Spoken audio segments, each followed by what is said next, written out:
All right, picture this. It's Jersey, summer of '98. The grills are fired up, the birds are chirping, and Tony freaking Soprano, a big shot in the DeMio crime family, is out back cooking some sausages.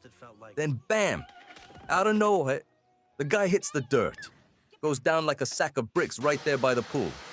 His neighbor, Dr. Bruce Cusimano, nice enough guy, a little too proud of his golf game, checks him out. Can't find nothing wrong. Heart's fine, blood's fine.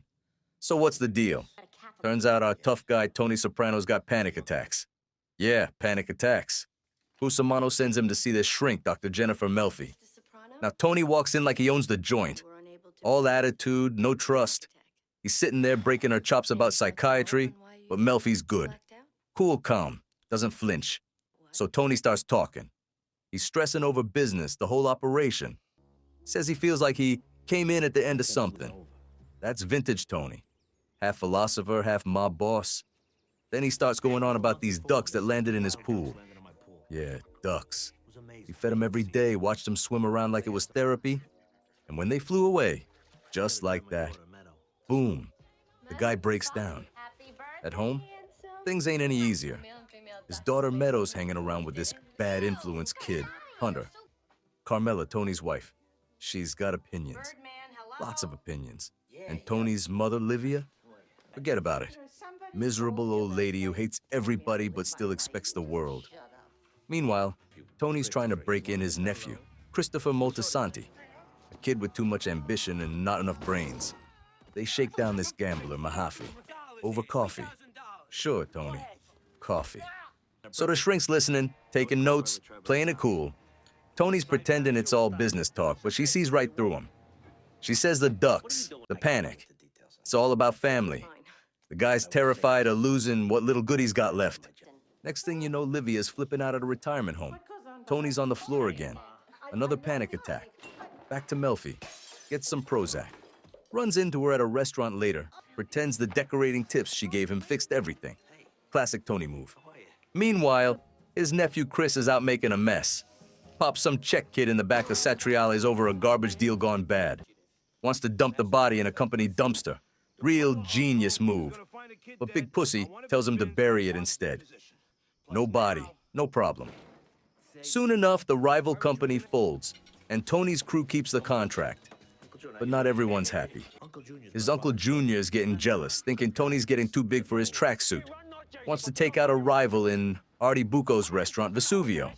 Tony can't have that. Artie's an old friend. So he tries to get Artie out of town. No dice. What does Tony do? Blows up the whole damn restaurant accidentally. Insurance money, clean slate, friendship saved. Kind of. Then comes his kid's birthday party. Everybody's laughing, drinking, eating. Tony's playing nice with Artie. Chris is sulking because nobody's praising him enough. Then he starts talking about writing a movie about the mob life. And Tony snaps. Don't even think about it, he tells him. Then just like that, it's over. Big hug. Smiles all around. That's Tony. Storms and sunshine in the same breath. And in the middle of all this, Junior's riding shotgun with Livia, venting about how his nephew's disrespecting him. She don't say much, just gives him this little smirk, like she knows something's coming. Then they pull up to the party, everyone singing happy birthday, like nothing bad ever happens in Jersey. Yeah, that's how it all started. The ducks, the panic, the lies, the fire. Tony freaking Soprano, a man trying to keep his head above water while the world around him keeps sinking. All right, here we go. Picture it like you're sitting at the Bing, drink in hand, lights low, and I'm telling you this over the sound of bad karaoke and slot machines humming in the back. So, Chris Moltisanti and his buddy Brendan Filone, two young, hungry punks trying to make their bones, start thinking they're big-time earners. They start hijacking trucks from this outfit called Calmly Trucking. First score? A bunch of DVD players. Remember, this is the late 90s. DVD players were like gold. They even smacked the driver around a bit, with his permission, so the guy don't look like he's in on it. Real considerate, right? They roll up to the Bada Bing all proud of themselves, handing off the hall to Tony, Silvio, and Paulie. And let me tell you, Tony ain't impressed. The guy looks at Brendan like he just tracked mud onto his Persian rug. He pulls Chris aside and says, "Hey, maybe cooler hanging around that meth head." Now here's the problem. Comley Trucking's been paying Junior Soprano protection money since Disco was king. So when these two knuckleheads start hijacking his trucks, Junior blows a gasket. There's a sit-down, Tony, Junior, and Jackie Aprile, the acting boss. Junior's going on about respect, restitution, and how Chris and Brendan are acting like loose cannons. Jackie's sitting there looking tired. Poor guy's dying of cancer, and already thinking about who's taking over when he's gone. Afterwards, Junior's still griping about Tony disrespecting his mother, Livia, while Tony's chatting it up with Junior's driver, Mikey Palmas, a weasel with a bad haircut and a worse attitude. Tony calls Chris into Satriales to deliver the message. Chris, feeling all underappreciated, starts complaining that he should have been made by now after all he's done. Tony tells him, "You want that button? Start acting like a man, not a baby." Brendan tries to back his boy up, but ends up insulting Jackie. Big mistake. Tony tosses him out of the room like yesterday's trash. Then he slaps a $15,000 tax on Chris to pay off Junior. And of course, Tony keeps a little taste for himself. Brendan's fuming. He figures Tony's robbing them blind and they're out of cash for drugs. So he plans another hit. A truck full of Italian suits this time. Chris, for once, grows a conscience and says he's sitting this one out. Brendan, wired out of his mind, goes anyway with two street guys, Antoine and Special K.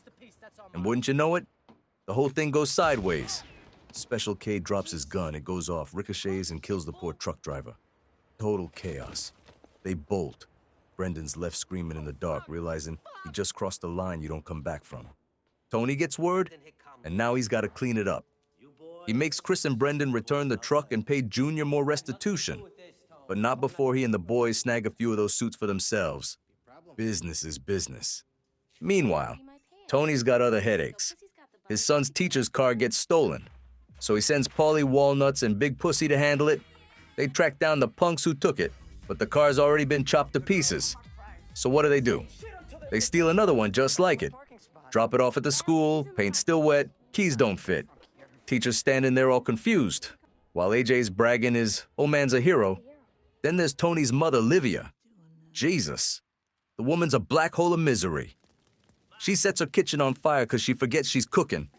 And when Carmela says maybe she should live somewhere with help, maybe even move in with him, Livia bites her head off. Tony hires a nurse to watch her, but Livia drives her off too, calling her a thief and making racist cracks. Then she runs over her friend backing out of the driveway. So now the doctors say she can't live alone. Tony moves her into Green Grove, a fancy retirement community which of course she hates. While packing her stuff, Tony gets hit with another panic attack. Drops like a stone. In therapy, he's talking about his mother feeling guilty, blaming Carmela, the whole 9 yards. Melfi tries to make him see the truth, that Livia's toxic, that she's the root of all his pain.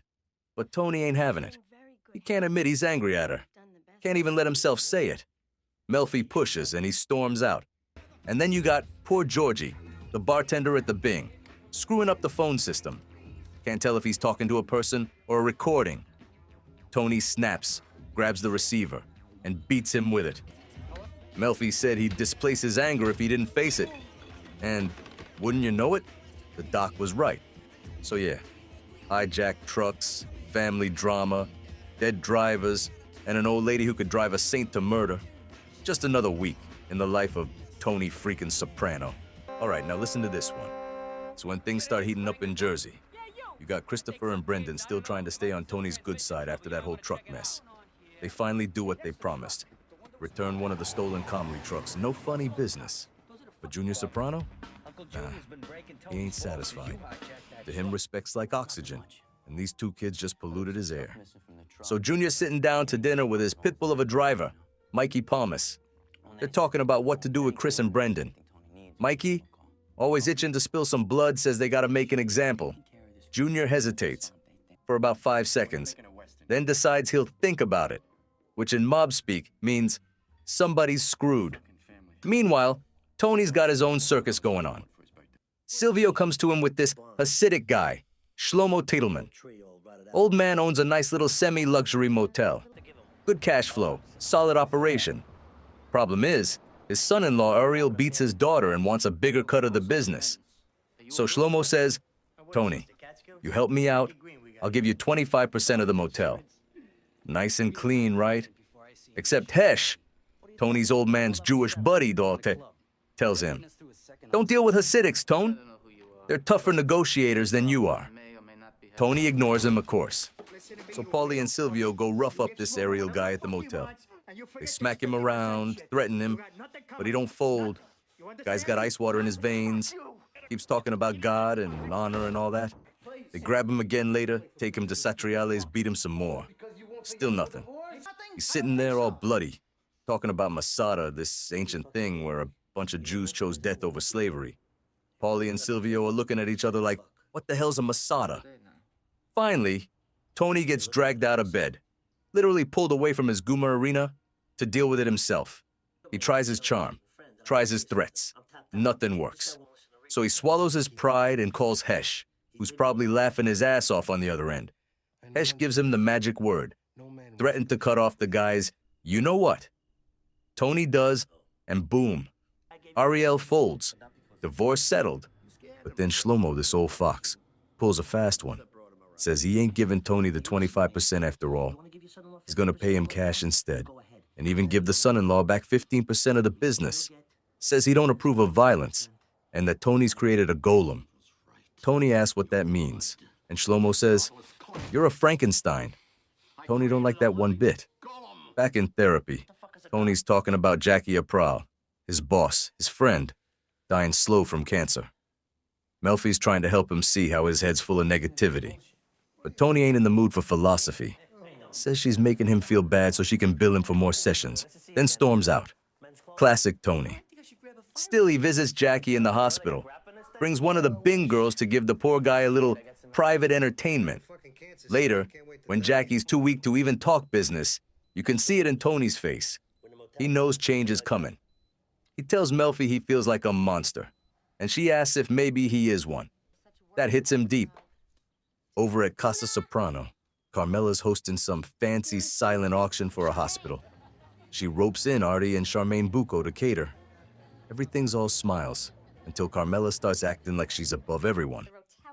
Makes a hand gesture Charmaine recognizes as the one she uses for her maid. That burns her up. Later that night, Charmaine drops the bomb. Tells Carmela she and Tony hooked up back in the day, before Carmela and Tony were married. Then she adds, I'm glad I married Artie. Boom. One uppercut of pure Jersey truth. While all that's going on, Meadow and her friend Hunter are stressing over SATs and choir practice. Both on the same day. They're running on fumes. So what do? They go to Christopher. Yeah, that Christopher. They ask for some speed. Chris knows if Tony finds out he gave drugs to his daughter, he's a dead man. But he figures, hey, better me than some junkie on Jefferson Avenue. He gives him the pills, but swears it's a one-time thing. Then, you got Junior paying a visit to Livia at Green Grove. He's venting about the disrespect from those two punks, Chris and Brendan. And Livia, oh, she's smooth. Starts talking about how much she and Tony love Christopher, like he's family. Then she says, real casual, maybe just give him a talking to. But Brendan, I don't know. Junior looks at her, really looks at her, and realizes this sweet old lady's got ice in her veins. Compliments her for her ruthlessness. She shrugs it off, pretending she's just a babbling idiot. Sure, Ma. Sure. So the talking to. Chris gets snatched by two Russians. They fake execute him, tie him up, click an empty gun to his head, leave him sitting there humiliated and covered in fear, and other stuff. Brendan? Not so lucky. He's sitting in his tub smoking, thinking he's untouchable. And bang. One bullet through the eye, courtesy of Mikey Palmas. Junior watches from the doorway, quiet as death. And as all this goes down, Meadows choir is singing all through the night. Sweet voices, peaceful music, cut against the violence like poetry. Just like that scene in, The Godfather with the baptism. Tony Soprano's world, where life, death, and business all happen at the same damn time. All right, picture this. Tony Soprano, big man of the neighborhood, boss in everything but name, sitting in that shrink's office sweating bullets. Not from guilt, but from paranoia.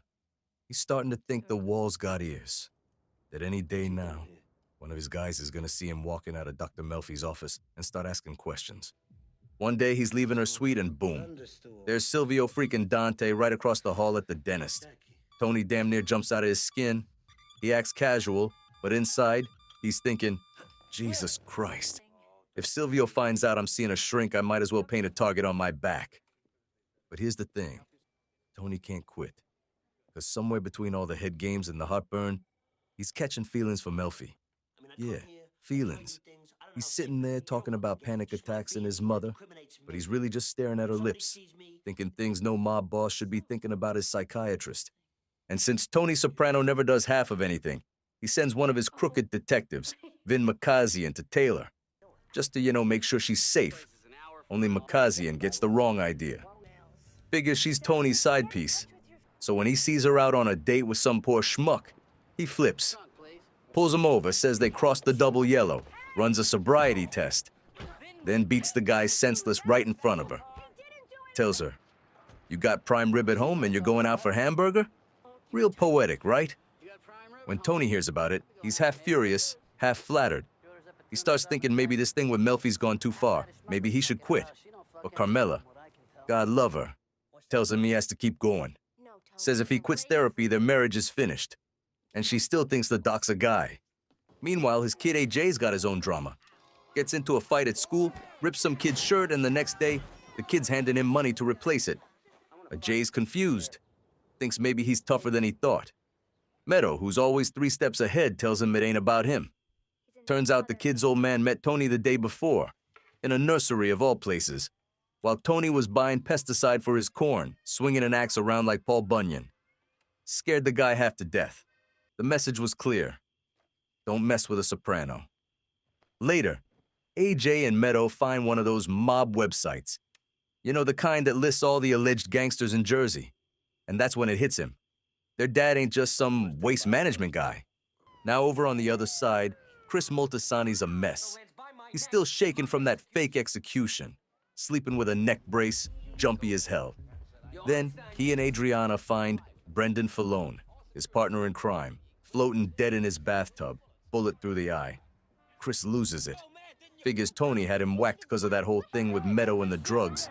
But when he finds out Junior's the one behind it, and that Junior's even collecting Tony's protection money, now he wants payback. He storms into Satriale's, telling Tony he's gonna take out Mikey Palmas, Junior's pit bull. Tony shuts him down cold. "You don't touch a maid, guy," he says. But later that day, Tony drives over to the luncheonette, finds Mikey, and gives him a taste of Jersey justice. Beats him and staples his chest shut through his suit. That's Tony, equal parts businessman and psycho. After that, he goes to see Junior. Chews him out for killing Brendan and scaring Chris half to death. But underneath all that rage, Tony's starting to see the big picture. Jackie Aprile, the acting boss, just died. Cancer finally got him. And now there's a power vacuum. Everybody's looking to Tony, but he don't want to start a war with his uncle. So he gets this idea, courtesy of Dr. Melfi, of all people. She's talking about how old folks need the illusion of control. And Tony, being Tony, turns therapy into strategy. He gives Junior the boss's chair, lets him feel like the king. But behind the curtain, Tony's the one pulling the strings. He takes the best earners, the prime rackets, all the money. Junior gets the title. Tony gets the cash. And best of all, when the feds come knocking, they'll be looking at Uncle June, not him. So yeah, by the end of it all, Tony's sitting there smiling. He's got the respect, the power, and the safety net. Jackie's gone. Junior's boss. And Tony's sitting in Melfi's chair, pretending to talk about his feelings, when really he's playing chess while everyone else is playing checkers. That's Tony Soprano. Half monster, half genius, all Jersey. Tony Soprano takes his daughter Meadow on a little father-daughter road trip up to Maine. College tours, the whole wholesome act. But with Tony, nothing ever stays clean for long. First stop, Bates College. Meadow cracks a joke about the school's open-minded student body, and Tony just grins, pretending not to picture any of it. They're cruising through the woods of New England, the kind of quiet that makes Tony nervous when Meadow drops it, right out of nowhere. "Are you in the mafia?" Tony almost drives off the road. His gut reaction? Deny, deny, deny. But Meadow, as sharp as a razor, ain't buying it. So he exhales, half a sigh, half a confession, and tells her, yeah, some of his money comes from gambling and stuff like that. Not the full truth, just enough to scratch the surface. Then she hits back, says she took speed to study for the SATs. Tony explodes, old school Italian father mode. She's caught off guard, thought he'd take it better after his own little confession. But Tony's pride don't run on logic. After the shouting dies down, they both sort of ease off. Two liars being honest for once. It's ugly, but it's real. They let it drop, hit the road again. But Maine's got ghosts and Tony's about to run into one. At some gas station, he spots this face. Familiar, wrong, out of place. FBI Petrulio. Used to be one of theirs. A rat. Turned on the family and disappeared into witness protection. Now he's here, pumping gas in the middle of nowhere like a regular Joe. Tony's whole body locks up. Meadow sees it, doesn't get it, but she feels something's off. Next thing she knows, her old man's chasing a car through oncoming traffic like a man possessed. Tony calls Chris. The kid checks the records. FBI Petrulio's now Frederick Peters. No doubt about it. Tony's got that look now. Cold, focused, the look of a man who's about to handle business. He drops Meadow off at some college bar. Tells her to grab a soda and meet people, like nothing's wrong. Then tracks down Febby. He finds him in his office, spots this little bust of Ronald Reagan, same kind of thing Febby used to carve in the joint. That's all the proof he needs. Problem is, Febby's clocked him too. He's armed, trailing Tony and Meadow back to their motel. He's got the gun, the chance, the motive. But two old geezers outside are talking about birdwatching or something, and he hesitates. Bad move. Next morning, Tony drops Meadow for her interview at Colby. Then he goes back to settle the score. Waits in the shadows. Febby shows up, tries to talk his way out, says he's got a family, says he's changed. Tony don't care. He wraps a wire around the guy's neck and pulls. Febby kicks, gurgles, dies right there in the crisp Maine air. One less rat in the world. Later, driving through the pines, Tony feels the silence heavy again. Meadows talking colleges, but Tony's mind's somewhere else. Then he sees it. A quote on the wall at Bowdoin. No man can wear one face to himself and another to the multitude without getting bewildered as to which one may be true. Tony just stares. For a second, he almost looks lost. Back home, Jersey side, Carmela's down with the flu. A Jay's offered a sleepover, so when Father Phil drops by, it's just the two of them. They've got baked ziti, wine, the remains of the day playing on TV. Then the phone rings. It's Dr. Melfi's office. The doc's rescheduling Tony's appointment. Only now Carmela finds out. The shrink's a woman. So Carmela starts spilling her guts. The fear, the guilt, the loneliness of being married to Tony Soprano. Father Phil's eating it up. The wine, the tears, the confessions. Until she's looking at him like maybe, just maybe, she'll finally cross that line. But then his stomach betrays him. Too much Chianti. Not enough Holy Spirit. He pukes instead of sins. Sleeps it off on the couch like a sinner who chickened out. Next morning, Tony and Meadow come home. Road-weary, quiet. The kind of quiet that says something dark happened somewhere along the way. Tony asks Carmela what she did all night. She tells him, Ziti, a priest, and oh, by the way, she knows his psychiatrist is a woman. The look on Tony's face? Pure panic. The kind only a man living double lives could wear. So after all the waiting, after all the whispers and the sit-downs, a soprano finally takes the top seat. But it ain't Tony. It's his Uncle Junior. Yeah, that Uncle Junior. The one who still eats dinner at 5 and complains about how nobody respects the old ways. And now the thing is, Junior's got the title, the official boss of the DeMio crime family. But everyone knows the real power sits a few chairs down in Tony's hands. See? Tony's smart. He let the old man have the crown. Figured he could run the family from the shadows while Uncle June took the heat. No stress, no subpoenas, no sleepless nights. At least, that was the plan. But the second Junior gets a taste of power, he starts acting like Caesar himself. First thing he does, he sends Mikey Palmas, his right-hand hatchet man, to bust up Sammy Grigio's card game. Mikey tells the guys, Junior ain't respecting old arrangements. Translation, whatever deal you had doesn't mean squat anymore. The cash flow's changing direction, up to Junior, and not much trickling back down. The captains start grumbling. They don't like the way Junior eats alone. So who do they go to? Tony, of course, the guy who's not boss, but everyone treats like he is. They tell him Mikey should have let the game go on, especially after Sammy dropped Jimmy Altieri's name. But Junior's on a power trip, and now he's making enemies faster than he's making money. Then comes the rusty Irish thing. Real sad story. One of Larry Boy Barisa's top earners. Guy's moving product left and right. Turns out he sells drugs to the grandson of Junior's old tailor. Kid's 14. Ends up jumping off the bridge over the Passaic. Junior hears about it, and that's it. No discussion. Rusty's gotta go. Next day, Mikey Palmas and Joey Eggs grab the guy, drag him out to the bridge, same one the kid jumped from, and toss him over. Just like that. Rusty's gone. Mikey looks over, spots a couple of people sitting nearby. Witnesses. So what do?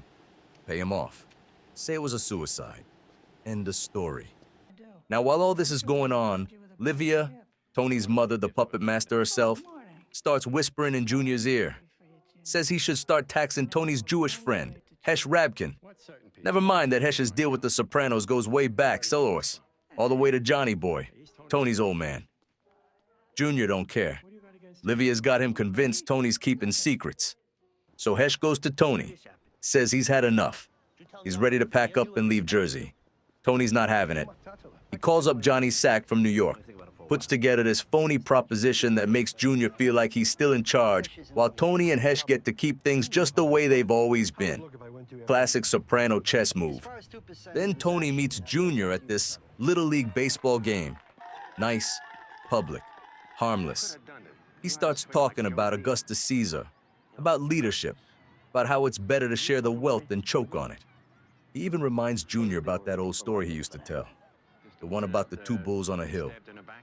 By the end of it, Junior's nodding like he came up with the idea himself. He cuts the capos 50 grand each. Tony takes his share, then goes right back to Hesh and hands it over. That's how you keep loyalty and power in one move. But while all this business stuff's working out fine, Tony's got another problem. One that's a little harder to talk about. The guy can't get it up. Not with Carmela, not with his goomas. Nobody. And every time he sits in Dr. Melfi's office, all he can think about is her. He tells her he's in love. Melfi handles it like a pro. Tells him it's just transference, that he's confusing therapy with intimacy. Tony's not buying it. Meanwhile, Carmela's over at home, stewing. She's jealous. Not of Tony's mistresses, she's used to that, but of Melfi, the doctor. She tells Tony she wants to be the woman who helps him. Tony says, okay, but you can tell his head's still somewhere else. And just when things start to settle, the feds make their move. See, Tony's plan worked. Too well. Junior's the one wearing the target now. The FBI's cameras are all over his big banquet. Agents dressed up like waiters serving ziti and gathering intel. They take their little photos, update their charts. Junior Soprano, boss of the DeMio family. Tony Soprano, captain. But everybody who really knows what's going on, they know who's pulling the strings. Tony got exactly what he wanted. He's still the boss. He just let Uncle June take the bullets for him. So one day, the great Anthony Soprano Jr., a Jay decides he's gonna raise a little hell at school. Nothing major, you know, just a couple of dumb kids looking to feel grown up for 5 minutes. Him and his two buddies, Jared and Byron Barber, sneak into the school chapel and swipe the sacramental wine. Holy juice. Next thing you know, they're knocking it back like it's Saturday night in Hoboken. By the time they hit PE class, they're hammered. The three of them are trying to do jumping jacks, but it's like watching baby giraffes learn to walk. The gym teacher, Mr. Meskimen, ex-Marine, buzz cut, no sense of humor, starts sniffing something off, stops the whole class, walks up on the boys in the back, and right when he gets close enough to smell Byron's breath, boom.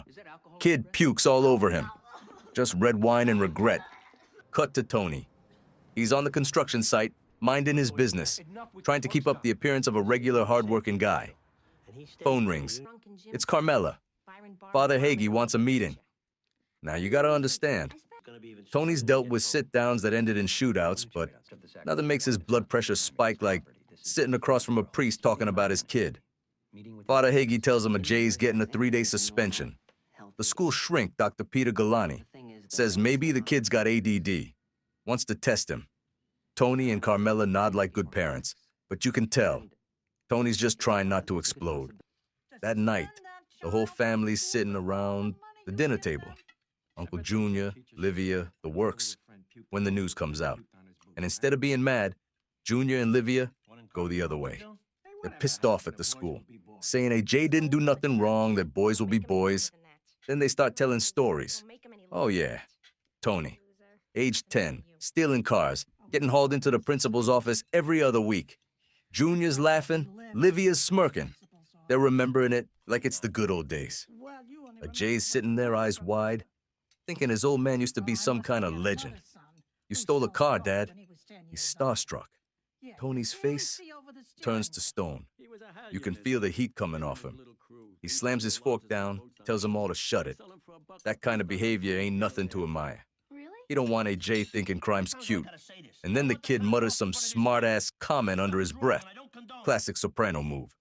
And Tony lights him up right there in front of everybody. So Carmela steps in. Calm, composed, but you can see the fire in her eyes. She lays down the sentence. 3 weeks grounded. No TV, no PlayStation, no internet, no skateboard, nothing. And the cherry on top. Every Sunday, he's got to visit Grandma Livia, Green Grove. That one hits him hard. The kid looks like someone just shot his dog. Runs off to his room, crying, while Livia sits there with that little smirk, the one that says she's already won. Later that night, Tony and Carmela are getting ready for bed. She's brushing her hair, talking about AJ. Maybe he's got ADD, maybe it's hereditary. Maybe Tony should have seen it coming. Tony's staring at her through the mirror like she's speaking a foreign language. The kid ain't got a DD, he says. He's got lazy.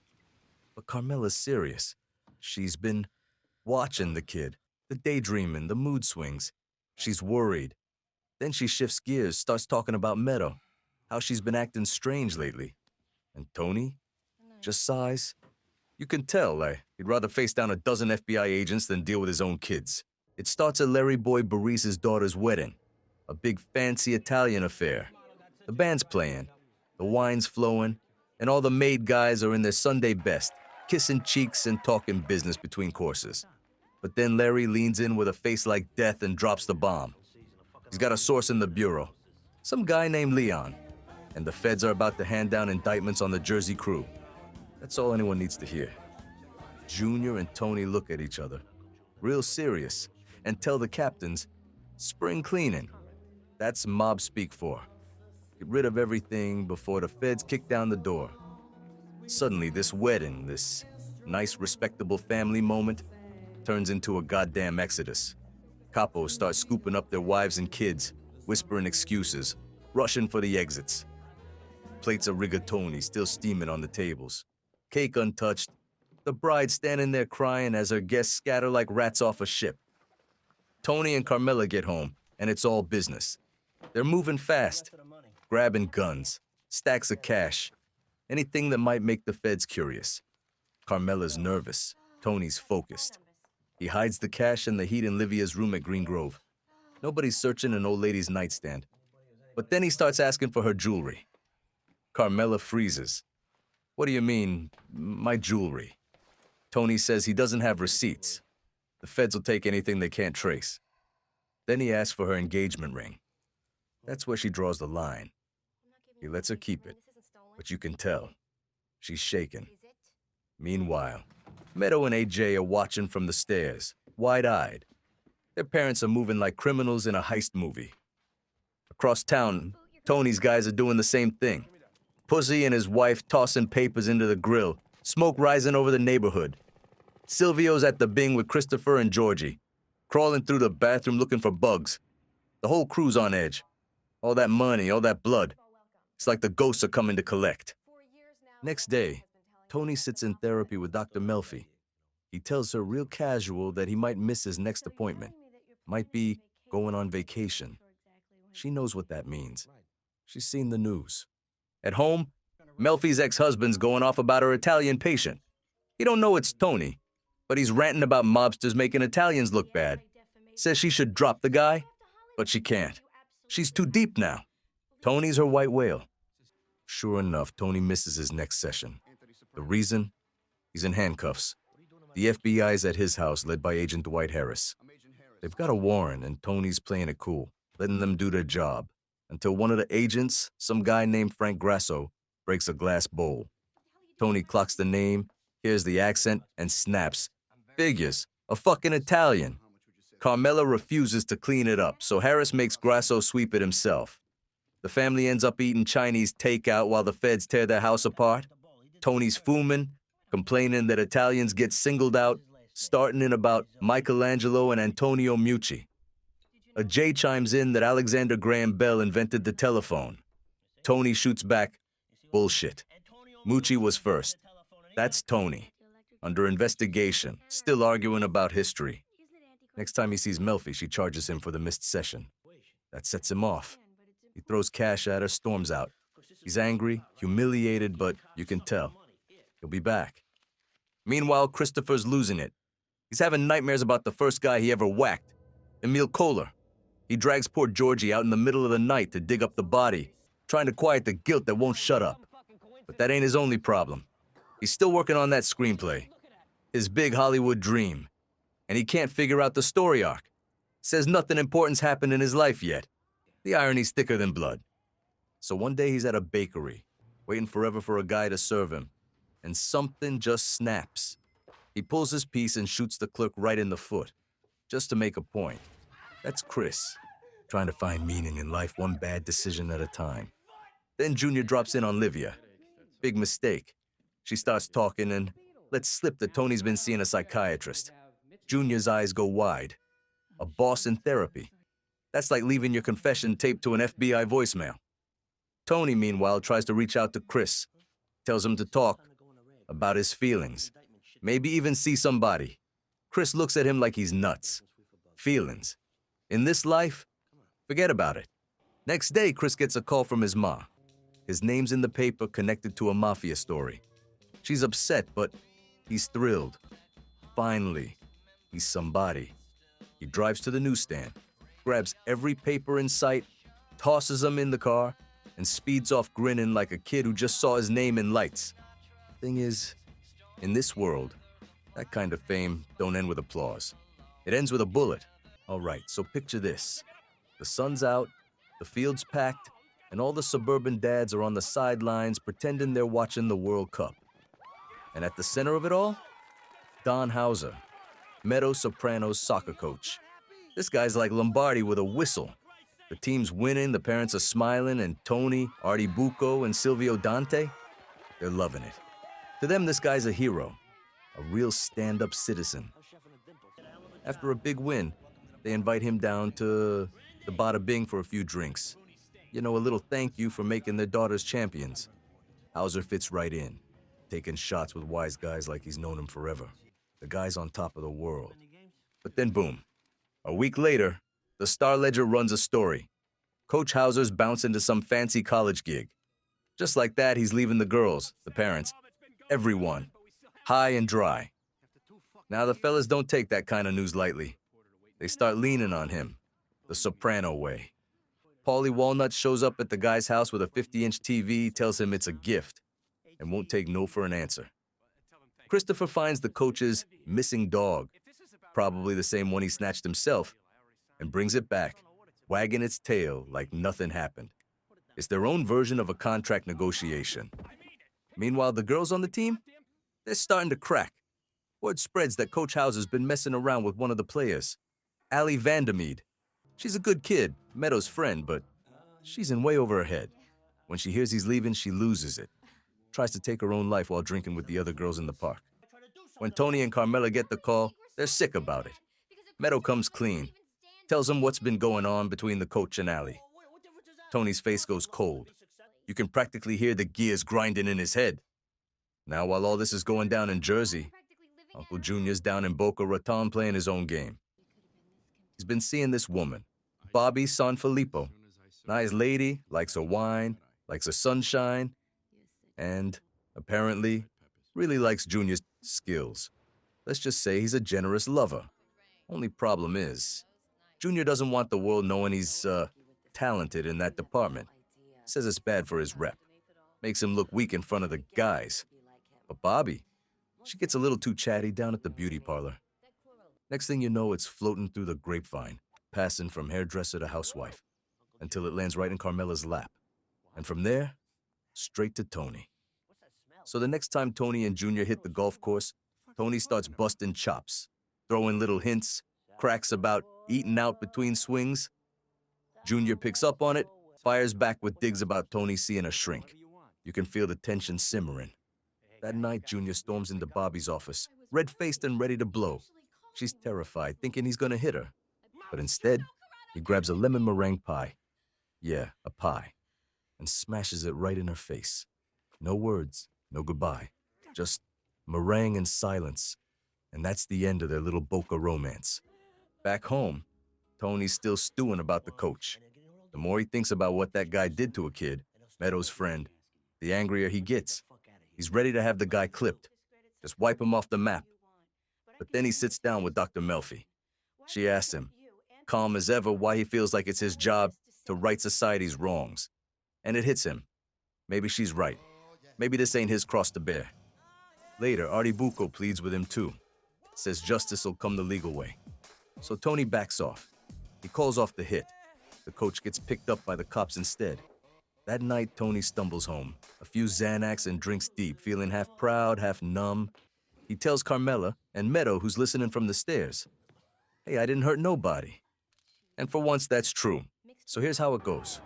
One morning, Paulie, Christopher, and Big Pussy are out doing what they do best, taking care of business.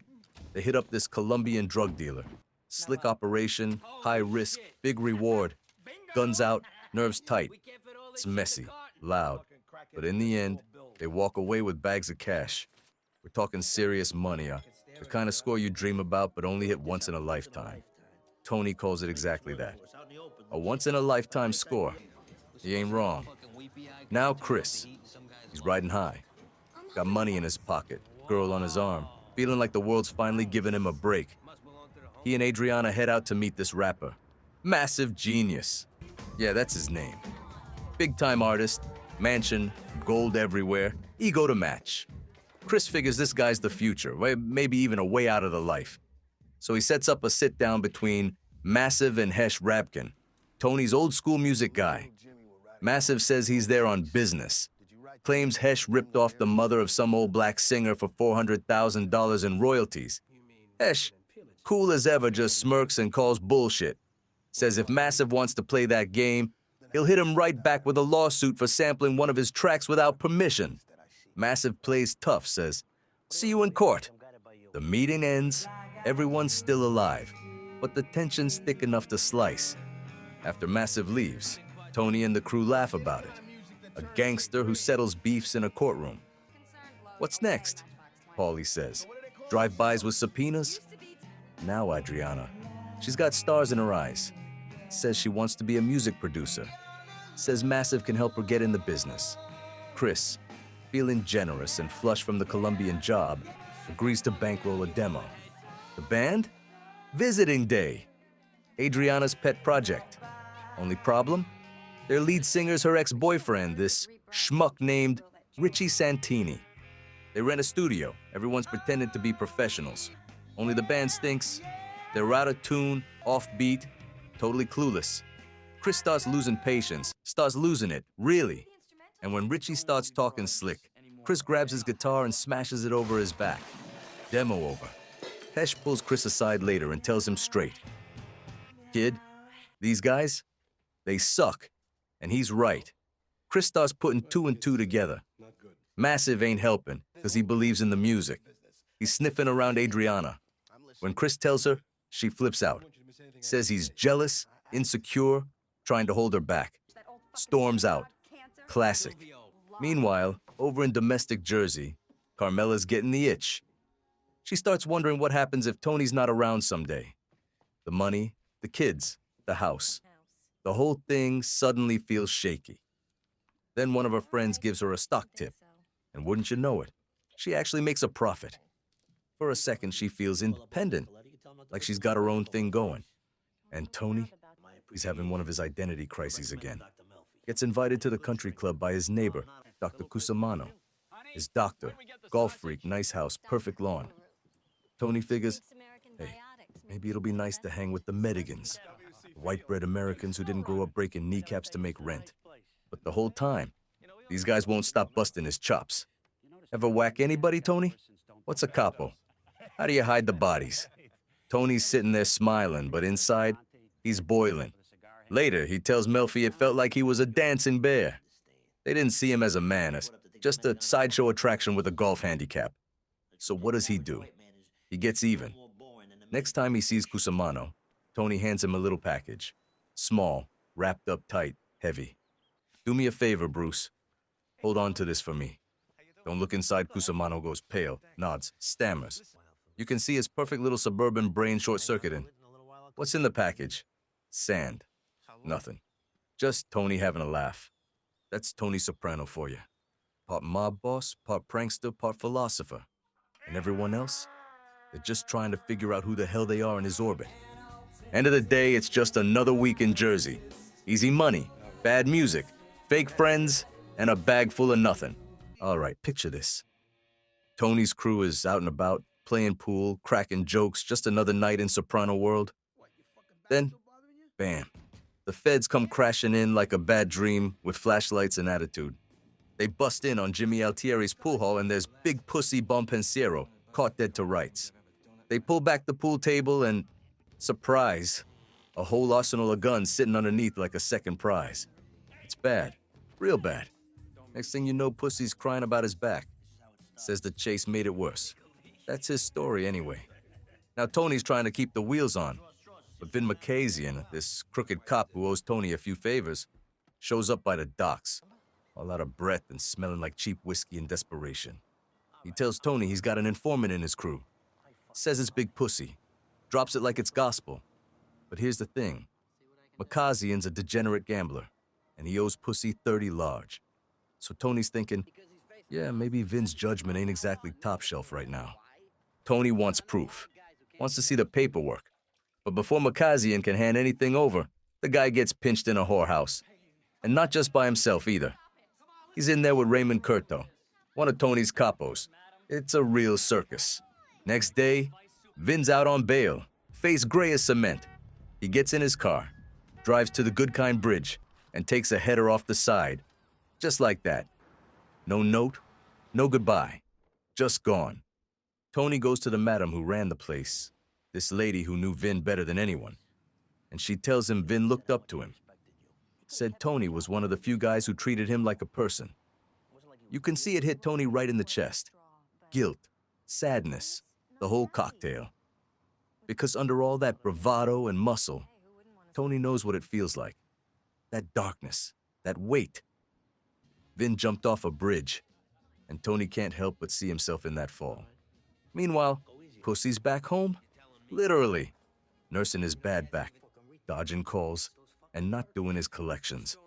Tony tries to talk to him, says, you got friends, you got options, but he can't shake the thought. Maybe the guy's wearing a wire. So he sends Paulie Walnuts to check things out, but tells him, don't touch him, unless you see the wire.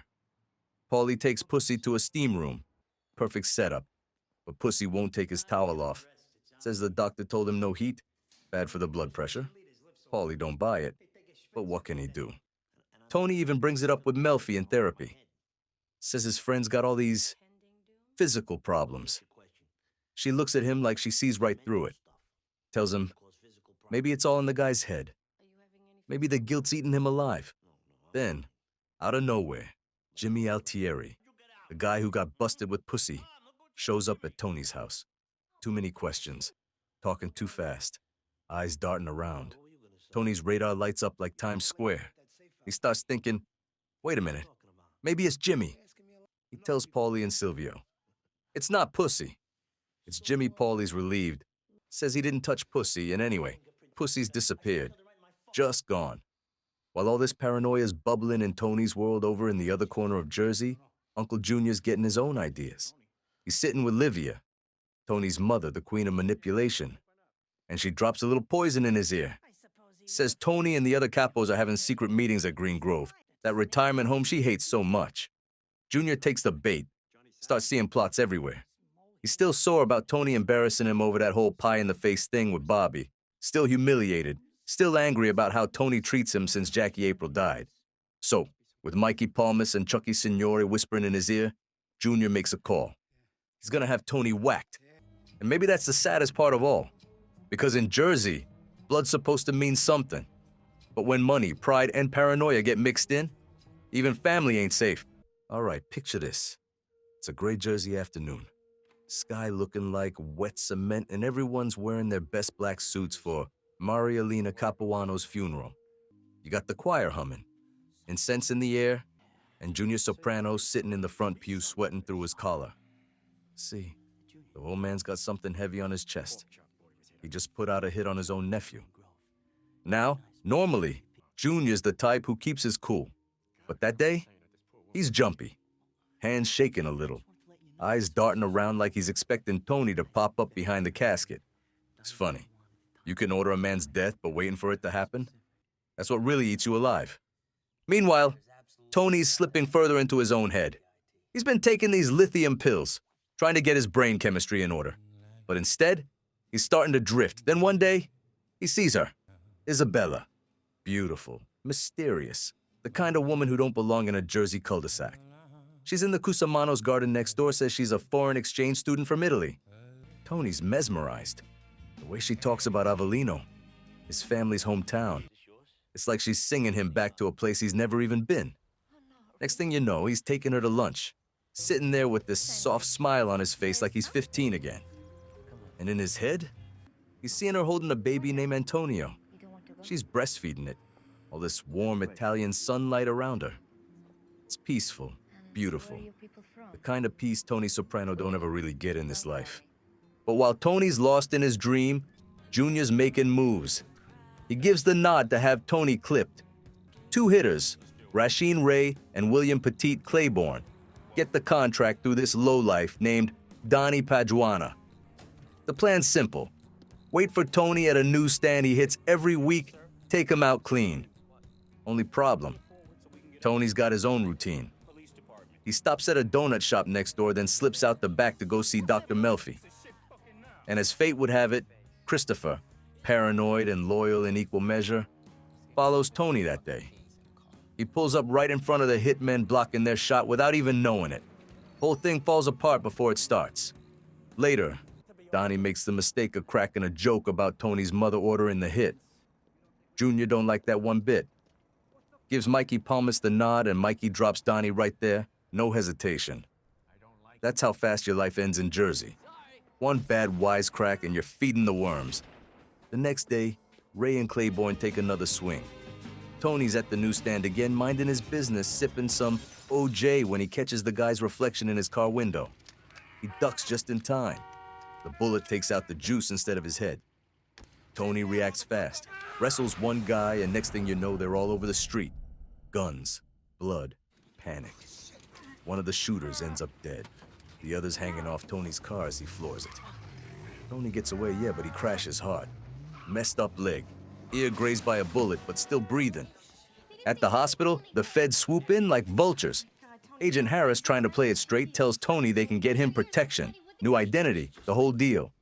Tony just stares at him, cold, and says it was a carjacking. You could almost respect it. Guy just survived the hit and he's still not snitching. Meanwhile, his crew's starting to put the pieces together. Paulie, Silvio, Chris, they all know who's behind it. Junior. The old man overplayed his hand. So Junior and Livia, Tony's mother from hell, go visit him in the hospital. Junior's acting like nothing happened, telling Tony he'll find the guys responsible. Livia's sitting there all wide-eyed, claiming she don't even recognize her own granddaughter, Meadow. Junior looks at her suspicious. He's thinking the same thing Tony's been thinking. Maybe that sudden dementia's a little too convenient. When Tony finally gets back home, he finds out Isabella, the beautiful girl next door, never existed. The Cusimanos never had any exchange student. Turns out she was a hallucination, a dream conjured up by his brain on lithium and heartbreak. Tony calls Dr. Melfi in a panic, telling her about Isabella. Melfi tells him to stop taking the pills. Says Isabella was a vision, a fantasy of the perfect mother. The kind of nurturing, safe woman Tony wished Livia had been. She says his subconscious made her up to protect him. Tony just sits there for a second, taking it all in. Then he says, real quiet, "Yeah, I'm fine. And I'll be even better when I find out who organized that hit. Because that's Tony Soprano for you. Even when he's losing his mind, he's still got the instincts of a predator. You can drug him, you can break him, you can shoot him in the ear, but the guy don't forget. And when he figures out who came for him, God help whoever it was." All right, picture this. Jersey summer night, the air thick with tension, and everyone knows the storm's about to hit. The kind that don't come from the sky, if you know what I mean. Junior Soprano, sitting at the head of the table with his capos, gives the nod. Jimmy Altieri's gotta go. They think he's the rat, the guy talking to the feds. No ceremony, no trial. Just bang, bang, and he's gone. So Chris takes Jimmy to this cheap hotel, saying they're just talking business. Jimmy's laughing, cracking jokes, thinking he's still part of the family. Then Silvio steps out of the shadows, stone cold, no hesitation. "You're a rat," he says. "Pop one shot." Just like that. They dump Jimmy's body in public with a dead rat shoved in his mouth, just to make sure the message sticks. Cut to later that night. Quiet in the Soprano house. Livia drops by. Meadows hanging with her boyfriend, and AJ? Well, let's just say the kid's busy discovering himself upstairs. Typical Jersey family evening. Meanwhile, Tony's losing it in therapy. Dr. Melfi starts talking about his dream. That Italian woman, Isabella, says it's his subconscious trying to warn him about Livia. That maybe, just maybe, his mother was in on the plan to have him killed. Tony snaps. He gets up, eyes full of rage, and tells her he's done. With therapy. With her with all of it. Melfi's scared now.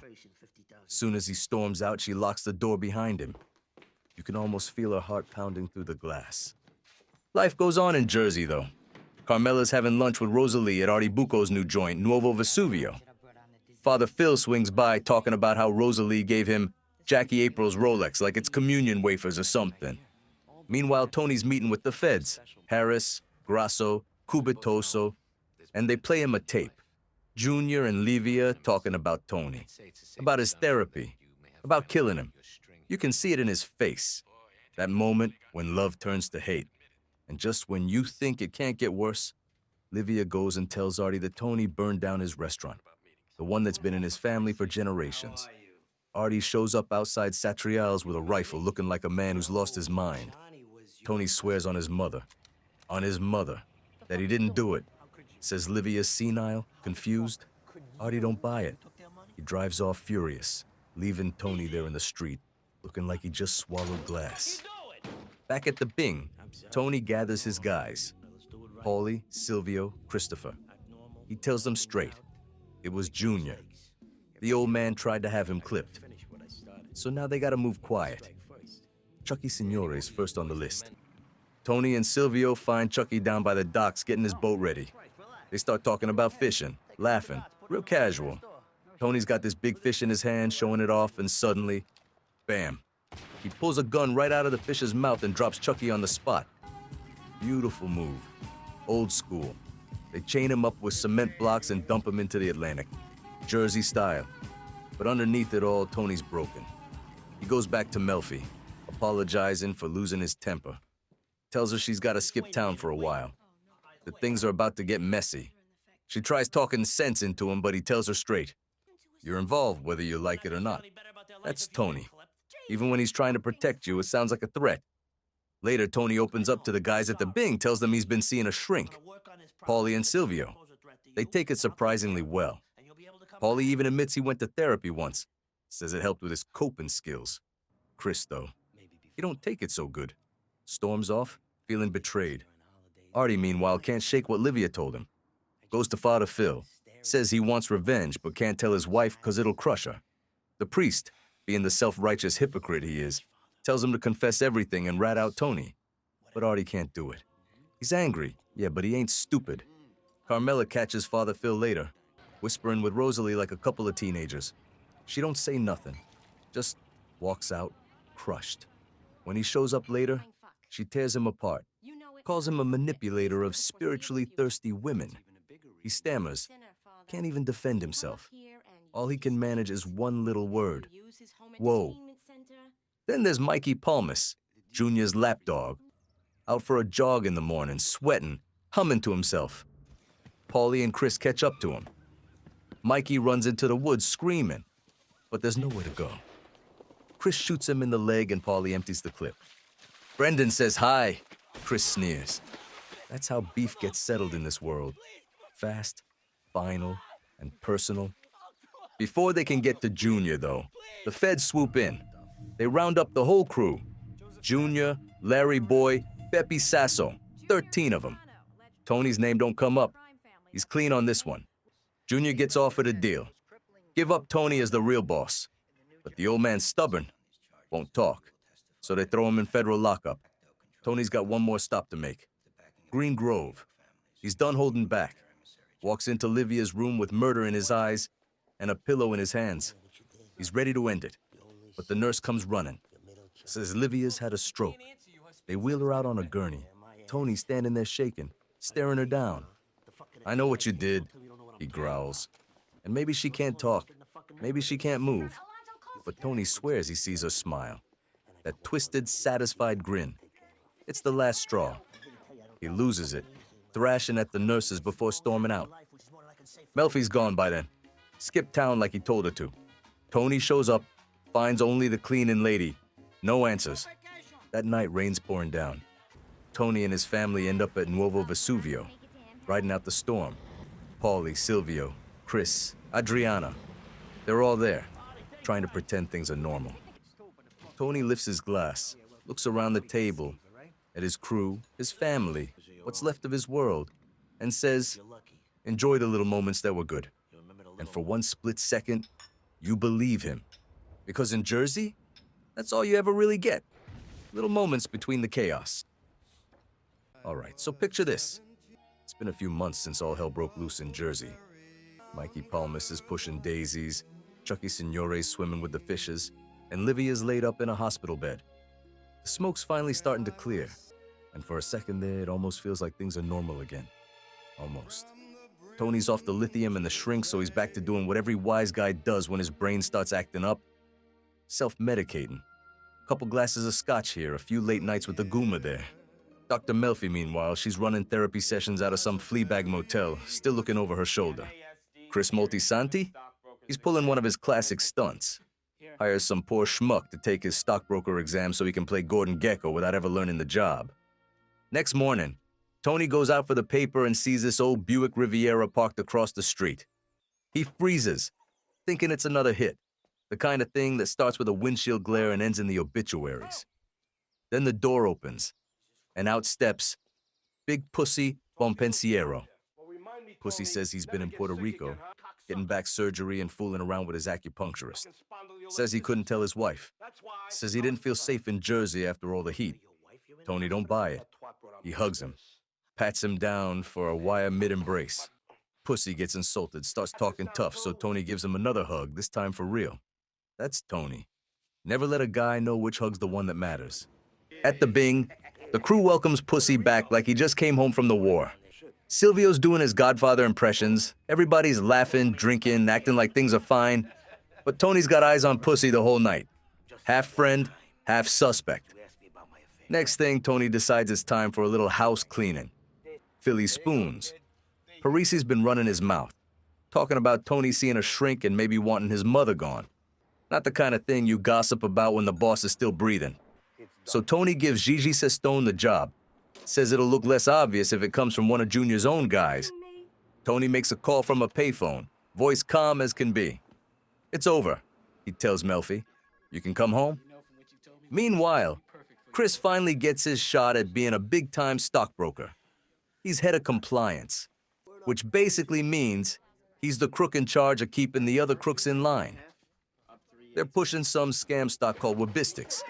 Total garbage. And Chris leaves two of his guys, Matt Bevilacqua and Sean Gismonte, to run the floor while he takes Adriana down the shore for a meeting. The kids don't last an hour before they're pouring hot coffee on some poor broker who refuses to scam retirees. Beat the guy half to death right in the office. Next day, Tony gets the call. Firm's complaining about an incident. He tells Chris to shape up or he'll end up selling penny stocks in Newark. Then Carmela calls. Says Tony's sister Janice is back in town. The family's resident free spirit. Part hippie, part con artist. Tony groans. Knows she's gonna cost him at least $5,000 before she leaves. Still, he invites her over. Says maybe they'll do a little family reunion. But one rule, no Livia. Later, Tony's driving, thinking about everything, when his CD starts skipping. That tiny noise sends him spiraling. Panic attack hits like a freight train. He loses control, crashes into a barricade.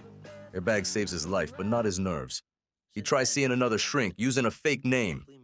The guy takes one look at him and says, "Sorry, I've seen Analyze This. I'm not taking new clients." The party's nice, all things considered. Everyone's laughing, eating, pretending they're one big happy family. Everyone except Tony. He's sitting there simmering over his mother, over everything. Across the room, Janice and Barbara are talking about him. Janice says Tony's hogging the inheritance. Barbara says he's being fair. Same old family drama, just with better catering. Next morning, Tony meets Melfi in a diner. She tells Tony to get out of her life. You can see it hurts him. For once, the tough guy looks like a kid getting scolded. He goes home early, quiet, beat. Carmela's surprised to see him. She warms up some leftover spaghetti and Tony just sits there eating, watching her go through the mail. All right, picture this. Tony's in one of those moods. The kind where every little thing rubs him raw. He's heading to see Uncle June in the can. He gets there, sits across from Junior in that sterile little room with the buzzing lights and the guards looking bored out of their minds. Tony leans in, gives him that look. The one that says, "Don't play me. You're lucky I'm letting you earn," he tells him. Junior, trying to keep a shred of dignity, says, "Livia had nothing to do with the hit. He don't talk business. Just says he wants a sit-down with Bobby Bacala, Junior's big, slow, loyal foot soldier." Cut to the pork store. Bobby waddles in, smelling like cold cuts and Old Spice. Tony tells him Junior can keep a few things. The Shylock racket, the pipe fitters union. But everything else, that's Tony's now. Junior might still look like the boss, but everyone knows who's really pulling the strings. Bobby, trying to sound profound, drops this line. To the victor belongs the spoils. Tony just squints, shakes his head, and tells him to shove his quote book up his fat fucking ass. Next day, Junior's lawyer, this slick old-timer named Harold Melvoin, works some magic in court. Says Junior's got a bad ticker and shouldn't be in a cell. The judge buys it, puts him on house arrest with one of those shiny ankle bracelets. Junior's only allowed out for groceries, family, or the doctor. So there they are at one of those doctor visits. Junior leans in, says this guy Fred Capuano, who runs the Green Grove nursing home, has been talking out of school. Tony Soprano likes to fluff his mother's pillows, he says. Not smart. Couple days later, a state trooper finds Capuano's Cadillac abandoned off the road. Meanwhile, Big Pussy's playing both sides of the street. He's back from surgery, hobbling around, and his friend, FBI agent Skip Lipari, gives him a ride home. Turns out Pussy's been working with the feds since '98, but nobody knows how deep. Now that Jimmy Altieri's been clipped, the feds want Pussy to step up. Pussy plays the part, and as says he's all in, wants to help. But he's feeding the Bureau garbage. Half-truths, deflections, whatever keeps his neck off the line. Tony's got his own fires to put out. Massaroni Brothers Construction's getting heat from protesters because they ain't got enough black workers on site. Jack Massarone calls Tony for a favor, and Tony delivers. Sends in a few associates to talk to the protesters. And just like that, the noise dies down. Later, Tony pays a visit to Reverend James Jr., who, surprise, surprise, is in on the scam. Turns out he started the protest so Tony could fix them, a little mutual back-scratching. The Reverend leans back, all smiles, says, "My protesters would kill me if they knew I was lining my pockets with their blood." Tony just nods. Another day, another hustle. Back at the hospital, Janice is still hovering around Livia's bedside, trying to play the dutiful daughter. Livia's as miserable as ever. Nothing's good enough, not even breathing. Janice, trying to connect, asks Meadow what her grandmother actually likes. Meadow says, opera, show tunes, all that old world crap. So Janice goes out, buys some records, and plays them for Livia. And for a minute, just a minute, the Ice Queen melts. Eyes get glassy. Maybe she's remembering something sweet. Then she starts choke. Bam. Nurse rushes in. Chaos. The nurse pulls Janice aside, asks if she wants to make Livia a DNR. Janice ain't sure, so she goes to Tony. Says, do whatever, maybe even move into Ma's house if you want. A J overhears DNR and asks if it's like DNA. The kid's trying to write a paper. Livia hears about the DNR talk and loses it. Why? So you cannot resuscitate me? Classic Livia. Guilt trips from the grave. That night, Junior's at home in his bathrobe trying to shave when he slips in the tub. Bobby Bacala calls Tony in a panic. Tony rushes over, finds his uncle lying there like a busted-up walrus. Junior don't want to call an ambulance, too proud. So Tony, the same guy who once put out a hit on him, scoops him up like a baby and carries him to the ER himself. And that's the thing about Tony. Under all the rage, the money, the betrayals, there's still a piece of him that gives a damn. Just don't tell him that. All right, picture this. The air's thick with that Jersey summer haze, the kind that smells like hot asphalt and marinara. Out walks Richie Aprile. Yeah, that Richie. Straight out of the can after 10 long years. Same slick hair, same leather jacket, same mean little smirk. The guy's been gone a decade, but he thinks the world's been on pause waiting for his return. Spoiler alert, it hasn't. First stop, Beansy Gator's Pizzeria. Beansy used to be one of Richie's guys back in the day, but now he's legit. Runs a clean joint, nice house, steady business. Richie strolls in all fake smiles and mobbed-up charm, talking about how he wants what's owed to him. Beansy, trying to keep it civil, tells him those days are over. But Richie, he don't like hearing no next thing you know. Beansy's eating a plate of his own garlic knots. Through his nose. Richie beats him half to death right there in the store.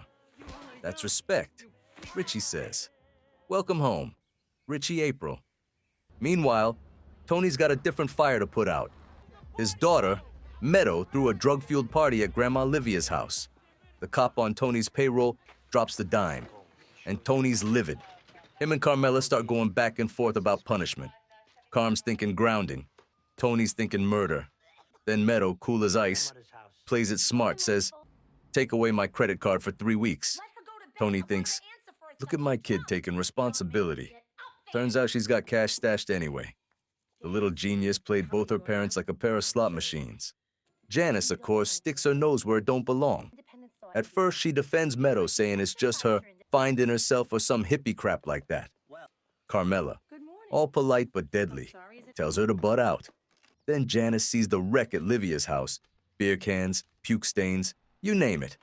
And suddenly, she's Judge Judy. Starts telling Tony and Carm what lousy parents they are. They blow up, she storms out, and Meadow overhears the whole thing looking like she just kicked a puppy. Later, Janice and Carm patch things up because, you know, Italian families. We fight, we make up, we eat. Cut to Dr. Melfi. She's out having dinner, looking classy, when she spots Tony sitting across the restaurant with his associates. You know, guys name things like Paulie Walnuts and Big Pussy. Not exactly Rotary Club material. It's awkward as hell. Tony gives her a nod like, hey, Doc, and she damn near chokes on her wine. Later, she's venting to her own shrink, Dr. Kupferberg, saying she's embarrassed, conflicted. Wonders if she did the right thing by cutting Tony off. Kupferberg gives her the old therapist Zen riddle. Depends why you became a psychiatrist. That night, Melfi dreams Tony crashes his car after running out of Prozac. Wakes up in a sweat, scribbling it all down in her little Freud diary. Back in Soprano land, Tony throws a welcome home party for Richie. The whole gang's there. Envelopes of cash, cigars, bad suits. Richie's eating it up, playing the maid man again. But when he asks where Beansy is, someone says, haven't seen him. Richie grins, because he knows exactly why. A few nights later, Beansy's out driving his Jag, thinking it's over. Richie shows up again, shoots at him, chases him down like a lunatic. Beansy tries to crawl back to his car, and Richie, get this, runs him over, breaks his back. Guy's never walking again. Tony visits Beansy in the hospital. The wife's hysterical. The doctor's got nothing good to say. Tony's steaming. Later, he calls Richie in, rips him a new one, says, "You ever go rogue on me again, I'll bury you next to him." Richie just stands there smiling that snake smile, like he's testing how far he can push the boss. Then, fate being the twisted bastard it is, Richie and Janice run into each other at a yoga class. Yeah, yoga. He's in there stretching like a bowling ball in a rubber band, and she's talking about chakras and forgiveness. They start reminiscing, flirting, talking about the old days. Next thing you know, Richie's showing up at the hospital with flowers for Livia, playing the charmer. Janice tries to act all spiritual. Says they're in different places now. Richie just smirks. Maybe we can meet halfway. Tony, meanwhile, swings by Livia's house to change the locks, just in case his mother decides to haunt the place. But there's Meadow, scrubbing floors, cleaning up, acting all contrite. Tony just stands there, stunned. He don't say nothing. Just looks at her like he's seeing a side of his daughter he ain't seen before. Then he turns, gets back in his car, and drives off. A little proud, a little confused, maybe both. Because that's life in Jersey, right? One minute you're burying old grudges, the next you're running them over in a Jaguar. All right, picture this. It's one of those slow Jersey nights. Tony's sitting around with the guys, trying to watch a bootleg of The Godfather Part 2. The tape's all grainy, lines rolling through the picture. But nobody cares. It's The Godfather, right? Tony hits pause halfway through and drops the bomb. He, Paulie, and Chrissy are going to Naples. Yeah, Naples, the old country. Gonna make a deal with the Coma about moving stolen cars overseas. Real business trip, mob style. But when he tells Carmela, oh boy, she's not having it. You'll fly halfway around the world with those goons but not take your family anywhere? Tony tries to tell her it's business, all work, no fun. But she's looking at him like she just caught him with lipstick on his shirt collar. While Tony's packing for Naples, Carmela's having lunch with Rosalie Aprile and Angie Bonpensiero, Pussy's wife. Angie looks like death warmed over. Then she drops the big one. She's thinking about killing herself. The table goes dead silent. Even Carmela, who's seen it all, don't know what to say. But Pussy's got bigger problems. He's working for the feds now, their little pet rat, and it's eating him alive. He's sweating, losing sleep, paranoid as hell. One day he's meeting his handler, Agent Skip Lipari, and who happens to spot him? Jimmy Bones, one of Tony's made guys. Pussy and Skip try to play it off like it's nothing, but Jimmy ain't buying it. So that night, Pussy shows up at Jimmy's house, says they gotta talk. Next thing you know, Pussy's got a ball-peen hammer in his hand. Cut to Naples. Tony, Paulie, and Chrissy touch down, looking like three guys who've never left Essex County in their lives. They meet this guy, Furio. Slick ponytail, leather jacket, looks like he stepped out an Italian crime flick. He tells Tony that Don Vittorio, the boss they came to meet, won't be showing up for dinner. Tony's pissed. He flew 4,000 miles for this. Then, they find out the Don's gone full senile, his son-in-law's doing life, and guess who's running things now? The daughter, Annalisa. Now, Tony don't like it. Not because she's not capable, but because she's a woman. Still, she's sharp, calm, and beautiful, in that way that makes a guy forget what the hell he was talking about. But before any of that, Tony gets a front row seat to how things work in Naples. He and Paulie step outside after dinner and watch Furio and his crew beat the hell out of some kid who set off firecrackers near him, and his mother too. Tony's face says it all. These guys ain't playing around. So Tony sits down with Annalisa again. There's this weird tension. Half business, half something else. She's flirting. He's trying to keep it professional, but you can tell the guy's sweating under the collar. She wants a deal. Tony wants Furio on his crew. Annalisa laughs it off and says Furio's too valuable. Tony says fine. He'll cut her a better deal on the cars if she sends Furio stateside. A few glasses of wine later, she agrees. They spend a day seeing the sights, talking about family and tradition. But when she comes on to him, Tony backs off. Strictly business, he says. Yeah, sure, Tone. Meanwhile, Chris is sneaking off to shoot up. Junk's got him tight. Paulie's wandering around the city like a lost tourist, trying to find his roots. He hates it. The traffic, the people, the smell. How the hell did we ever leave this dump? He mutters. Back home, things are still a mess. Pussy's spiraling, Angie's miserable, and Carmela's got too much time to think. Finally, the boys fly back. All right, picture this. The Soprano crew's getting a little makeover. Tony's got his new guy, Furio Giunta, fresh off the plane from Naples. Tony's having dinner at Nuovo Vesuvio, the kind of joint where the wine's good, the pasta's better, and Artie Bucco's sweating in the kitchen like he's serving the Pope. Tony tells him, "Hey, Art, do me a favor? Hire Furio. Let him make mozzarella or samarin." Artie gives him that nervous laugh, says the kitchen's full, and besides, his wife Charmaine ain't gonna go for it. Tony leans in. You know that tone that means it's not really a request, and says he'll cover the guy's wages. Artie folds, like always. Sure, Tone. We'll give him a trial run. Next thing you know, Tony's throwing this big welcome party for Furio. Booze, cigars, the works. But Pussy, big Pussy, he's sitting there stewing in the corner. He don't like how fast Tony's fallen for this new guy. You can see it in his eyes. Jealousy, paranoia, the whole cocktail. Then Uncle Junior and Bobby Bacala show up at Tony's house. Yeah, the same Junior who once had a hit put on him. Carmela answers the door, sees him standing there, and bang, slams it right in their faces. No hesitation. That's Jersey hospitality for you. Later, Tony sends Furio out on his first job. A couple who run a dirty little brothel owe Tony money. Furio don't waste time negotiating. He walks in, beats the husband half to death, shoots him in the kneecap, and smacks the wife around for good measure. That's the Neapolitan way. Quick, brutal, and efficient. When he's done, Tony's smiling like he just signed a first-round draft pick. Meanwhile, Dr. Melfi's wrestling with her conscience. She's talking to her own shrink, Dr. Kupferberg, about taking Tony back as a client. She tells him about this dream she had.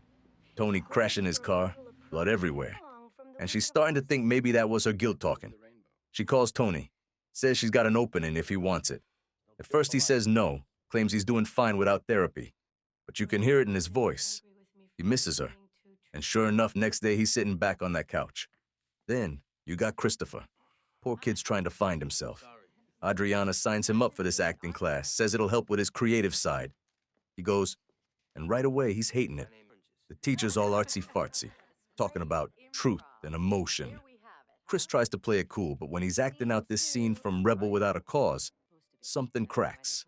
The guy's crying in front of a room full of strangers. He runs out humiliated like a tough guy caught holding a kitten. Next class, he snaps on his partner. Beats him bloody over a stupid exercise. Adriana says maybe it's because of his father's death, but Chris don't want to hear it. That night, he dumps his whole screenplay, the one he thought would make him famous, into a dumpster. Just like that, gone. Back at home, Tony's losing it again. Janice decides she's taking out a loan on Ma's old house, wants to renovate it. Tony shows up, and guess who's there? Richie Aprile. Spent the night with her. Tony's face goes red. Richie's the last guy he wants anywhere near his sister. Later, Tony stops by Hesh's place. You know, the old-timer who used to run with his dad. He tells him about the panic attacks, the blackouts, the whole 9 yards. How come Gambino or Lucky Luciano never had these problems? He says. Hesh just shrugs, says Johnny Boy. Tony's old man sure had him too, just not as bad. Twice a year, maybe. Tony looks stunned, like someone just told him Santa Claus was real. But it don't help. He's still feeling like something's broken inside. And Pussy? He's still sneaking around with his FBI guy, Lipari, crying about how Tony's pushing him aside for Paulie and Silvio. Next thing you know, Paulie and Johnny Sack are sitting down to talk business. And Pussy gets told to take a walk. Meanwhile, Furio, the new kid, gets to stay. Pussy don't say nothing, but the look on his face says it all. It's that mix of rage and fear. The kind of look a guy gets when he realizes the walls are closing in and there's nowhere left to hide. All right, so picture this. It's college night at Meadows School. Tony's walking through the halls, playing the proud dad for once. When who does he bump into but Davey Scatino? Old friend, class clown, now running a little sporting goods store over in Ramsey. And before Tony can even take a breath, Davy starts poking around about the executive game. The big one. The kind of poker table where men lose their houses just for a seat. Tony laughs it off. Dave, you don't want to sit at that table. The buy-in alone's more than you clear in a month. Stick to golf. Dave nods. All smiles, but you can tell. The guy's got that itch. You know the type. Always looking for the shortcut. The fast track to respect. Next thing you know, Dave's playing cards with Richie, Aprile, and some neighborhood degenerates in a low-stakes game. Loses, of course. Richie starts coming by the store looking for his cut. And let me tell you, when Richie comes to collect, he don't bring a calculator. Don't come to my games again till you pay up, Richie says. Meanwhile, Tony's sitting across from Dr. Melfi. Then you got Tom Giglione's funeral. Guy just retired. Next day falls off a roof. Classic Jersey luck. Tony's standing there paying respects when Livia, yeah, his mother, walks in like the ghost of Christmas past. He goes red. She's dead to me, he mutters. But she's still showing up at Meadows' school performances like nothing happened. So the big night comes. The executive game. It's like a mobster's version of the Oscars. Sinatra Jr.'s there, Johnny Sacks, Silvio.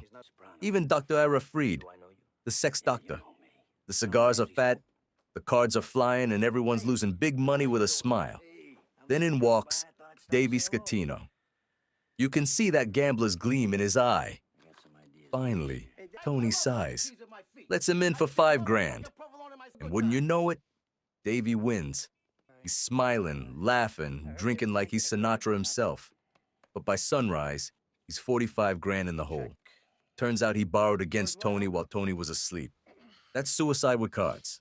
Richie hears about it, storms into the motel where the game was held, and nearly chokes Dave to death for even showing up when he still owes him $8,000. Tony has to drag Richie off him, pulls him outside, and gives him that quiet death stare. He don't pay you a dime until he pays me, Tony says. And you're not collecting interest, you're not making calls. Nothing. Capiche? Richie swallows his pride and apologizes. You can see he wants to break something, but he knows better. Later that night, Richie's driving with Janice, Tony's sister, telling her Tony's a good guy deep down. Janice, of course, starts whispering poison. He's not doing you favors, Richie. He's keeping you under his thumb. You can practically see the wheels turning in Richie's head. Davy's world starts collapsing. He can't pay Tony, can't pay Richie, can't even look his family in the eye. Tony finally goes down to the store, smacks him around a little. Old school lesson in accountability. Davy's desperate. As partial payment, Davy hands over his kid's car, a nice new Pathfinder. Tony shrugs, takes it, and gives it to Meadow, but she figures it out right away. It's her friend Eric's ride. She refuses it, calls him out. Tony loses it, starts yelling about how everything she's ever had came from his work, his sweat, his blood. Carmela tries to reason with him, says the Scatinos have connections at Georgetown, and this could mess up Meadows' college shot. Then comes the school cabaret night. Meadows supposed to sing a duet with Eric, but the kids had enough. Storming off right before curtain call. Meadow goes on alone, singing through the pain, while Carmela's sitting there trying to smile for the crowd. Tony, he's watching with that blank stare. Not sorry, not proud, just numb. Because that's the thing about Tony Soprano. He wants to be Gary Cooper, the strong, silent type. But deep down, he knows. Gary Cooper never had to explain to his daughter why her best friend's car is parked in his driveway. All right, let me set the scene for you. So AJ, Tony's kid, he's at that age where he's too young to be smart and too old to be cute. One afternoon, he takes Carmela's car out for a joyride. No license, no clue. And bang, sideswipes a parked truck, scratches up the side, mirrors hanging by a thread like a loose tooth. So Tony and Carm sit him down, do the whole, you could have killed somebody. This kid just shrugs and says, that'd be interesting. Says death shows the ultimate absurdity of life. Turns out AJ's been reading Camus, The Stranger, and now he's decided God's dead and confirmation's a waste of time. Tony's spinning. Goes to Melfi like, is this normal? My kid's talking about life being meaningless.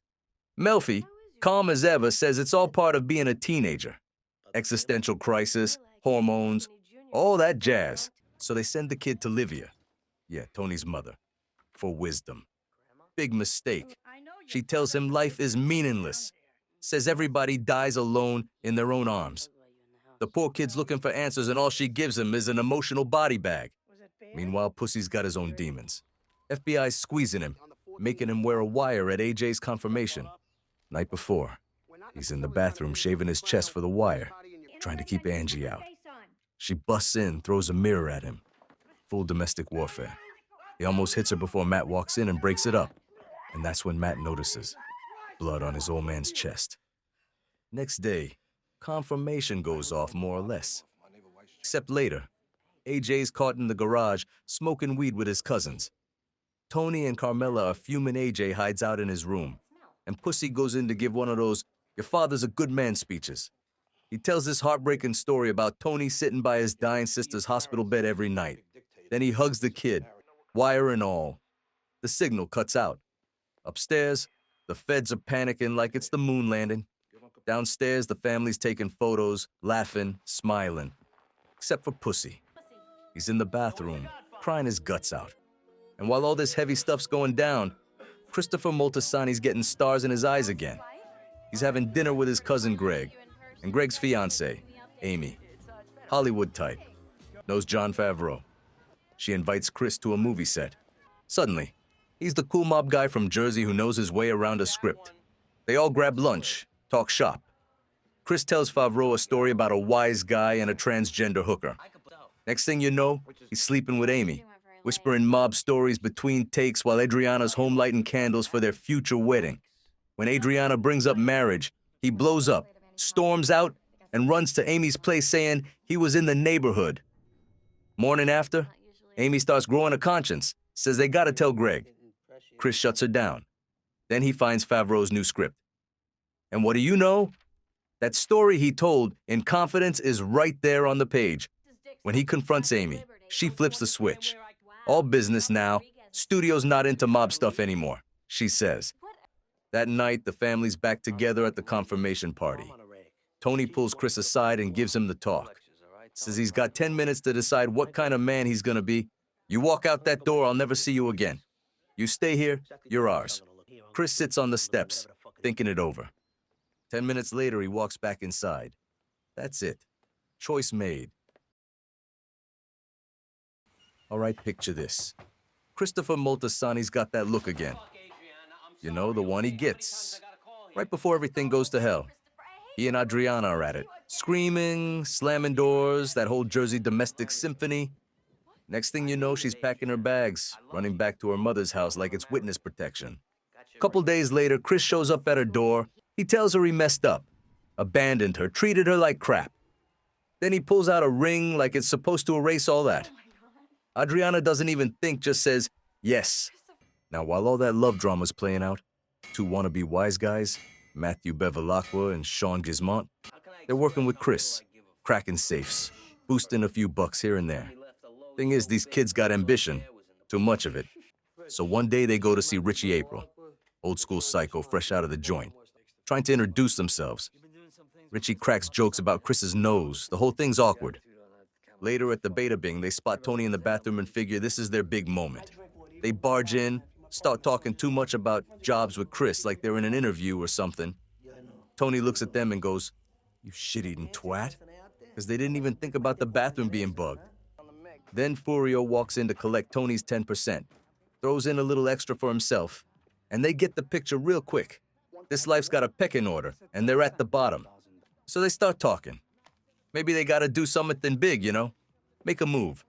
Like back in the old days. Next thing you know, they're waiting outside a diner in Kearney. Nervous as hell, Christopher walks out with his coffee. No idea what's coming. They open fire. Bang, bang, bang. Chris goes down, but the guy's tough. Shoots back, hits Sean right in the chest. Sean's panicking, trying to undo his seatbelt, and Chris puts him down for good. Matt takes off like his shoes are on fire. Runs straight to Richie's hangout, babbling about how they did it for him. Richie's face goes red. "You did what?" he says.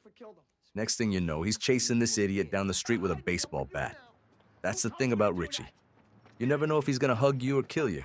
Meanwhile, back in suburbia, Carmela's stressing about Meadow going to Berkeley. Says it's too far, too liberal. Wants her closer to home. She tells Tony, these days, you want to get into a good school. You either know someone or donate 5 buildings. Then she remembers her neighbor Jeannie's twin sister, Joan. Big shot at Georgetown. Joan tries to play nice.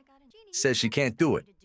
Carmela leans in, real calm, real polite, and says, I'm not asking you. I want it. Joan goes, is that a threat? Carmela smiles. Of course not. And just walks out. A couple days later, Jeannie shows up at the door, pie plate in hand. Says Joan wrote the letter. That's Carmela for you. Par P.T., a mom part enforcer.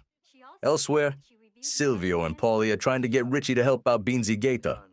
You know, the guy Richie ran over. They want his house fixed up so the guy can move around in a wheelchair. Richie doesn't want to hear it, till he finds out Tony's behind it. Then he sends Vito and a couple goons over, but they half-ass the job and disappear. When Tony hears that, he's pissed. So Richie tries to smooth it over. Brings Tony this old leather jacket, says it belonged to Rocco DeMio, toughest guy in Jersey back in the day. Tony plays nice, takes it.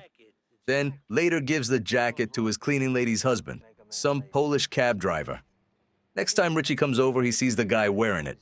You can see it in his face. Humiliation. The jacket, the pride, the past. All gone. Just another ghost of a tough guy who doesn't matter anymore. Then the phone rings. Christopher's been shot. Tony and the crew rush to the hospital, the whole family gathered around his bed. Machines beeping, everyone whispering prayers they don't really believe in. Tony just sits there looking at his surrogate son hooked up to wires and says quietly, how could this happen? Christopher Moltisanti's laid up in the ICU. Tubes everywhere. Bleeping machines, humming like bad jazz. The kid's hanging on by a thread. Family and friends crowd in the halls, looking like they're all at a wake that hasn't happened yet. Then in the middle of the night, boom, flatline. Heart stops cold. The doctors rush in, chest pumps, paddles flying, alarms screaming. For over a minute, Chris is gone, clinically dead. And just when it looks like the lights are out for good, they bring him back. Carmela's rattled to the core. She ducks into an empty room, all alone, starts praying to Jesus. Says everyone in her family chose their line of work with their eyes open, but begs him to cut Chris some slack. Let him see the light, she whispers. When Chris finally wakes up, he ain't the same. He asks to see Tony and Paulie. They lean in and he tells them this wild story. He went to hell, not heaven. Not some tunnel of light. Hell. Says he saw Brendan Falone and Mikey Palmer sitting in an Irish bar down there sending Tony and Paulie a message. 3 o'clock. Tony rolls his eyes. Thinks the morphine's talking. But Paulie? That guy's spooked. Big time. Next few nights, he's waking up at 3 a.m. on the dot, sweating, screaming, scaring his girlfriend's kids half to death. The message is eating him alive. So, his girl drags him to a psychic. Some candle-burning lady in a tracksuit who claims she can see the dead. She tells Paulie she's surrounded by spirits. Paulie storms out of there and heads to church, rips into a priest about how he's been dropping envelopes in the collection plate for years, and what does he get for it? Ghosts. The church turned his back on me, he yells. Says he's done making donations. The holy protection racket's over. Later, he finds Chris in recovery and tells him maybe what he saw wasn't hell. Maybe it was purgatory. You ain't gone all the way down yet, kid, he says, trying to convince himself as much as Chris. Meanwhile, back at the Soprano house, Carmela's in one of her moods. She finds out Ralph Cifaretto, some mid-level maniac, just had a kid with his Brazilian side piece. She brings it up to Tony, all tight-lipped and calm at first. Then she drops the bomb. She wants him to get a vasectomy. Says she's tired of worrying about bastard kids popping up with his eyes and her migraines. Tony waves it off, says he's not even seeing his Guma anymore. Carmela don't buy it. Next thing, she's grabbing a pillow and storming off to the couch. Then she finds out Tony lied to her about Christopher's vision. Told her Chris saw heaven. Chris, meanwhile, told her flat out he was in hell that burns her even worse. Next day, Tony's trying to play dad. Yells at AJ for spilling food on the floor. Then feels bad about it 5 minutes later. Apologizes. You can see the guy's trying. He tells Carmela he'll get the vasectomy if she still wants it. She says, no. What she wants is for him to be hers. Body, mind, and soul. And that night, they make up the old-fashioned way. Across town, Big Pussy's losing it. He's working both sides. Tony's crew and the feds. And the paranoia's eating him alive. He's convinced Tony knows. So his FBI handler tells him, make Tony love you again. So Pussy goes out and finds Matthew Bevilacqua, the little punk who shot Christopher. He tracks him down to some park out in Jersey and calls Tony. The two of them meet there and they do the job. Boom, boom, boom. Kid never had a chance. Afterwards, they hit a steakhouse. Same joint Pussy took Tony to after his first kill. The air's thick. Nostalgia. Guilt, maybe both.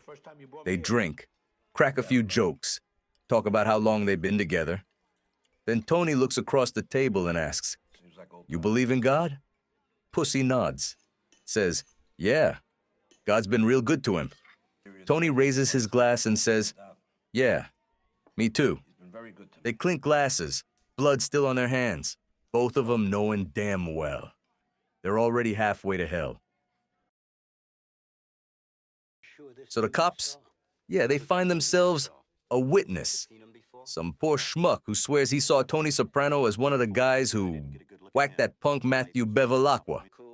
Next thing you know, word gets back to Tony, and the guy's sweating bullets. Heart going a mile a minute. He starts thinking about bailing. New identity, new town, maybe a beach somewhere that don't got extradition. He grabs a duffel bag stuffed with cash, the kind of bag that makes a man walk funny, and drops it on his lawyer Neil Mink's desk. Take care of my family, he says, just in case things go south. Mink doesn't even blink. That's old hat to him. Then, just when it looks like Tony's gonna have to disappear for real, the witness gets wise, realizes who he's fingering. Mafia business. He damn near sprints back to the cops to say he made a mistake. Just like that, Tony's off the hook. Clean. Now, Tony and Richie Aprile, they're running a different kind of hustle. They got this guy, Davey Scatino, a nice enough suburban guy with a sporting goods store and a bad habit for cards. Tony and Richie start bleeding him dry, buying stuff on his credit, selling it on the street for quick cash. Every week, another delivery, another box gone. And Davey, he's circling the drain. Tony tells him straight up, we'll keep going till there's nothing left to squeeze. Then we walk away. That's clean. Cold as ice. Davey's begging for mercy, but Tony's been through this dance before. It's just business to him. He even reminds Davey, the game was fair. Could've won big. Just didn't. Meanwhile, Carmela's having lunch at Vesuvio's with Davey's wife. She's worried sick. Says Davey's gambling again, disappearing at night. Carmela nods, sips her wine. Doesn't say a word, but you can tell. She knows exactly where that money went. Richie, though, he's not satisfied. Thinks Tony's cutting him short on both the store and the garbage route. He goes to Uncle Junior, starts whispering about how maybe it's time to take Tony out.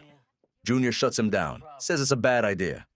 Richie reminds him, you wanted him gone once, too. Junior don't like hearing that, but Richie's not wrong. Over at the store, Davey's too ashamed to even go home. The guy's sleeping in a damn tent between shelves of basketballs and ski boots. One night, Tony stops by, finds him sitting there, looking like the ghost of Christmas past. Davey asks, how does this end, Tone? And Tony, without flinching, tells him the truth. We bleed you dry, you go bankrupt, we call it even. That's the thing about Tona. He don't sugarcoat it. Somewhere in between all this, Tony swings by the hospital to see Beansy Gator. Guy Richie ran over with a car a while back. Tony tries to make it right, slips him 50 grand.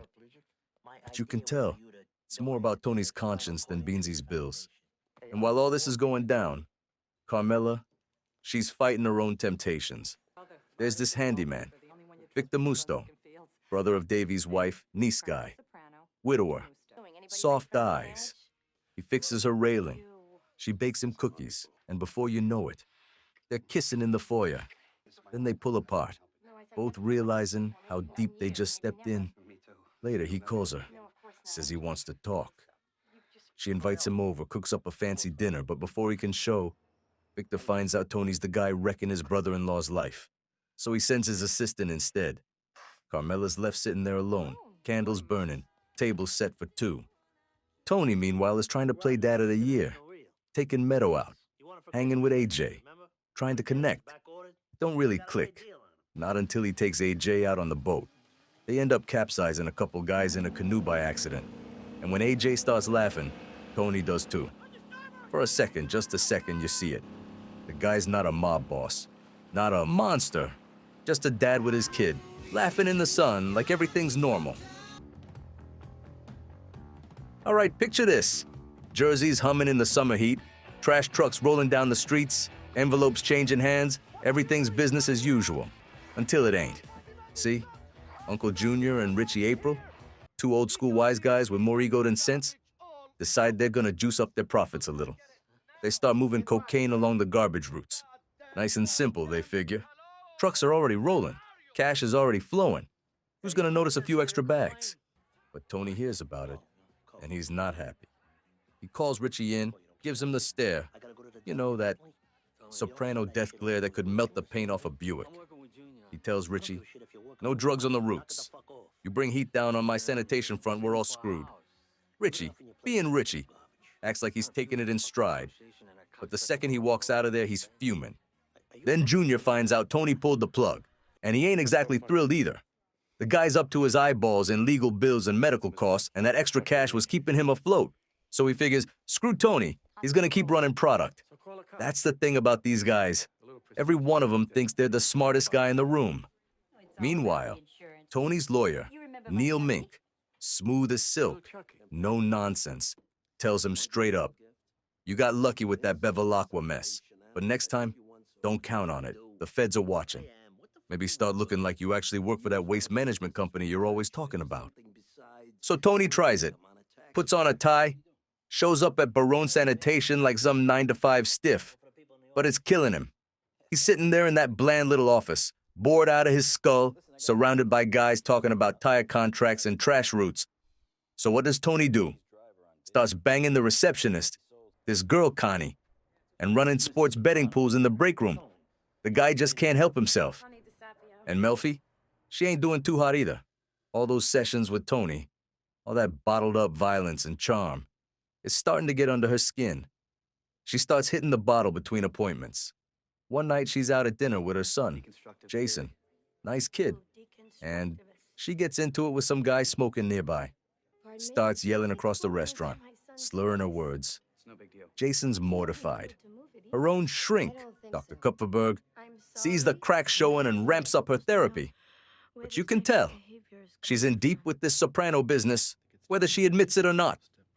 Then there's Uncle Junior, wheezing like an old radiator. Doctor tells him he's got sleep apnea, gives him one of those CPAP machines. While he's getting discharged, he bumps into Catherine Romano, widow of one of his old pals' niece lady, real old school. She brings him manicotti, flirts a little, even comes over to check on him. Junior tries to play it cool, hides the fact he's under house arrest. But when he gets his damn hand stuck in the garbage disposal for 6 hours, he caves and calls her. She shows up, frees him, and next thing you know, she's tucking him into bed, strapping on his sleep mask like it's foreplay. Back in therapy, Melfi drops a word on Tony. Alexithymia. Fancy way of saying he's one of those guys who can't process emotion. If he's not hustling, screwing, or blowing something up, he falls apart. You need constant stimulation, she says. Otherwise, you gotta face the pain you cause. Tony just stares at her jaw tight like she said the quiet part out loud. Next thing you know, he's back at Satriale's, surrounded by his crew. Cigars lit, money changing hands, order restored. Even the feds roll by. Agent Harris, all smiles, shaking hands, cracking jokes with Tony and the guys out front. And that's the thing about Jersey. 1 minute, it's chaos. Next minute, everyone's laughing like nothing ever happened. All right, picture it like this. Richie Aprile's kid is out there gliding across a dance floor, practicing ballroom moves like he's Fred Astaire. Tony's got problems. Emotional, domestic, and otherwise. Janice, big mouth that she is, tells him she knows all about his Russian girlfriend, Irina, that gets under his skin. Out of shame, or maybe guilt, Tony decides to cut Irina loose. She starts crying, saying she'll kill herself if he leaves. Tony, cold as stone, walks out anyway. Couple days later, the phone rings.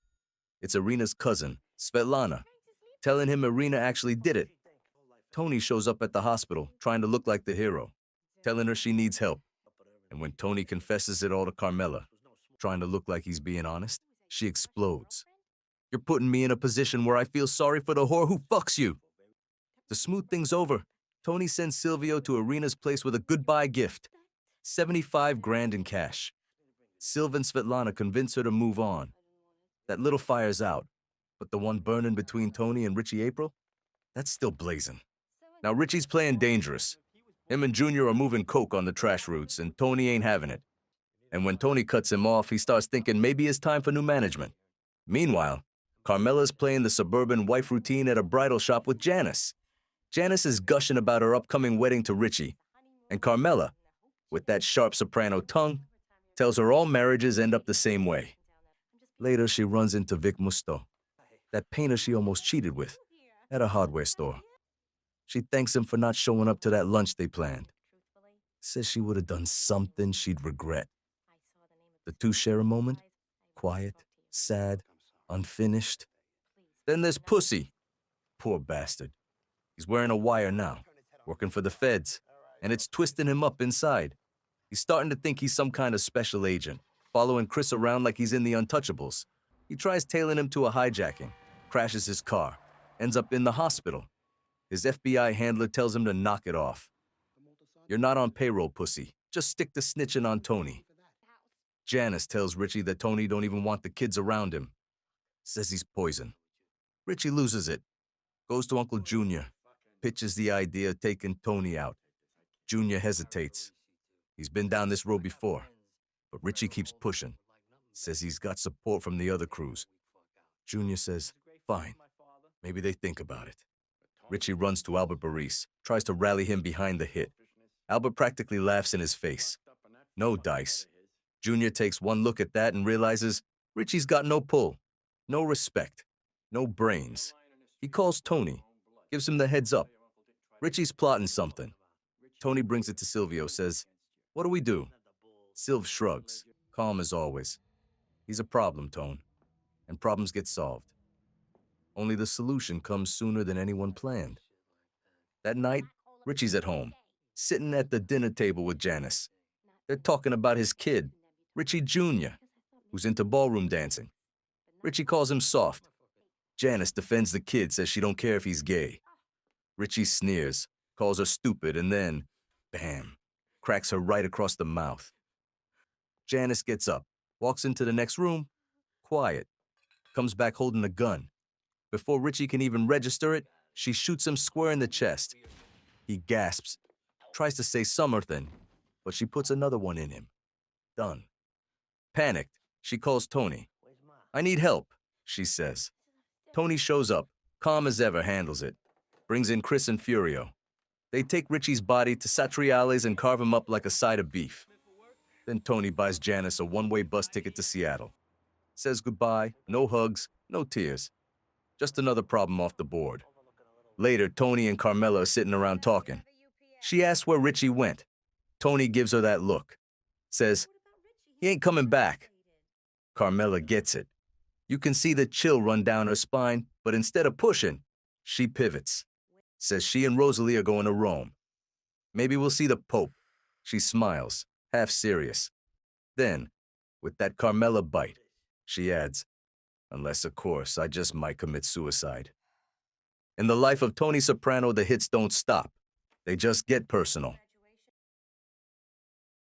It all starts with Tony and his kid sister Barbara heading over to Ma's place. Livia's sitting there in her old house still playing the victim. Acting like she's got all the time in the world, Tony. Trying to do the good son thing. Says they gotta figure out where she's gonna live. That's it. Tony snaps. Throws down 2 plane tickets to Tucson, tells her to take her sister Quintina and beat it. Don't come back, he says. She just stares at him. Tony's out eating with Silvio and Big Pussy at Artie Bucco's joint after hitting an Indian restaurant earlier. They're talking shop, this new calling card scam they got going. It's one of those smooth mob business meals. Wine, cigars, envelopes slid under the table. But later that night, Tony's stomach starts rumbling. And that's when things get weird. He crashes hard and starts dreaming Real vivid stuff. He's walking down the boardwalk in Asbury Park and all the guys are there. Tony's been told he's got 6 months to live. Cancer, maybe. And he's already made peace with it, but then the guys tell him he's not gonna die from sickness. Nah, he's gonna kill himself. Tony jolts awake, sweating, puking, and running for the bathroom. He's got full-blown food poisoning, but the fever dreams don't stop. Next thing, he's seeing Uncle Junior wandering around some factory, and Silvio showing up saying, "Our real enemy hasn't shown himself yet." Tony passes out again, dreaming about banging Dr. Melfi right there on the therapy couch. Yeah, his subconscious is working overtime. When he finally drags himself back into therapy, he starts ranting about Indians. Total racist tirade. Then swings over to his mother. Melfi calls him out on it, tries to push him deeper, but he deflects like always. Then he casually drops, "By the way, I dreamed about us having sex." She's stunned. He storms out. That night, he gets one more dream. He's talking to Pussy. Only Pussy's a fish. The fish says, "You know I'm working with the government, right?" Tony wakes up shaken. Maybe it's the fever talking, maybe not. But the seed's planted. Next morning, Meadow drops the big news. She got into Colombia. Tony's proud, sure, but he's got other things on his mind. He grabs Silvio, and they head over to Pussy's house. They tell him they're going out on the boat, nice and friendly. But Tony's got that look in his eye, the one that says, "This ain't no pleasure cruise." They find Pussy's wire before they even leave. The jig's up. Out on the water, just the four of them. Tony, Paulie, Sil, and Pussy. Tony confronts him. "How long you been flipping, huh?" Pussy denies it, then crumbles. Says he didn't give up nothing big, that is not what it looks like. Tony don't buy it. Sil pretends he's seasick and steps out. Then he says, "Can I sit down? My balance is off." He's shaken, scared. Tony nods. Pussy takes a breath, and that's it. The three of them pull their triggers. Quick, clean. They wrap him in chains, dump him overboard. He disappears into the dark water. Hours later, Tony gets a call. It's Livia. She's been stopped at the Newark airport, caught with stolen airline tickets. Within minutes, the FBI is banging on Tony's door with a search warrant. They find the same tickets in his car, cuff him, drag him in for questioning. The agents are loving it. One even mocks him, says the big bad Tony Soprano looks weak in the knees. Tony snaps, tells him he's got food poisoning. They toss him in a holding cell just long enough to rattle him. He calls his lawyer, Neil Mink, and makes bail, just in time for Meadow's graduation. Next day, the whole family's there. Meadow gets her diploma. Everyone's smiling. Tony's beaming, proud as hell. Afterward, he pulls Chris aside, tells him he's getting his button. Gonna be made big moment. That night, there's a little party at the house. Food, music, laughter. Carmela's mingling. Meadow's celebrating. Tony's standing off to the side, quiet, lighting a cigar. The camera lingers. The smoke drifts up, his face half in shadow. Then it cuts to the ocean. Waves crashing against the shore. The sunset bleeding into the horizon. Another chapter closed. One friend buried at sea. One daughter heading off to college. And Tony Soprano standing between both worlds. Family man, mob boss, sinner, survivor. All right, picture this. The feds are sitting around in some dull beige office, the kind of place that smells like burnt coffee and broken dreams, listening to old tapes of Tony Soprano and Big Pussy Bonpensiero. Thing is, Pussy's gone fishing. No body, no confession, no case. They all agree. Tony's too smart to yap in public, too careful on the phone. Then Skip remembers something. Tony's got this little trick. Whenever he wants to talk serious, he takes his guys down to his basement. Why? Because the place hums like a factory. 5 separate air conditioning units running all at once, drowning out every word. Smart move. Old school paranoia mixed with new world luxury. So Skip says, what if we bug the basement? The idea's gold. They start watching the Soprano house like hawks, charting every move. Tuesdays, they find out, are the sweet spot. Every Tuesday for about an hour and 45 minutes, nobody's home. So on the big day, a crew of feds breaks in. Slick, silent, like a heist crew in an FBI windbreaker. They hit the basement, and there it is. This dusty old reading lamp sitting in the corner. Perfect decoy for a wire. They swap out the lamp, plant the bug, and sneak out before the maid even gets back from lunch. Meanwhile, the family's moving on with life. Meadow's off at Columbia, surrounded by Ivy League kids and idealists. Her new roommate's a Jersey girl named Caitlin. Sweet, but homesick and kinda nuts. Tony's son, AJ? He's skipping class to smoke cigarettes and talk about existential crap. Tony, meanwhile, has business headaches of his own. Whispers of a possible garbage war brewing over his sanitation routes. So he gathers the crew at Satriale's, making sure everyone's playing nice. That's when he spots Patsy Parisi, sitting there, dead-eyed, still mourning his twin brother Philly, the one Tony had whacked last year. Patsy's drinking heavy, barely hiding the grief or the rage. That night, while the FBI's recording everything from their fancy new bug, Patsy's outside Tony's place, drunk off his ass. He's standing by the pool, pointing a gun right at Tony through the glass doors. You can practically feel the trigger about to snap. But then Patsy lowers it, sighs, and just starts pissing in Tony's pool instead. The feds are watching from their van, mouths open. Tony? He don't see a thing. A couple days later, Tony calls Patsy in, mentions how good his numbers have been, then casually brings up his brother. You can tell he's testing him. You over it? Tony asks. Patsy takes a beat, swallows hard, then says, "Yeah, boss, I'm good." You can see it in his eyes, though. He's lying. Tony smiles, pats him on the shoulder. Good. Keep it that way. And that's Jersey for you. Everybody's got something eating them, but no one ever says a word. All right, this one's got that dark Jersey flavor all over it. So Tony's sitting at the breakfast table, doing the morning routine. Paper, coffee, a little quiet before the chaos, when he spots this article about a mob beef spilling into his sanitation routes. That's when Meadow walks in with her new college friend. This smooth, polite kid named Noah Tannenbaum. Real clean cut. Tony sizes him up. They start talking about movies. Old school gangster stuff, The Public Enemy. Tony lights up talking about Cagney and the classics. He's actually enjoying the kid's company for a minute. Then Meadow leaves the room, and Noah, trying to bond, mentions he's half Jewish and half black. The air changes. He hits the kid with every racist thing he can think of, ends it with, "Stay away from my daughter." Tony goes to the kitchen to cool off, and there it is, on the counter, a box of Uncle Ben's rice. He freezes. His breathing gets weird. Boom. Panic attack. Next day, he decides to do something about all the noise in his life. He goes to visit his mother, Livia. Yeah, that Livia. She's sitting in her chair like the ghost of misery itself, and her aide, Svetlana, says she's making her fill out baby journals Carmela bought years ago. Tony looks at those blank pages and realizes she never even tried. No memories, no love, nothing. He snaps, tells her to say whatever she wants to the feds about his case, then storms out. That night, Meadow corners him, says Noah's acting weird.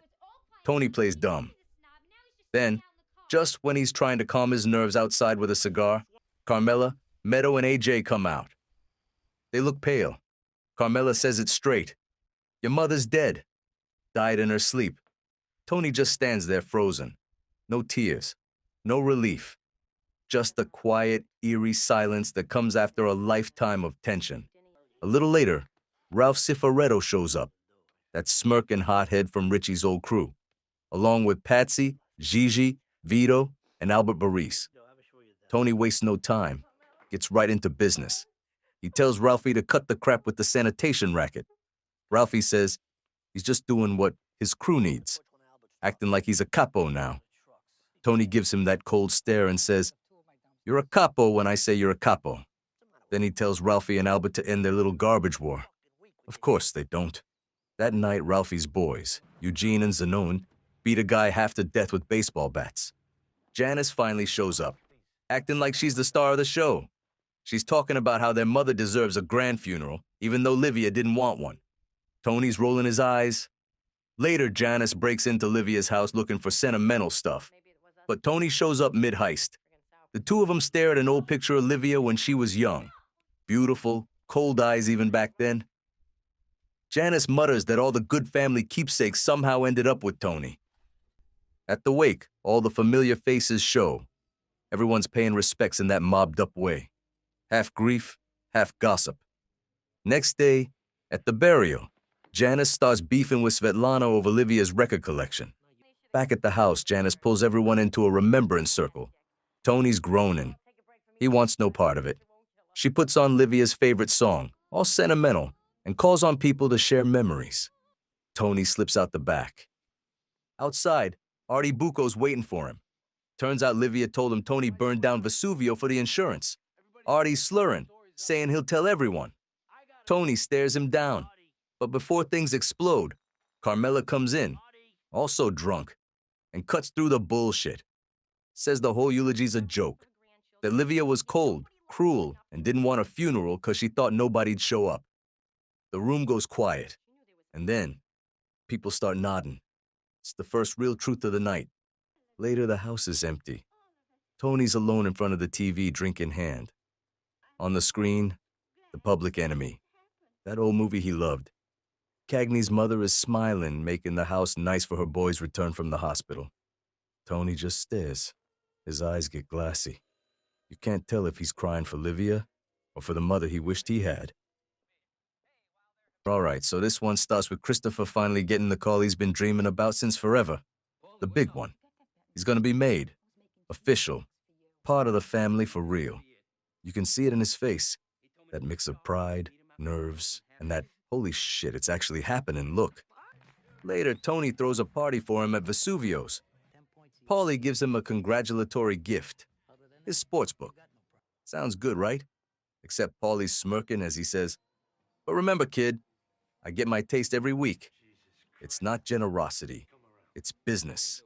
And sure enough, when Chris starts running it, he realizes the thing's bleeding money. He can't make his payments. Comes up short.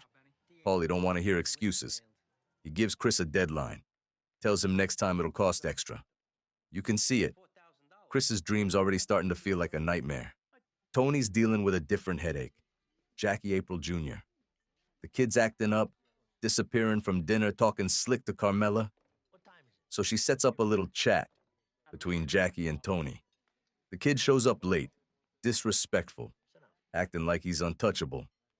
Tony figures it out right away. Jackie thinks Tony had his Uncle Richie clipped. Tony plays it cool, tells him Richie was a rat, went into witness protection. Lies through his teeth, but it's smoother that way. Then he lays it out straight. You ain't your father, and I don't want my kid or you ending up in this life. You could tell Tony actually means it in his own screwed up way. But Jackie, he's young and stupid, thinks he's got to prove something. Chris, on the other hand, he's desperate.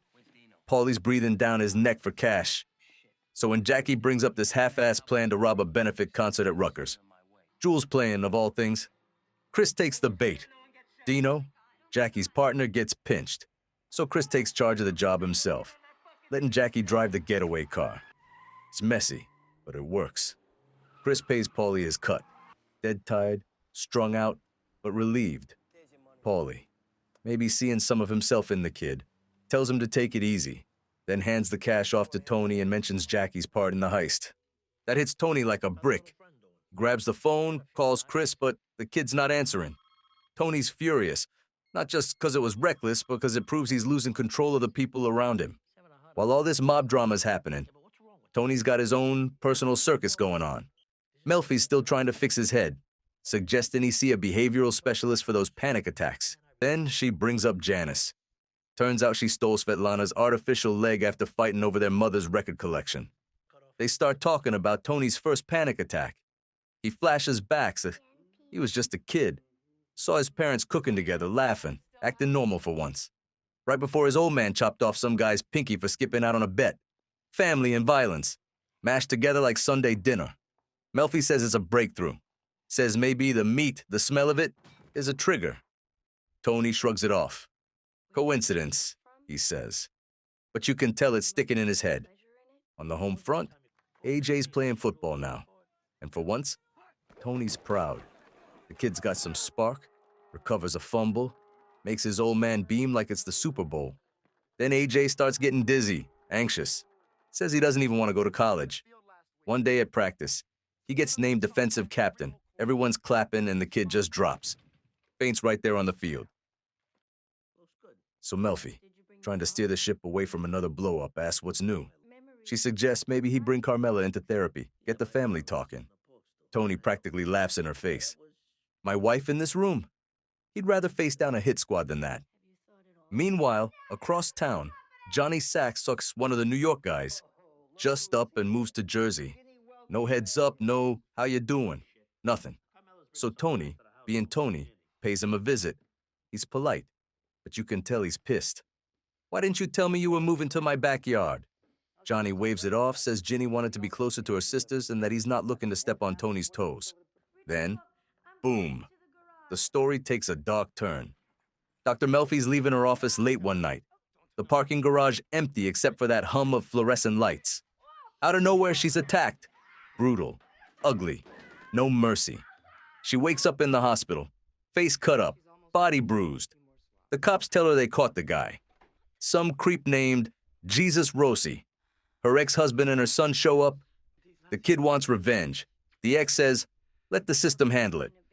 But the system? It doesn't handle jack. The next day, Melfi gets the news. Rossi's walking free. Some mix up with the evidence chain. Melfi's shattered. Days later, she walks into a sub shop to grab a sandwich, and there's a plaque on the wall. Employee of the month, Jesus Rossi. Her rapist. She drops her drink, runs out like the walls are closing in. Next session with her own shrink, Dr. Kupferberg, she talks it through. Kupferberg looks horrified, but Melfi smiles a little, says she won't tell Tony, won't use him like that. But she admits, the thought felt good. Back in Moblin, Ralphie Cifaretto, the loudmouth with the bad coke habit and worst jokes, starts playing mentor to Jackie April Jr., his girlfriend Rosalie's kid. Takes him out to dinner at Vesuvio's, talking like he's doing the boy a favor. Even suggests Meadow as a girlfriend. Then, like an idiot, drags him along on a collection job. Some guy owes money and won't pay. Ralphie goads the guy into swinging a bat, then beats him bloody, and Jackie helps. Ralphie even gives the kid a cut of the take like it's his bar mitzvah gift. Tony finds out and flips. He tells Ralphie to keep the kid away from the life. Says he promised Jackie's old man he'd protect the boy from all this. So when it comes time to promote a new capo, Tony skips over Ralphie, gives the job to Gigi instead. Ralphie's crushed, sulking like a teenager who didn't make varsity. And as if Tony didn't have enough headaches, his sister Janice is out here starting international incidents. She refuses to give back Svetlana's prosthetic leg. Yeah, you heard that right. Over some stupid fight about Livia's record collection. So Svetlana sends a couple Russian goons to pay Janice a visit. They rough her up and take the leg. Tony shows up at the hospital, looking down at his sister, disgusted. Now I gotta go deal with this, 'cause you couldn't just give back a leg? Back in therapy, Tony tells Melfi he'll see that behavioral guy after all. He thinks it's progress. Melfi, sitting across from him, suddenly starts crying. Not a little tear. She breaks. Tony leans forward, concerned for once. You okay, Doc? She waves it off, says, let's just keep talking. He studies her. He knows something's off. You sure you don't want to tell me something? Finally, she says it, quiet, heavy. No. And just like that, the session ends. Her holding back the storm. Him, none the wiser. That's the thing about Tony and Melfi. He's the monster she sometimes needs, and she's the conscience he'll never fully have. Two broken people, each trying to fix something in the other, without ever saying what they really want. All right, so picture this. Tony and Carmela sitting side by side in Dr. Melfi's office for their first couples session. The air's thick. You can almost hear the ticking of that little clock on her desk. Melfi starts digging right away, asking Carmela if she thinks she understands the root causes of Tony's problems. Carmela doesn't like the sound of that. Her eyes narrow, she crosses her arms. She thinks the doc's blaming her. Next thing you know, she and Tony are snapping back and forth like an old radio gone bad. Years of bottled-up resentment spilling out right there in the shrink's office. By the time they're leaving, Carmela's crying, Tony's fuming, and the tension's thick enough to slice with a butter knife. Meanwhile, Meadows giving him attitude about race after he makes one of his usual Tony-style comments. She's fed up, grabs that fancy lamp from the living room, the same one the FBI's been using to spy on the family, and drags it back to her dorm at Columbia. Just like that, she single-handedly screws up an entire federal investigation. The irony? Beautiful. After a funeral for one of Carmela's uncles, another one of those endless Italian family affairs, Tony runs into Bobby Baccalieri and his old man, Bobby Sr. now. Bobby Sr.'s a legend from the old days. Quiet, respectful, lungs full of tar and regret. The guy's dying of lung cancer. But when Vito's brother Brian gets beat down by Mustang Sally, Bobby Sr. steps up to handle it. Sally's his godson, but rules are rules. Bobby Jr.'s terrified, begs Jr. and Tony to call it off. Says his dad's too sick to be out there doing hits. Jr. tries talking Tony down, even goes to Johnny Sack and Ralphie for backup. Tony ain't hearing it. He shuts it down hard. It's done. So, Bobby Sr. goes to work. He tracks down Mustang Sally and his buddy Carlos. And even though the old man's coughing like a busted muffler, he does the job. Then on the drive home, his lungs give out. He starts wheezing, blacks out, and crashes. That's it. End of an era. When Bobby hears the news, he's crushed. Real tears, the kind you don't see often in that world. Junior calls Tony, tells him he's got stomach cancer too, makes him promise not to tell anyone. Tony nods, then immediately tells Janice. Of course. The two of them meet up at their mother's old house, talk about death, bad luck, and the family curse. When Bobby shows up to take Junior to his father's wake, Junior pretends he's too sick to go. And just when you think things can't get messier, Artie Bucco, poor, soft-hearted Artie, starts slipping. Adriana stops by Vesuvio's looking all dolled up, and Artie loses his head, starts drinking, making a fool of himself, even mouths off to Christopher in front of Tony. Chris almost clocks him, but Tony breaks it up. Then Artie, slurring his words, confesses to Tony that he's in love with Adriana. Tony stares at him like he's just confessed to killing a puppy. Do yourself a favor, he says. Don't ever say that again. The next day, Tony tries to throw him a bone. Says they should go into business together, selling Italian sauces under the Satriale's name. Artie's all excited, but Charmaine shuts it down fast. Says Tony just wants another front for his dirty money. They start arguing, and she drops the bomb. Tells him the marriage is over. That night, lonely and pathetic, Artie invites Adriana to dinner. Just the two of them. Halfway through the meal, she figures it out. She gets up, makes an excuse, and leaves. And there he is, Artie Bucco, sitting alone in his fancy restaurant, staring at an empty glass of wine, wishing he was somebody else. All right, this one's a dark one, even by Jersey standards. Tony's sitting in his usual corner when Tracy, one of the dancers, walks over with a loaf of homemade date nut bread. She baked it herself. He's polite, but there's distance, because Tony knows she's sleeping with Ralphie. Meanwhile, up in Manhattan, Meadows got her own drama. She's at Columbia now playing adult, flirting with this film student kid, Noah. They're hanging out, making out, trying to tune out the noise. Except that noise keeps showing up in the form of Meadows' neurotic roommate, Caitlin. The girl's a mess. She's got panic attacks over everything, pigeons, exams, the smell of cafeteria food. Meadow finally gives up and sneaks off to Noah's dorm. That's where it happens. She loses her virginity. Just like that, Tony's little girl ain't a little girl anymore. A few days later, Meadow and Noah try to cheer Caitlin up for her birthday, but the whole thing goes south fast when a homeless woman starts rambling outside. Caitlin cracks again and bolts. Meadow's done with the drama. Then things start going sideways. Noah bombs a paper, blames Caitlin for distracting him. His old man Len steps in, the kind of lawyer who thinks money fixes everything. He files a restraining order against Caitlin, over a term paper no less. Meadow thinks it's cruel, calls it overkill. She even has dinner with Len, trying to understand him. Somewhere between the wine and the small talk, Len brings up Tony. That polite, subtle way rich people ask, "So what does your father do exactly?" Next day, Noah dumps her. Says she's too negative, too cynical. She's left sitting there, heartbroken, realizing that maybe she got her father's edge after all. But while Meadow's learning about heartbreak in college, back in Jersey, Tony's world's about to go off the rails. Tracy pulls Tony aside one afternoon, eyes wide, scared, a little hopeful. tells him she's pregnant. Ralphie's the father. She asks Tony what to do. Tony sighs, tells her straight, "Don't tell him. Get rid of it." He's trying to protect her, but the way he says it, cold, practical. You can tell he's already writing her off as another casualty in Ralphie's chaos. A few days later, Silvio finds Tracy at Ralphie's place. She's been gone for days, missed shifts. Sil's pissed, tells her she's got to come back to work. He slaps her across the face right there, and Ralphie, he just watches, laughing, like it's a show. Then comes that morning, the one everybody remembers. The guys are having an early party at the Bing. Drinks, laughs, music. Tracy walks in, says something smart to Ralphie in front of the crew. Maybe she's had enough. Maybe she forgot who she was talking to.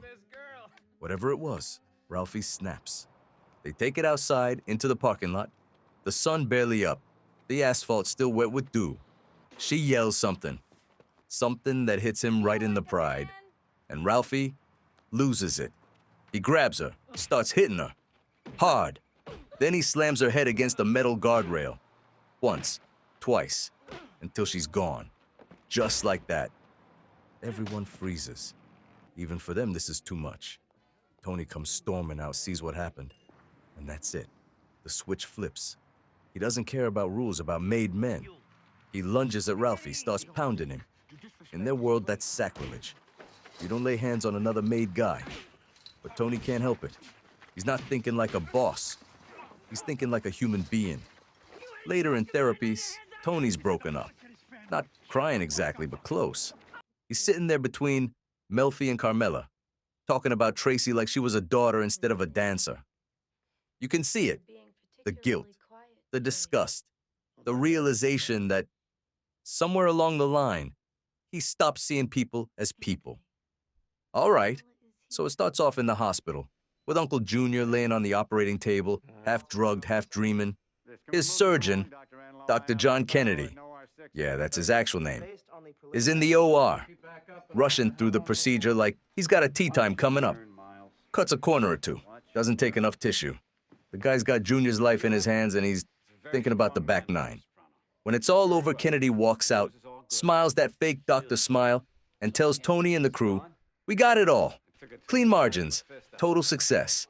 Everybody breathes easy. But a few weeks later, boom, bad news. There's still cancer. So Tony drags him to New York, finds a specialist who actually knows what he's doing.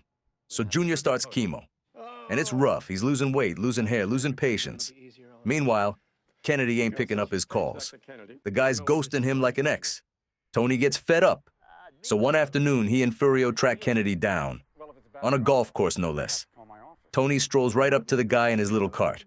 All smiles, but cold eyes, tells him maybe he should return Junior's calls. Furio cracks his knuckles just to drive the point home. The message lands. Next thing you know, Kennedy's at the hospital, acting like he's the patron saint of oncology.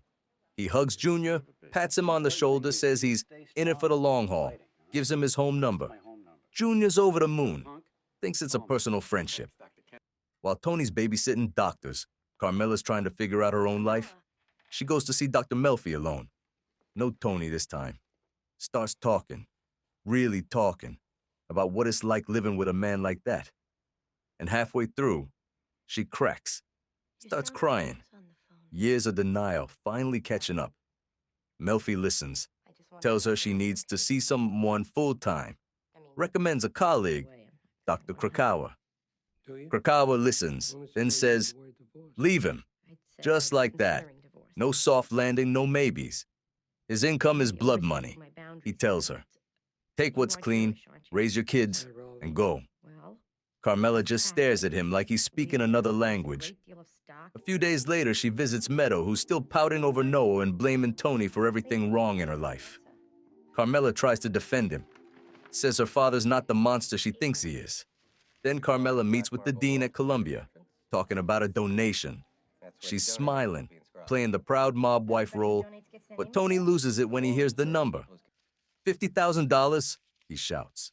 She says, "I already told them we'd give it." He argues, but in the end, he caves. Says they'll go to dinner like that somehow evens it out. Over at the Bing, Christopher's getting hazed by Paulie again.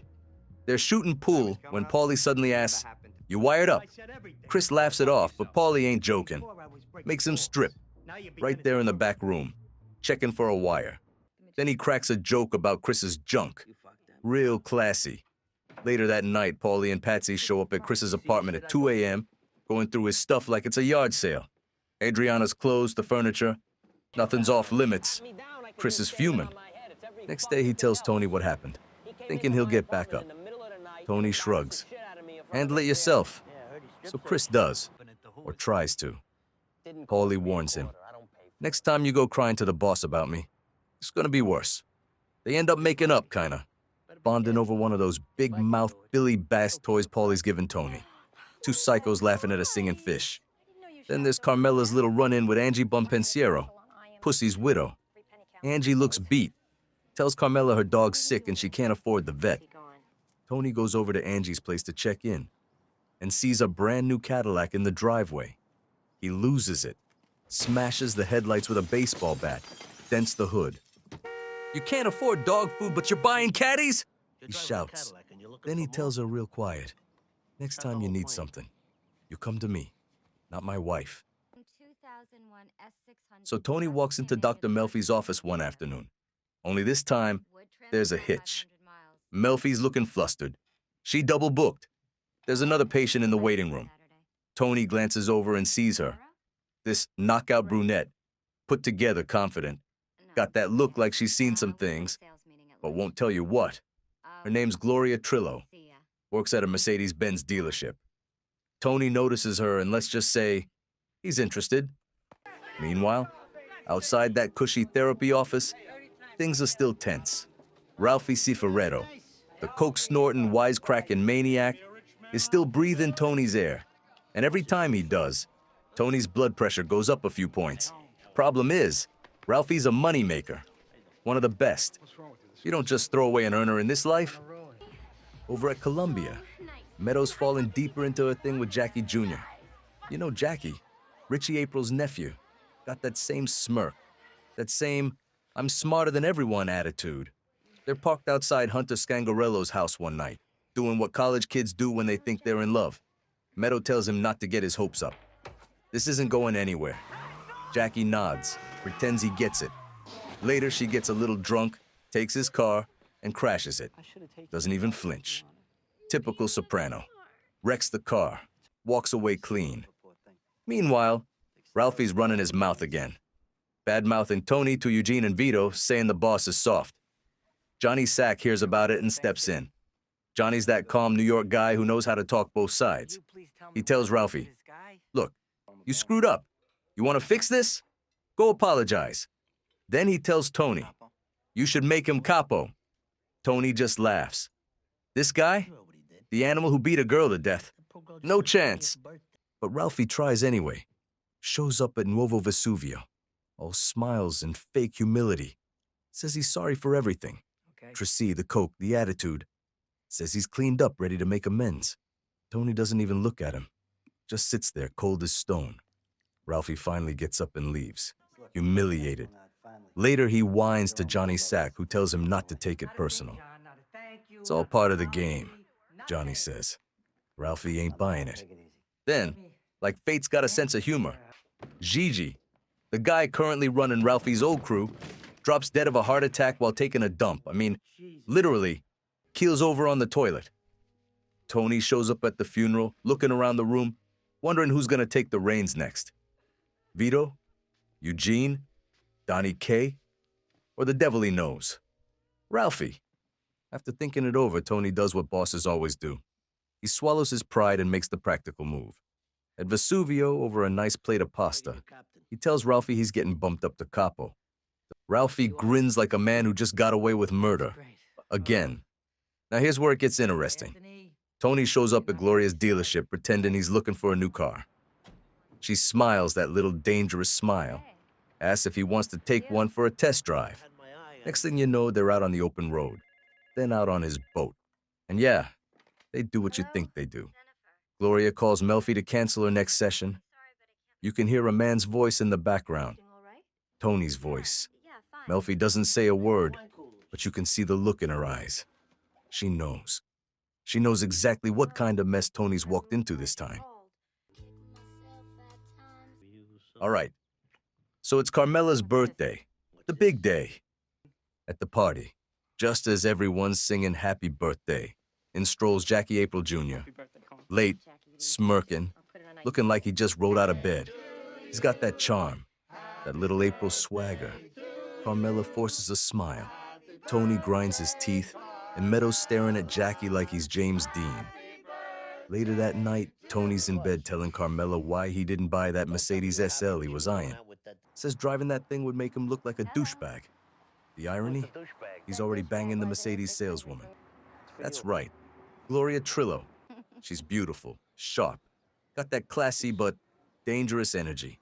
They're sneaking around having their little secret dates. They're tangled up on a couch in a fancy hotel suite. Gloria spots Tony's gun strapped to his ankle, and instead of freaking out, she gets into it. That should have been a red flag right there, but Tony, he's not seeing signs. He's seeing curves. Meanwhile, Dr. Melfi's putting the pieces together. She asked Gloria about the man's voice she heard in the background during that phone call. Gloria freezes. She knows Melfi's close to the truth. And when Tony shows up for his session later that week, he's on top of the world. Tells Melfi everything's great. Back home, AJ decides he's the next Ferris Bueller. Breaks into his high school with his buddies, swims in the pool, starting off innocent enough. But then someone grabs a garbage can. Another guy smashes the trophy case, and before you know it, it's a full-blown riot in there. When the cops show up, they find a pizza box floating in the pool. Custom order, Soprano family's favorite joint. The next day, AJ's sitting in the principal's office looking like he just realized actions have consequences. The principal wants to expel him, but the football coach steps in. Says the kid's got potential, plus he's the quarterback. So they let him off easy. Probation. Tony and Carmela ain't impressed. They ground him. No TV, no PlayStation, no internet, nothing. They make him clean the rain gutters, and the kid actually asks, "What's a rain gutter?" Tony looks at him like he's raising an alien. Over in Long Branch, the DeMio family just took over the Lollipop Club. Chris hands the place over to Adriana to manage. She renames it Crazy Horse. He tells her she's the owner on paper, but Furio and him are the real silent partners. It's supposed to be a clean operation. No cops, no feds, no problems. Opening night, everything's running smooth till an ecstasy dealer named Matouche starts slinging pills in the bathroom. Furio catches him and boots him out with a warning. The kid's lucky to still have his teeth. But Jackie Jr., trying to play gangster, steps in and asks Chris to let Matouche back in. Chris says no, flat out. So Jackie lies, tells Matouche it's cool to deal outside. Next thing you know, Furio's crew finds him again and beats him half to death. Later, Jackie's eating dinner at Rosalie's trying to act like he's going places. He asks Ralphie for a piece. Ralphie doesn't even blink, just hands him a .38. Like father figures don't come any worse. Meanwhile, Carmela's getting nervous about Meadow and Jackie. Tony says he's a good kid, just needs guidance. Carmela bites her tongue. Tony's seeing red, so he sits Jackie down and gives him the talk. "I promised your old man I'd look out for you. Don't make me regret it. Stay in school, treat Meadow right." Jackie nods, says all the right things. And then, wouldn't you know it, Tony catches him the very next night at an illegal casino, tossing dice like he's in Goodfellas. Tony grabs him by the collar, drags him outside, and lays into him. "You want to see Meadow again? You stay away from this life." Next morning, Carmela tells Tony that Jackie took Meadow to see Ada on Broadway. Suddenly, the kid's Romeo again. She smiles, thinking maybe he's not so bad after all. All right, we cut back to December '95. Tony and Jackie Aprile are sitting in a greasy spoon diner, watching the OJ verdict rerun on TV. Jackie's fresh in the big chair as acting boss, riding high, acting like he's bulletproof. In walks Pussy Bonpensiero, fresh off a trip to Boca, saying he met with Uncle Junior to calm down some beef about truck routes. Junior's pissed about taking orders from Jackie, some kid he used to pat on the head. Pussy says he's cool for a sit-down if Jackie guarantees no funny business. Jackie agrees, sets it for Christmas. Cut back to now. Paulie shows up, asks what's on his mind. Tony says he's thinking about Pussy, how he should have seen the rat in him sooner. Paulie shrugs, says, "Forget him. Let that rat fuck sleep with the fishes." Then he starts complaining about Ralphie's strike stopping collections, and Tony tells him he'll handle it. Next day, he's in therapy, telling Melfi he's back to square one. Another panic attack. Admits he's been slacking on his meds. Melfi asks what set it off. He pulls out the list, mutters something about stress mas. Then he brings up Asbury Park, says he was thinking about an old friend who worked for the government. Melfi shifts in her seat. She knows exactly who he means. Tony smirks and says, "What? I'm ruining your Christmas." Tony starts connecting dots in his head. Remembers back in '95 when Pussy missed that sit-down in Boca. The same time, the feds probably flipped him. He even remembers a Christmas party that year. Pussy dressed as Santa, sweating, acting jumpy, asking weird questions about business. Now Tony's still got that Janice's Russian note hanging over him. So he calls in a favor from some local Russian mob guy who launders his cash. Gets the name, Igor, taxi driver. Tony and Furio hop in his cab, drive a few blocks, and then just start beating the hell out of the guy. The news blames it on local youth gangs. Over at Nuovo Vesuvio, Charmaine Bucco's dressing like she's back in the game. Tony, Paulie, and Silvio are having dinner and Charmaine walks over, cracks a joke about the feds sitting nearby. Silvio doesn't find it funny. Artie apologizes. Tension fills the air.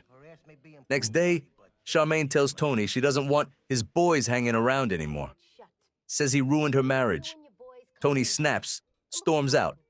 They end up checking out some other strip club, and who do they see? Jackie April Jr., Meadows' boyfriend, getting a lap dance. Tony drags him into the bathroom and beats the holy hell out of him.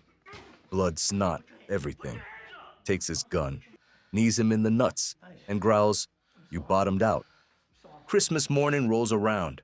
Carmela's all smiles, Meadows showing off her gifts. AJ's back to being clueless.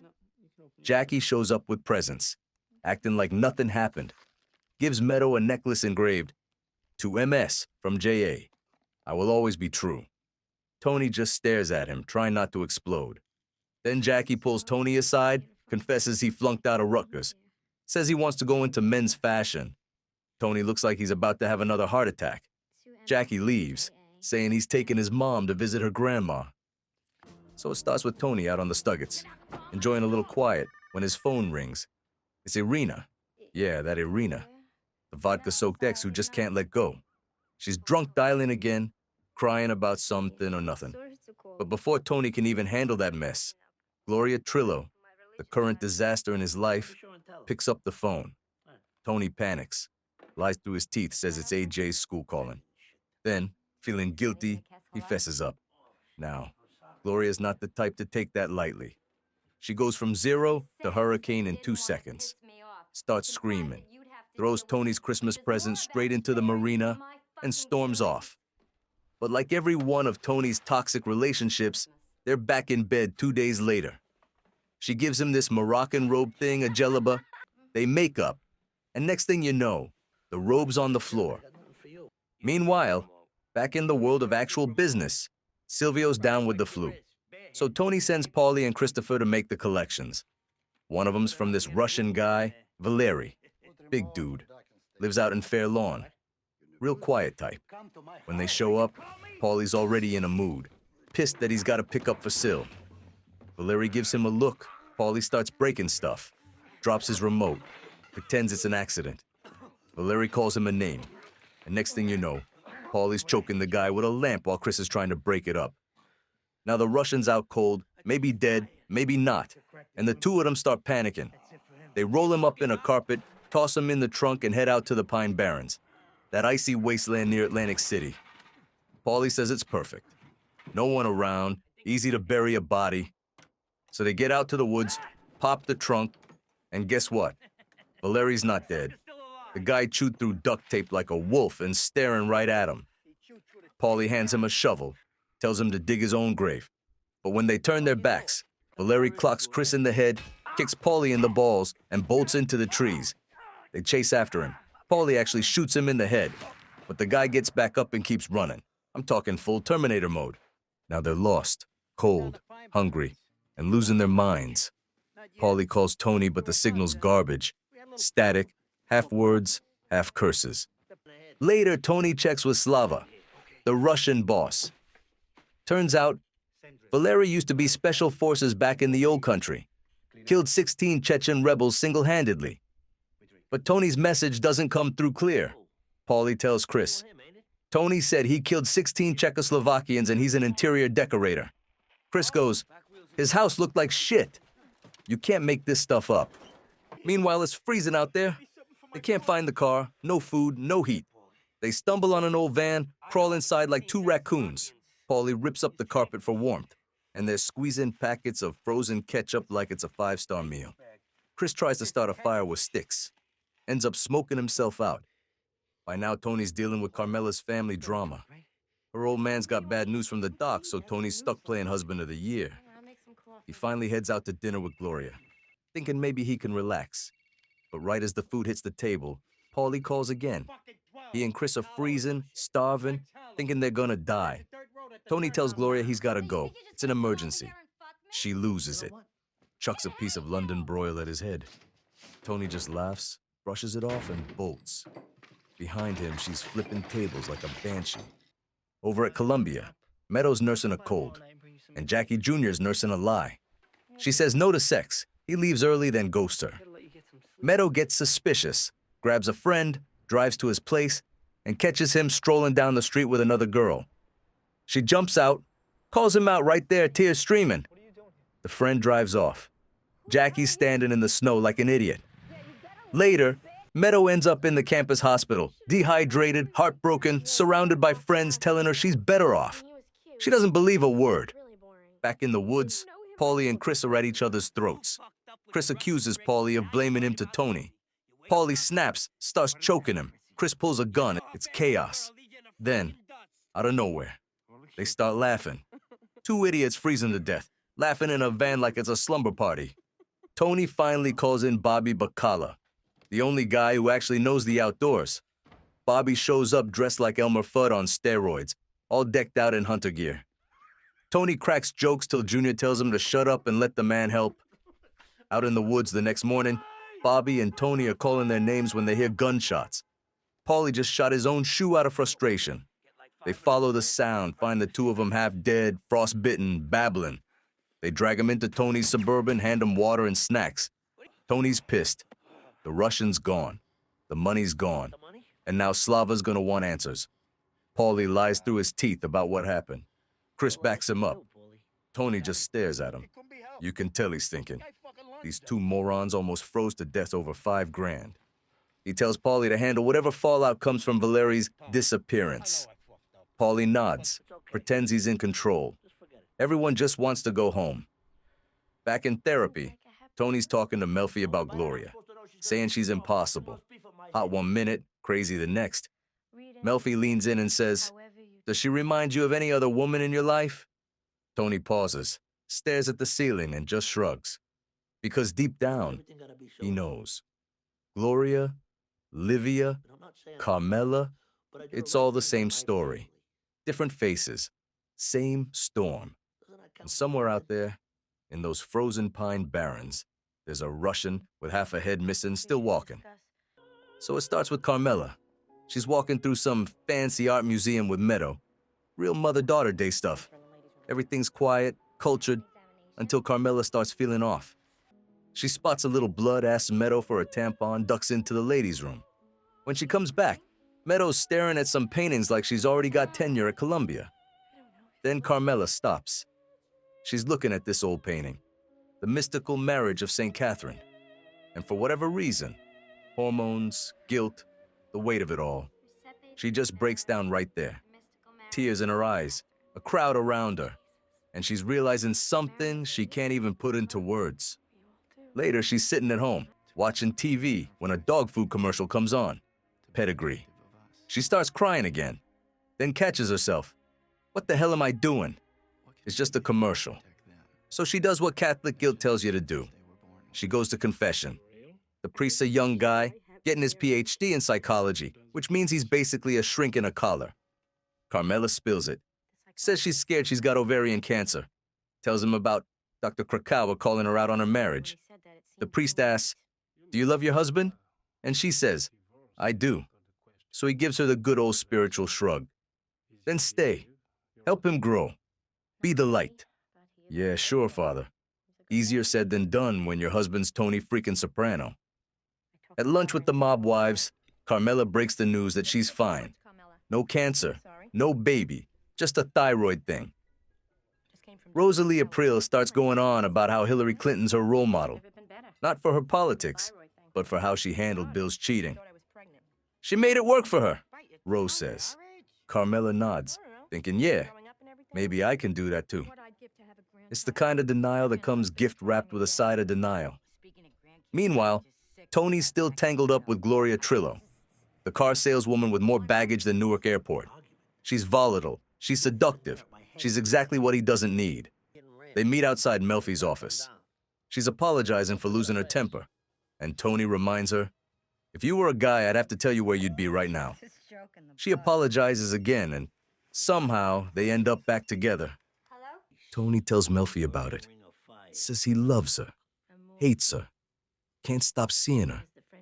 Melfi calls it amour fou, crazy love.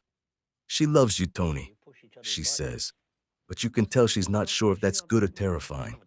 Tony gives Gloria another shot, but when her tires get slashed, she loses her mind, screaming like he did it. Then Tony finds out she gave Carmela a ride home from the dealership. His wife and his mistress. Same car, small talking like neighbors. That's it. The switch flips. He storms over there, ends it for good. Gloria loses it. Starts throwing plates, calling Carmela a Goomba housewife wearing a gaudy ring. Tony slaps her, just once. But she doesn't flinch. She mocks him with his mother's voice. Poor you. I should just sit here like a mute. It's like Livia Soprano's ghost crawled right out of the grave and into Gloria's mouth. You can see it hit Tony. The woman he's been sleeping with is just another version of his mother. He goes to leave, and Gloria threatens to call Carmela. Tell her what? That you're a coward? She says. He snaps, flips the table, grabs her, starts choking her. Not like a mob boss, but like a son strangling his past. She gasps, do it, kill me. And Tony stops, just walks out, breathing hard, like he just stared into his own reflection and didn't like what he saw. While Tony's losing it with Gloria, Jackie Aprile Jr. is making his own mess. He and his cokehead buddy Dino get it in their heads they're gonna pull a Fich La Mana, rob a high-stakes poker game, and earn some respect. They even rope in Carlo Renzi because he's got a shotgun. Only problem? The game they pick happens to have Christopher Furio and Alley Boy Baree sitting at the table. Real smart move. They walk in with ski masks, shouting and shaking. Sunshine, the dealer, starts mouthing off, and Jackie, high and nervous, shoots him dead. The room explodes. Shots everywhere. Furio takes one in the leg. Carlo catches a bullet in the head. Jackie and Dino run like idiots into the street, but their getaway driver panics and takes off. Dino gets caught and whacked. Jackie barely escapes, ditching his gun and what's left of his dignity. Now Tony's got a problem. Christopher's furious, wants blood. But Tony, he's torn. Jackie's old man was like a brother to him. So at the pork store, Tony meets with Ralphie, who's now playing stepdad to Jackie through Rosalie. Ralphie wants to give the kid a pass. Says he'll talk to him. Tony says it's Ralph's call, but makes it real clear. Give the kid a break, and you'll lose everyone's respect. You could feel Ralph's stomach twist right there. Ralph tells Rosalie Jackie probably ran off to Florida. The classic mob bedtime story. Says the kid's got a drug problem, which breaks her heart even more. You almost feel bad for her. Almost. And then in one of those perfect soprano touches, we get the cleanup. Gloria's at work taking a customer out for a Mercedes test drive. The guy's quiet, polite, Patsy Parisi. He pulls over, looks her dead in the eyes, and basically tells her that if she ever contacts Tony again, he'll be scraping her nipples off the leather seats. Then he just gets out, hops in his Cadillac, and drives away, calling his wife about groceries like he didn't just threaten a woman's life. Cold, calm, business as usual. Just another day in Jersey. Everyone crying in private, smiling in public, pretending not to see the blood on their hands, or the art that reminds them why it's still there. So here we go. Jackie Jr.'s on the run. The big man's boy. Once playing Prince of North Jersey, now hiding out in some busted housing project in Boonton. He's scared, broke, and sweating bullets. The kid calls Tony from that dingy apartment, practically begging for help. T, I didn't mean for it to go like that.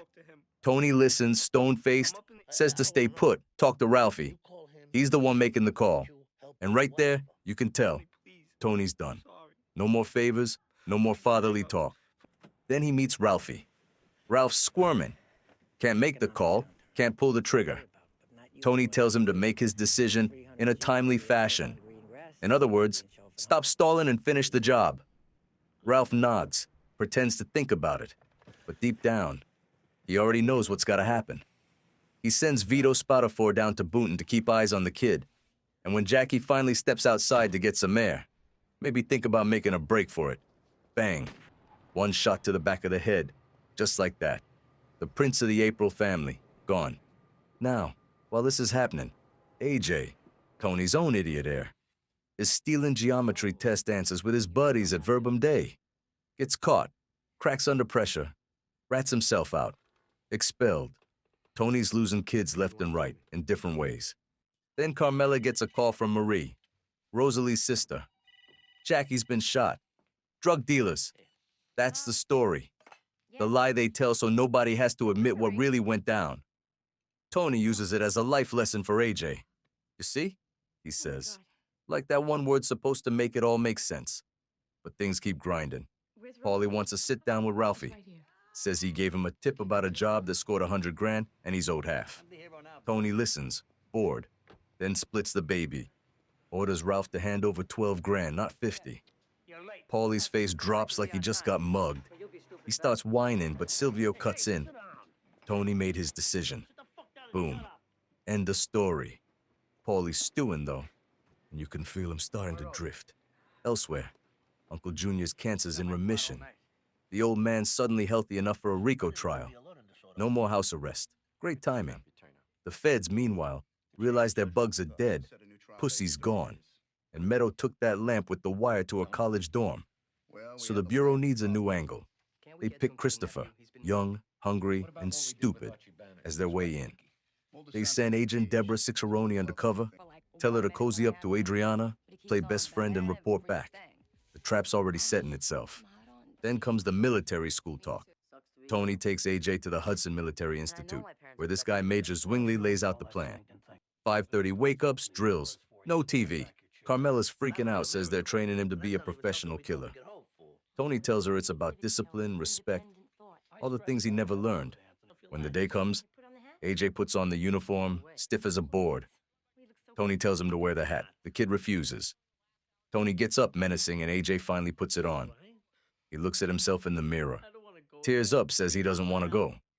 Tony says, "Stop. You need toughening up."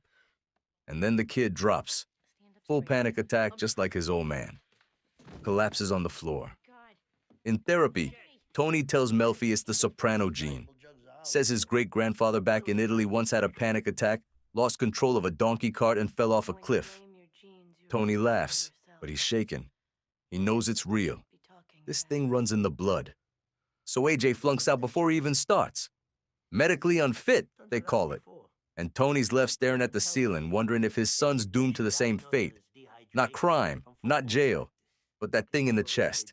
The one you can't muscle your way through. Then comes the burial.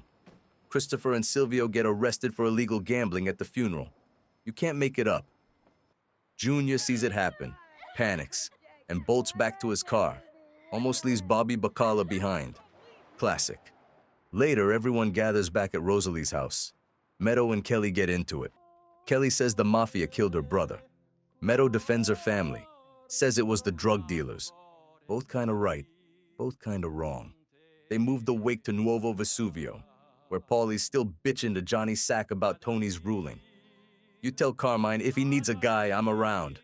You can smell the betrayal brewing. Silvio and Chris show up after making bail and everyone's half drunk, half miserable. Junior out of nowhere starts singing Cor and Grotto, that old Italian heartbreaker. It's sad, beautiful, haunting, a room full of killers and liars pretending they still got hearts. Everyone's quiet, except Meadow. She's hammered, throwing bread at Junior, crying about the bullshit. Then she storms out into the street screaming, almost gets clipped by a car.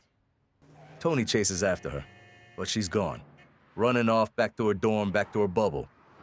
Then he puts an arm around AJ, the last little piece of his family he hasn't lost yet. Junior keeps singing. The song echoes through the restaurant. All grief and old ghosts. And Tony just sits there, half broken, half proud, surrounded by family, money, and death. The only things he's ever really had. Just another day in Jersey. So we open with Tony's picking up the Star Ledger off the driveway, taking in that sweet morning air. The only peace he gets all day. Tony and Uncle June meet up at his doctor's office. Junior's always got some ailment or excuse to get out of house arrest. Christopher, Bobby Bacala, and old Murph Lupo are in the waiting room while Junior flirts with a nurse. She ain't biting, though. Says she's leaving to go back to school. Probably the smartest move anyone makes in this episode. In the back, Tony and Junior go over money. Always about money. Junior's crying poor because of legal fees, wants Tony to cut him a better percentage. Tony says he can't, that things are tight, tells him to get his Shylock and business back in shape instead. So Junior makes a move, demotes Murph, promotes Bobby Bacala. Later at home, Junior's lawyer calls, and Murph answers. Big mistake. Turns out the FBI had a mole in that doctor's office, and the guy's testifying. Meanwhile, Carmela's out running errands and spots Angie Bonpensiero, Pussy's widow, handing out free samples of Pathmark. That's when it hits her. This could be her, if Tony ever takes the wrong bullet. She asks Tony about making some investments, but he brushes her off. Says things are tight, no more cash in the house.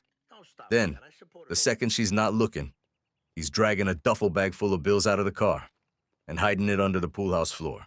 Classic Tony.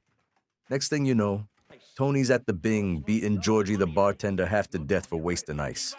Then he, Silvio, and Chris head over to a garage for a sit-down with the captains. Carlo, Ray Curto, Allie Boy, and Ralphie. Tony rips into them for their lack of growth. Says Junior needs money, the family needs results. Outside, Christopher's stewing. He figures driving Tony as punishment for questioning how they handled Jackie Jr. At home, Adriana's hanging with her new friend Danielle. Sweet girl, says her husband's in construction. The only thing is, she's actually Agent Cicarone. FBI, deep cover. Christopher strolls in mid-conversation, high as a kite, carrying Gucci luggage he clearly boosted off a truck. Danielle starts nosing around, asking questions. Chris doesn't like it, gets nasty, and she bails. Adriana's embarrassed, yells at Chris. He shrugs, shoots heroin between his toes, and offers her a hit. She says no. He doesn't even hear it. Tony, meanwhile, is stashing cash in sacks of duck feed. Real poetic, right? Carmela sees it and starts putting two and two together, but she doesn't say nothing. Tony's too busy meeting Assemblyman Zellman at a cafe. Zellman tells him prices near the site are about to explode. Tony remembers Junior's got a warehouse nearby. And suddenly, family loyalty's looking like a business opportunity. Carmela throws a dinner, against Tony's wishes, with Ralph Cifaretto and Rosalie Aprile. Rosalie's zoned out, probably on pills. Ralph, on the other hand, won't shut up. Halfway through dinner, Ralph goes to the bathroom, and Janice slithers right up after him. They end up doing coke and banging in the upstairs john. Then Adriana swings by with Danielle, borrowing a samovar for some bridal shower. Tony meets Danielle and instantly gives her that look. Yeah, that look. Carmela notices. Rosalie gives her a tour of the house, probably to diffuse the tension. Later, Tony's at some fancy hotel party with Carmine Lupatazzi, the New York boss. Carmine's playing nice, but he's watching Tony close. Johnny Sack's there too, whispering in his ear. Carmine's joking about Tony wearing shorts. A Don doesn't wear shorts, he says. Tony laughs, but you can tell it stings. Then Furio shows up with a squad of Icelandic stewardesses. Yeah, Furio knows how to make an entrance. Chris sneaks off with one of the girls, smokes a heroin-laced joint in the bathroom. And when Tony catches on, he's fuming. Sends him home early. But first, he's got one more stop for the kid. They pull up to a Hooters in Wayne. Bobby Bacala's following. Tony tells Chris a story about his old man, Dickie Moltisanti, and how he got whacked by a dirty cop named Barry Haydu. Says the guy's inside, having his retirement party. When Haydu comes home, Chris knocks him out, cuffs him to the banister, and puts 2 in his chest. Back across town, Tony's eating with Bobby. Then they swing by Junior's, where Murph tells him about the FBI mole at the doctor's office. Junior's rattled, thinks it's the nurse he flirted with, says he's ashamed to face her in court. Tony tells him he'll buy his warehouse, $100 grand, says it's to help him out. Junior takes the deal, but you can see it in his eyes. He's just tired. I'm an old man going to trial, he says. Oh, and Paulie. He's in some Ohio jail on a gun charge calling Johnny sack collect, feeling abandoned, like Tony forgot him. Johnny plays it cool, cozying up to him, planting seeds. You can tell that the alliance is going to come back to bite somebody. Finally, Tony's in therapy, telling Melfi that every mob boss only gets 2 endings, death or prison.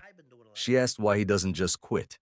Tony leans back, half grinning, says he's got a 3rd option, blood. He's grooming Christopher to be his buffer, the guy who takes the heat while Tony stays clean. That's Tony Soprano for you. Always planning, always lying, even when he's telling the truth. And everybody else, just trying to survive the wake he leaves behind. So Meadow, she's drifting. No classes, no motivation, just floating through life on a cloud of rich girl confusion. She wants to hop across the ocean with her friend Misty, sip cappuccinos in Rome instead of taking midterms in Morningside Heights. Tony brings this to Melfi, who sends the princess to some specialist, Dr. Wendy Kobler, who, believe it or not, encourages the Europe plan. Tony ain't having it. And when Meadow calls him Mr. Mob Boss during the blowout that follows, yeah, that one cuts deep. Tony snaps back, saying he tried to save Jackie. She storms out, a real drama queen exit. In reality, she's down at Columbia, sheepishly signing up for classes while Mom and Dad think she's halfway to Heathrow. Then there's Albert Boris's birthday at Vesuvio. Ralphie Cifaretto, the king of bad timing, drops a joke about Ginny Sack's 95-pound mole. The table goes quiet because that mole happens to be Johnny Sack's wife. Paulie's in the clink, so Patsy Parisi and little Paulie call a sit-down to carve up Esplanade jobs. Silvio presides. They divide things up. Paulie gets the prime no-show. Chris gets the second since Tony wants him acting capo. Patsy, he's steamed. He's been made longer, did the negotiating and still gets passed over. Story of his life. Everybody's realizing Tony's moving Chris closer to the throne, and these guys don't like musical chairs. Chris visits the construction site where the no-work crew's lounging. They spot some pricey fiber optic cables lying around, mention it to Chris, and surprise, the next day it's gone. Tony hauls Chris in, rips him a new one. The theft brings heat, screws up the contracts, and shows Chris ain't thinking big picture. Chris goes home, shoots heroin, complains to Adriana. You know, his usual stress management routine. Then he confronts Patsy, who says Chris gave him a look that meant it was okay. Patsy's hopeless. Silvio tries to calm Tony down, saying Patsy's feeling iced out. Tony shrugs. So Patsy talks to Silvio again and mentions some floor tiles. Silvio says, yeah, steal them. Against Tony's orders. Everybody's playing their own little game. When Jack Massarone tattles about the tiles, Chris snaps. He was headed to dinner at Adriana's mom's, but now he's gunning straight for the Esplanade site. Him and Patsy go at it. Real fists, real blood. A construction worker threatens to call the cops, so Patsy smashes him with a pole and calls him Ralph Bunch. Ralphie's still banging Janice, which is great for absolutely no one. Tony drops by Janice's house unexpectedly to warn her about Ralph. Finds his shoe by the stairs, puts 2 and 2 together. Janice doesn't care. She's allergic to good decisions. Little Paulie drives out to Youngstown to give Paulie Walnuts the sit-down recap. Paulie asks if anyone's visited his mother. Little Paulie says no, but Tony sent chocolates. Paulie stews. Then little Paulie repeats Ralph's 95-pound mole joke, and something shifts behind Paulie's eyes. Johnny Sack's been whispering in his ear lately.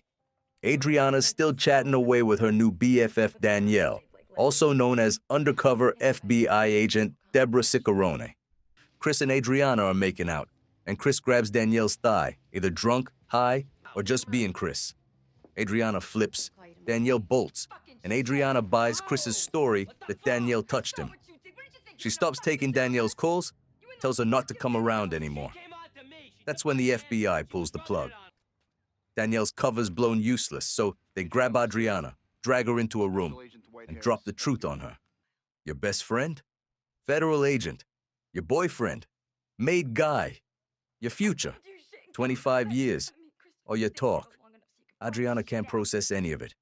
Tears panic. Then she pukes all over the table and Chief Cubitoso. It starts with Silvio, a resident philosopher of the old country, seeing these Native Americans protesting the Columbus Day parade. Now to Sil. This is a personal affront to 500 years of Italian-American pride. Next thing you know, without asking Tony, and that's the important part, Sil grabs Patsy and Artie Bocco, of all people, and marches right down to the protest like he's leading the charge across the Ardennes. They show up, tensions rise, cops step in, and suddenly, boom, little Paulie catches a glass bottle to the face like he's in the front row at Altamont. Everybody's bleeding, everybody's pissed, and Tony's furious. He tears into Silvio about acting without permission, which in their world is like trying to conduct open-heart surgery with a fork. Tony finally goes the political route, talks to Assemblyman Zellman, then some tribal chief who runs a casino. Tony tries to make the protest disappear. Chief says, no deal, but invites Tony to the casino anyway. Parade day comes. Protest happens. Nobody intervenes. Silvio is crushed. Tony puts an arm around him, tells him he should be proud of his own life, not just the parts written in a textbook. It's the closest thing to a Hallmark moment these guys ever get. Around the same time, the mob wives are attending this luncheon for Italian pride. Supposed to be girl talk and biscotti, but the guest speaker starts ranting about stereotypes. Gabriella, Carmela, the whole crew. Afterward, Gabriella corners Father Phil and lights him up, letting him know these women keep the parish afloat and don't deserve sanctimonious lectures. And then, Paulie, doing what Paulie does best, starts stirring pots in both states. From jail in Youngstown, he calls Johnny Sack and spills everything. Ralphie's 95-pound mole joke about Ginny, Tony selling Junior's warehouse, all of it. Johnny hears this and goes ice cold. He calls Tony, demands a cut of the warehouse deal and says, Ralphie better stay far away from him. Then tragedy hits. Bobby Bacala's driving, stuck in traffic, cranky because Karen wants him to pick up some groceries. Next thing he knows, the jam is from a wreck up ahead. And when he gets home, he finds out it was Karen. She never made it back. Bobby breaks down like a little kid. The guy never had a guma, never cheated, never even raised his voice. He was pure. Even the mob wives, who've seen every kind of heartbreak, whisper about how loyal he was. It hits everybody hard. Ralphie, meanwhile, dumps Rosalie and shacks up with Janice. Great match, right? Like gasoline and fireworks. But after Karen's death, Janice starts spending time with Bobby. Nothing romantic, just sitting in grief with the big lug.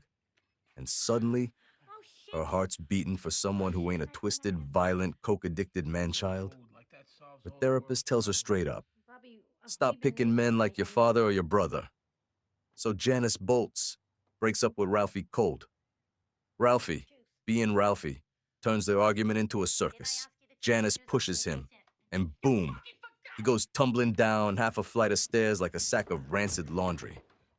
Hurts his back, moaning all the way out the door. Janice locks herself in her room. Ralph hobble limps to his car, holding his suitcase like some tragic clown, headed back to whatever couch will still take him. So Johnny Sack is sitting in this Little Italy bar. He's chatting with Joey Peeps, minding his own business, when he spots Donnie K., one of Ralph Cifaretto's little soldier boys, laughing it up with the bartender. Now normally, who cares? But Johnny's been stewing, boiling, ever since he heard Ralph's crack about Ginny's weight. He follows the kid outside, doesn't say a word, just beats him senseless. Then, like a territorial alley cat, he pisses on him. Message delivered, loud and vulgar. Tony gets wind of it the next morning. Tony mutters the kind of sigh you only hear when a capo's screwed up big. Johnny broke protocol. Then Johnny pulls Tony aside and tells him why. Ralph's joke about Ginny's 95-pound mole. Tony's face tightens like a knot. He agrees it's disgusting, but he ain't about to whack his biggest earner over a fat joke. Johnny ain't having it. He runs straight to Carmine Lupatazzi, the boss of New York, demanding a green light to take Ralph off the board. Carmine looks at him like he's talking Martian. Ralph's making Esplanade money, tied up in real estate where the word million gets tossed around like confetti. A hit? Forgettable deed? A fine? Maybe? A tax, but no blood. Johnny storms out. So Carmine calls sit-down after sit-down. Tony, Johnny, Ralph, Sil, and Uncle Junior crackling through speakerphone static. But Johnny refuses to negotiate, walks out twice, throws the whole New York-Jersey alliance into the deep fryer. At one point, Carmine even hints Tony should take Johnny out to keep things smooth. Tony's shocked, like, we whacking underbosses now. But he hides it behind that Soprano poker face. Junior later tells Tony, if you gotta do it, use the Rhode Island guys. They're old, but they're hitters. So Sil and Chris go up there. These geriatric assassins sitting around like a retired softball team, still proud of their stats. They hand over 10 grand in Johnny's photo, tell him to whack him in Boston. Meanwhile in Miami, a hitman is already on Ralph's trail because Johnny sent his own shooter down south. Everybody's got a gun pointed at everybody, and nobody knows it. Then fate, that twisted little prankster, steps in. Johnny heads out to Boston but forgets a sweater. When he doubles back home, he finds Ginny hiding in the laundry room, stuffing her face with junk food she lied about quitting. And when she breaks down sobbing, Johnny's heart just cracks open. He tells her he doesn't care how she looks, just wants her happy. Just like that, his rage evaporates. He calls off the hit on Ralph, comes back to Tony with his hat in his hand. Tony, relieved he doesn't have to kill a New York underboss, cancels the Rhode Island hit too. Everybody takes a breath. For now, while all this mob drama brews, life keeps moving on the sidelines. Dr. Melfi tells Dr. Kupferberg she feels like a fraud, counseling Tony on parenting when her own kid's spiraling. Kupferberg blames the fallout from a rape, the thing she never avenged. Heavy stuff. Meadow, meanwhile, wants to save the world in the South Bronx. Tony wants her to be a doctor, a nice pediatrician, not a broke lawyer fighting for kids who can barely afford bus fare. Meadow ignores him and volunteers anyway. Carmela, drifting further into her crush on Furio, keeps finding reasons to be around him. Zoning questions, house tours, little errands with AJ as a human shield. When Furio throws a housewarming party, she dances with him to some slow Italian record that hits her right in the soul. Then that night, Tony comes home with flowers and a fancy dress trying to rekindle the home fires.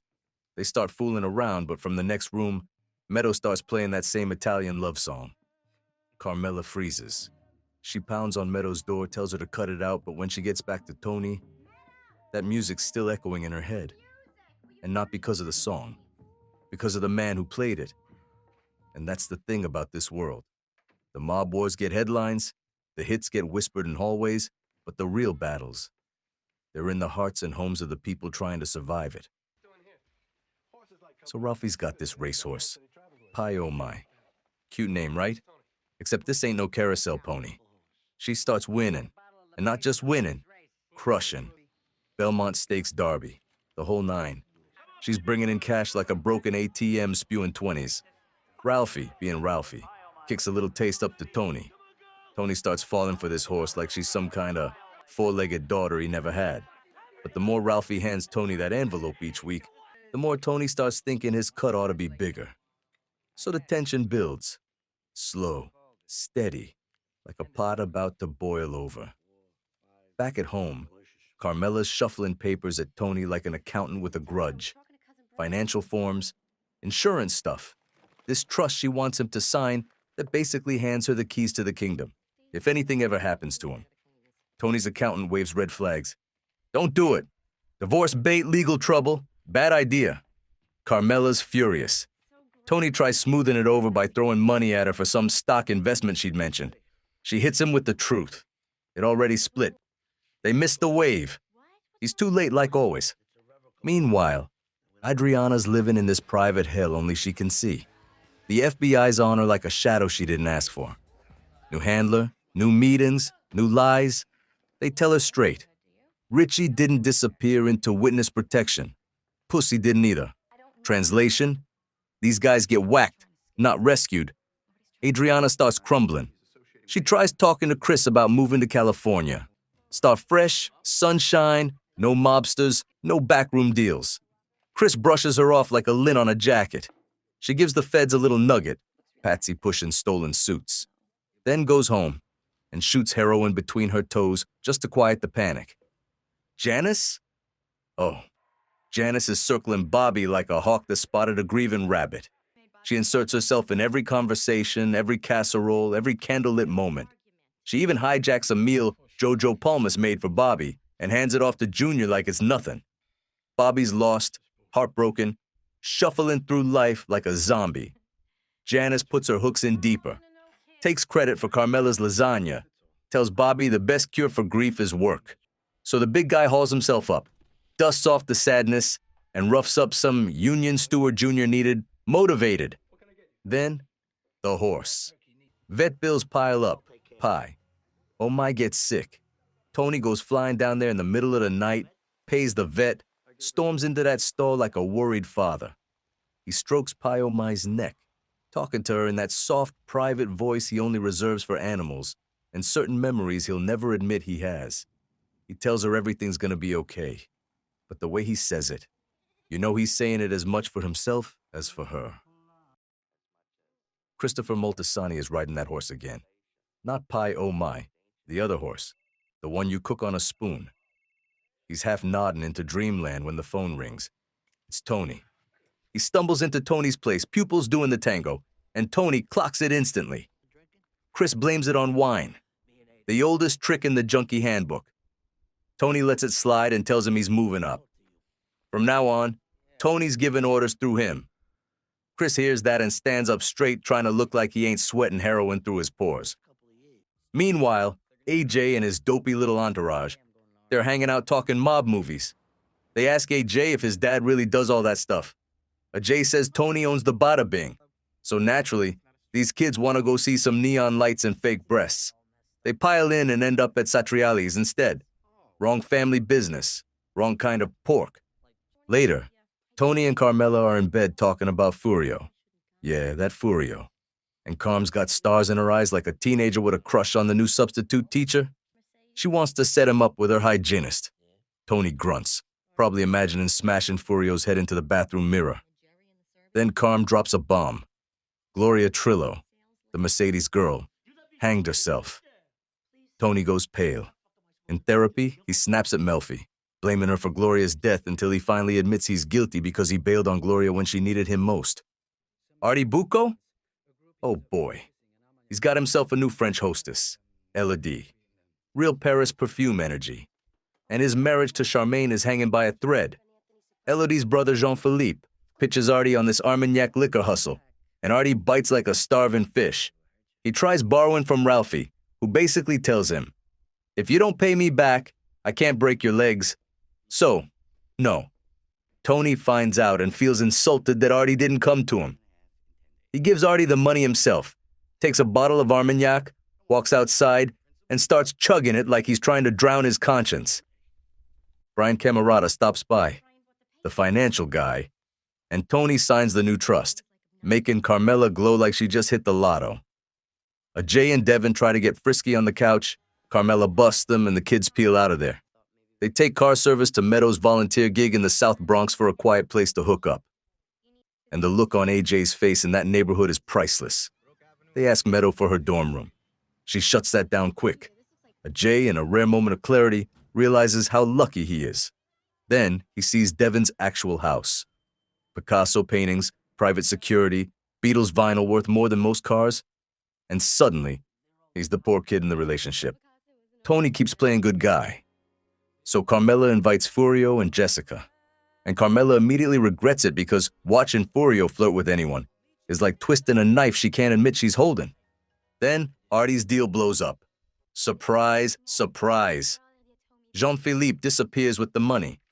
Artie storms over, tries to play a tough guy. It's pathetic. Jean-Philippe kicks his ass and rips out his earring like he's scolding a naughty child. Artie calls Tony sobbing that he's a failure. Tony realizes the idiot's trying to kill himself and calls an ambulance. In the hospital, Tony wants to strangle him and hug him at the same time. He wipes Artie's debt clean, tells him he'll handle the collection, and nearly pops a vein when Artie says Tony thinks 20 steps ahead like a genius. So Paulie Walnuts finally strolls out of the can. Fresh haircut, new swagger, same old attitude, and the boys throw a blowout for him at the Bada Bing. But the next morning, it's back to business. Tony and Ralphie sit down with Brian Camerata, that numbers geek who's found a taste for the dark side, and he pitches them a scam so sweet, it's practically gift-wrapped by Uncle Sam. HUD fraud. You buy up rotten houses in busted neighborhoods, flip them on paper with cooked appraisals, and Uncle Sam pays the difference. It's robbery, but with a handshake. Tony ropes in Assemblyman Zellman, a politician with the backbone of boiled pasta, and Maurice Tiffin, some ex-idealistic do-gooder who used to save the world before he learned the world doesn't tip. They even get Dr. Ira Fried to be the face on the paperwork, a dermatologist turned fake real estate mogul. Only in Jersey. While sweating it out in a Russian bathhouse, Zellman pulls Tony aside and admits he's been seeing Irina, Tony's old mistress. Tony pretends he's above it, says he's happy she's somebody else's headache now. But later he pops by Zellman's house unannounced and finds Irina cooking him lunch, taking English classes he's paying for. And suddenly, Tony ain't so zen anymore. Meanwhile, Adriana, poor girl, is meeting the FBI in diners and parking lots like she's rehearsing for a hostage negotiation. She sees some TV drama and gets it in her head that if she marries Christopher, she'll get spousal immunity. Boom. No more testifying. No more fear. She pushes Chris to finally set a date. But when he mentions kids, she breaks down and tells him she might not be able to have any. Chris does the Christopher special. He storms off, gets high, and asks around for spiritual guidance from a bunch of criminals who think fertility is a brand of cigars. But surprisingly, they tell him to marry her anyway. He comes home all apologetic and agrees to the wedding. Adriana spreads the news, Carmela gets excited, the shower balloons start inflating. Then Adriana goes to a real lawyer, a legit one, and finds out marital privilege ain't gonna save her. Not from the charges, not from the feds, not from Tony Soprano himself. She sits at her bridal shower opening gifts with a smile so fake it ought to be shrink-wrapped. Tony tries to bond with AJ, taking him around Newark, showing him the church their ancestor built, preaching buy real estate, build something, be somebody. Jay just wants to know how much room service cost back in the 1940s. Then he gets impressed, really impressed, only when Tony screams at a crack dealer and his sister. That he understands. Tony complains to Dr. Melfi, but she flips it right around and reminds him maybe he ought to control his temper, which, is like telling a tiger to try salads. Back on the HUD scam, Tony tells Zellman he wants the crackheads out of the houses. Zellman leans on Maurice. Maurice leans on some local gangbangers, and next thing you know, you got kids with guns beating squatters and firing shots into the ceiling. One poor bastard even catches a ricochet to the family jewels. Then Vito shows up with a crew and they strip the houses clean. Copper pipes, marble mantles, anything not bolted to the earth's core. HUD money goes in. Dr. Fried cashes out. Tiffin and Zellman get their envelopes at the Bing. Morals get tossed out with the empties. Tony gives Brian a Patek Philippe worth 15 grand like it's a souvenir keychain. Carmela and Furio keep doing that little dance around each other. Too scared to touch, but too hooked to stop looking. He even pretends he can't drink her coffee in the kitchen because the car's having engine trouble. Yeah, the engine in his pants is the one he's actually worried about. Paulie, meanwhile, is flapping his gums to Johnny Sack, trying to win points with New York now that he feels iced out by Tony. He even spills details about the HUD scam. Then, something really strange happens. Tony's driving, radio on, and Oh Girl by the Chai Lights comes on. He tears up. Tony Soprano. Tears. He heads straight to Irina's place. Goes upstairs. Finds Zellman sitting there like a guilty husband. Tony takes off his belt and beats the living hell out of him in front of Irina, screaming, raging, crying. Not because of her, not because of Zellman, but because no matter how far Tony runs from his emotions, they always catch up wearing steel-toed boots. So Paulie's ma, sweet old Nucci, finally moves into Green Grove, the Cadillac of retirement homes, the place Tony parked his own mother in before she tried to have him clipped. Nucci meets up with her old girl squad. They hug, kiss, reminisce. Then Nucci steps into the ladies' room, and these two biddies turn on a dime. They tell Paulie flat out, "Nah, she can't sit with us. We're a set group," they say like they're the freaking Pink Ladies. Paulie tells him to cut the crap and make room for his ma. But these women, they're stone cold, man. Casino night rolls around, Nucci screws up a blackjack hand, and Cookie banishes her like she knocked over the Vatican. Next thing Paulie knows, his ma's pouting in her room like a grounded teenager, refusing to come out.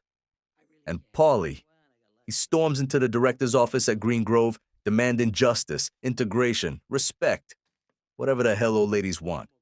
The director tries to be diplomatic. Paulie ain't hearing it. So he pays a visit to Cookie's son Chucky, a high school principal. Paulie brings a rolling suitcase as a peace offering, then makes it very clear that Chucky should encourage his mother to be nicer to Nucci. Chucky refuses. Big mistake. Next thing he knows, he's sprinting down his own school hallway with Benny and little Paulie chasing him like a bad dream till Benny snaps his arm like a breadstick. Cookie suddenly decides maybe Nucci ain't so bad after all. Meanwhile, Tony stops by the stables to see Pi Oh My and bumps into Ralphie's new girl, Valentina La Paz. Cuban-Italian, flirty, and into practical jokes like a kid who never grew up. She talks Tony into doing a cheesy oil portrait with the horse, like he's George Washington on hooves. And before you know it, they're in a hotel room playing slap and tickle on clean sheets. Valentina still dates Ralph, though. And she hates it. Ralph's sex life sounds like a deleted scene from Pulp Fiction. Tony cools it with her at first. Melfi gets in his head about cuckolding Ralph, like it's some ancient sacred code. But once Valentina dumps Ralph and Janice confirms that Ralph's bedroom habits are very much left of normal. Tony's back in the saddle. At the same time, Tony's tightening up the ship. No more sensitive talk face-to-face. Orders go through Chris on payphones like it's 1975. His lawyer's impressed. Tony's planning for a future where he's untouchable. Back home, Carmela's crush on Furio is reaching critical mass. When he flies back to Italy for his father's funeral, she's moping around like somebody stole her rosary beads. Over in Naples, Furio tells his uncle about the married woman who's got his heart. When he admits it's the boss's wife, the uncle practically jumps out of his skin. Tells him straight, the only way he could ever have Carmela is if he kills Tony. Furio nods. He understands. Back in Jersey, Tony's feeling playful and dumps cold water on Carmela in the shower. She ain't amused. Then she finds a fake fingernail in his pants, a souvenir from Valentina's magic act. She's furious, but she plays it cool. While Tony showers, she steals his keys to the duck feed stash, his little off-the-books piggy bank, and pulls out 2 stacks of cash. Then she breaks it into $9,900 chunks with different brokers, just below the IRS radar. Next morning, Tony's counting his secret stash and realizes somebody siphoned off the top. Before he can march upstairs and confront Carm, he finds the fake fingernail she left on his nightstand, like a calling card from a mob boss. He walks into the kitchen where Carmela's sipping coffee, reading the paper like nothing's wrong. "Want to talk?" she asks. "No," Tony says. And that's the thing about the Sopranos. Nobody ever tells the truth, but everybody always knows it. Uncle Junior, still fighting his RICO case, comes out of court surrounded by reporters and boom mics like he's Sinatra at the Copa. One mic clocks him on the skull, and down he goes, tumbling down a flight of courthouse steps like a sack of wet laundry. They haul him off to the hospital with a concussion. Doctors start whispering about dementia, Alzheimer's, like Junior's about to forget how to tie his shoes. But give him a day and he's loving it. Soft bed, nurses, Jell-O cups. It's like a mini vacation from the trial. Tony tells Junior, "Look, all you gotta do is act do butts. Nuts." So the state sends over a shrink. Junior puts on the performance of a lifetime. "Who are you again?" All while Janice signals Bobby in the kitchen like it's opening night on Broadway.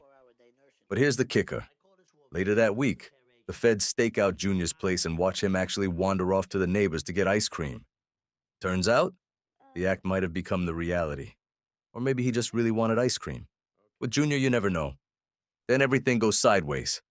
Ralphie's kid, 12-year-old Justin, is in the park playing Lord of the Rings with real archery equipment. One kid turns around too fast and thwip! An arrow goes straight into Justin's chest.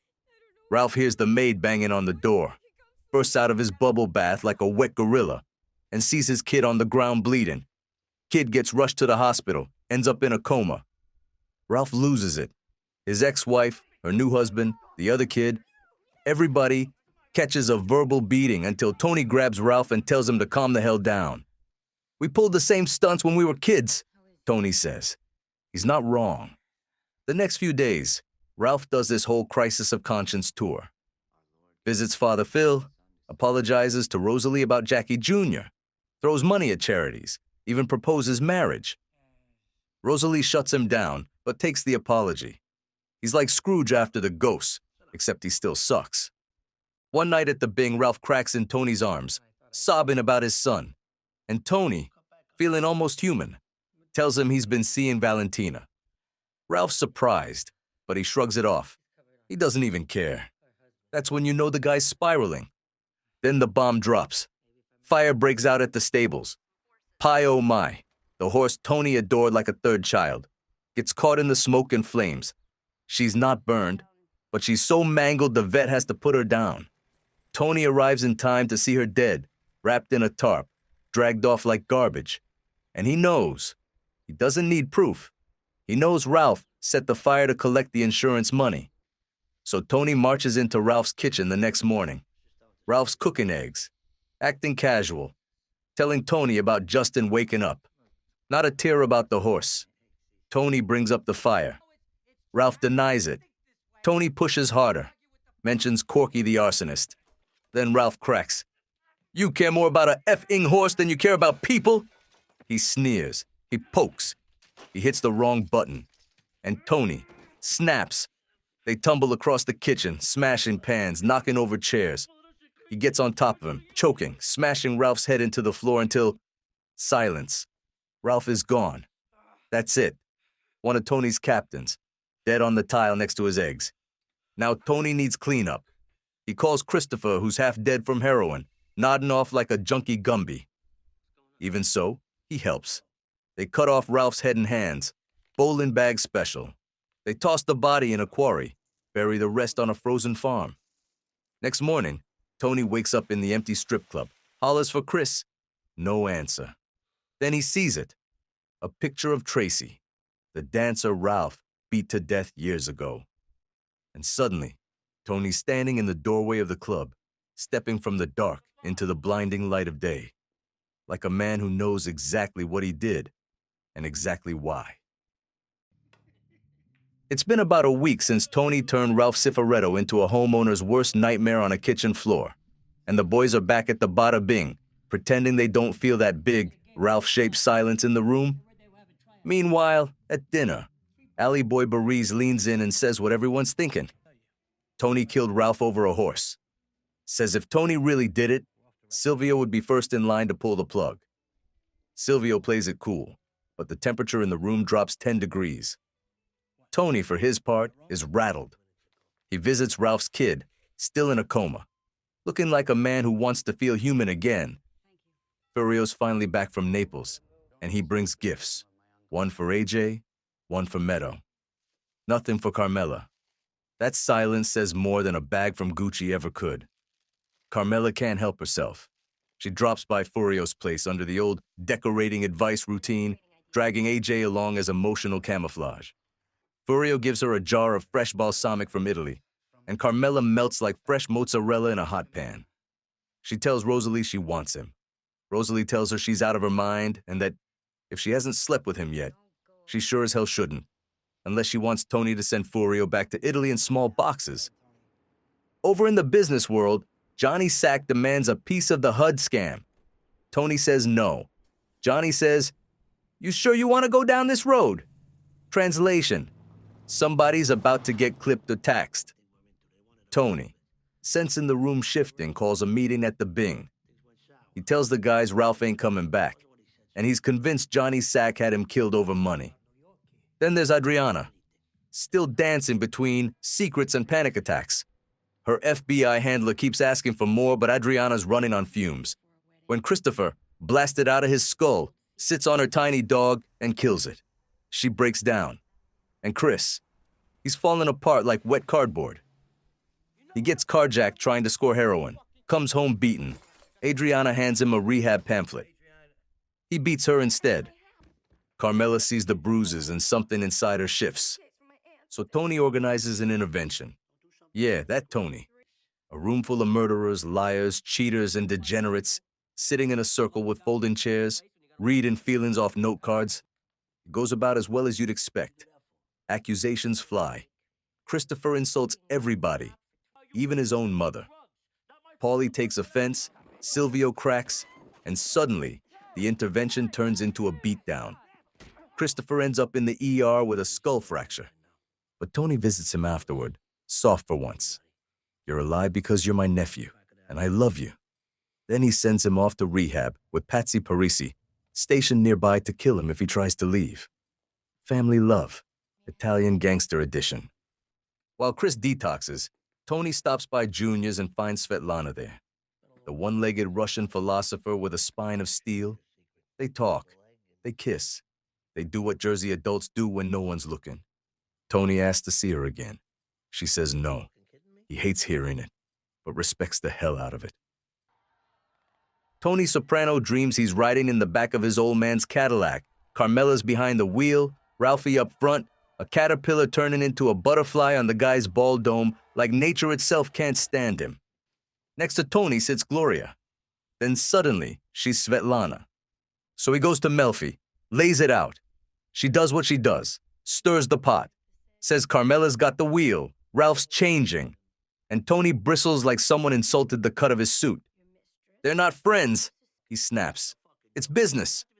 But you can hear the gears grinding. He's sick of therapy, sick of himself, and tells Melfi maybe all the money should have gone toward a Ferrari. At least I would have got a blowjob out of that, he mutters. Real Hallmark moment. Meanwhile, Bobby Bacala, sweet, gentle Bobby, is choking on his grief. Drops off his daughter at a game. She spots a cake in the back seat. Turns out it's for Karen, his wife, dead. Their anniversary. Bobby goes to her grave and buries the cake like he's trying to keep the memory warm underground. Janice sees him later and wants him to move on. Because, of course, Janice wants everybody to move on. From whatever ain't her. She even drags Carmela into it, looking for backup. Tony heads to New York for a sit-down with Carmine and Johnny Sack. They want 40% of his HUD scam. 40. Tony laughs, walks out, calls Johnny with an offer of 5.5%, like he's buying a used Buick. Carmine responds by sending Joey Peeps to rough up Tony's appraiser. Badly. Johnny meets Paulie afterward, planting little seeds about new leadership. Paulie perks up like somebody just offered him a free manicure. Tony goes to Junior about flipping a juror. But Junior's slipping, either faking dementia or falling into it. Hard to tell. His new nurse Branca ain't helping. She and Junior go together like gasoline in a lit match. Later, Tony meets with Silvio, Vito, and Paulie. Everyone nods, plays soldier. But Tony's got an itch between his shoulder blades. He suspects Paulie's been talking to Johnny Sack. And Silvio, the consigliere with the granite face, says, yeah, could be. Tony decides to go around New York entirely. Reach out to little Carmine down in Miami through Beansy, the guy who never lets a beating stop him from living his life. Svetlana calls Tony to thank him for the horseshoe pin. Tony's trying to spin the breakup like it was his call. But even in therapy, he accidentally blurts out, I had to cut off the leg. Melfi gives him the look. Then he caves. She dumped me. Says she called him high maintenance. Tony decides he's done with therapy. Kisses Melfi on the cheek like he's leaving prom night instead of ending 4 years of psychological warfare. She immediately calls her own shrink like she just saw a UFO. Junior's trial moves forward. Government shrinks say he's fit to stand. Bobby promises they'll get to a juror somehow because that's what Bobby does. He tries, even when it hurts. Janice, meanwhile, escalates her Bobby project. They fight at a movie theater. She's furious he's still loyal to Karen.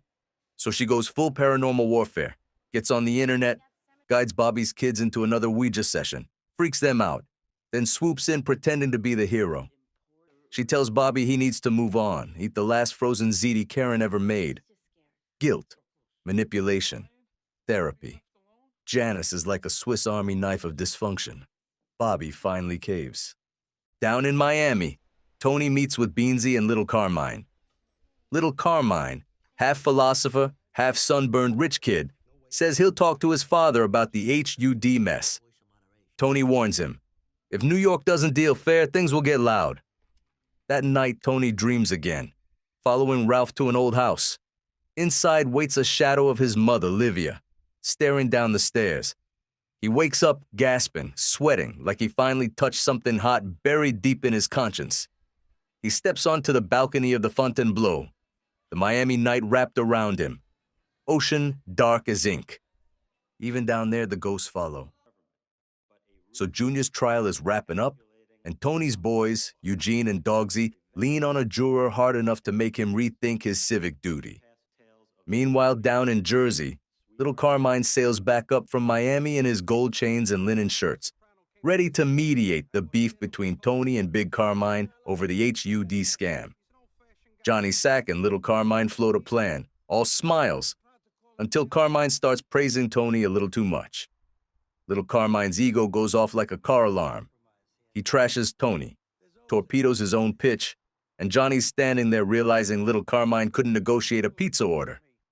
Next thing you know, Johnny's bringing Tony and Silvio a compromise. You could fit in a thimble.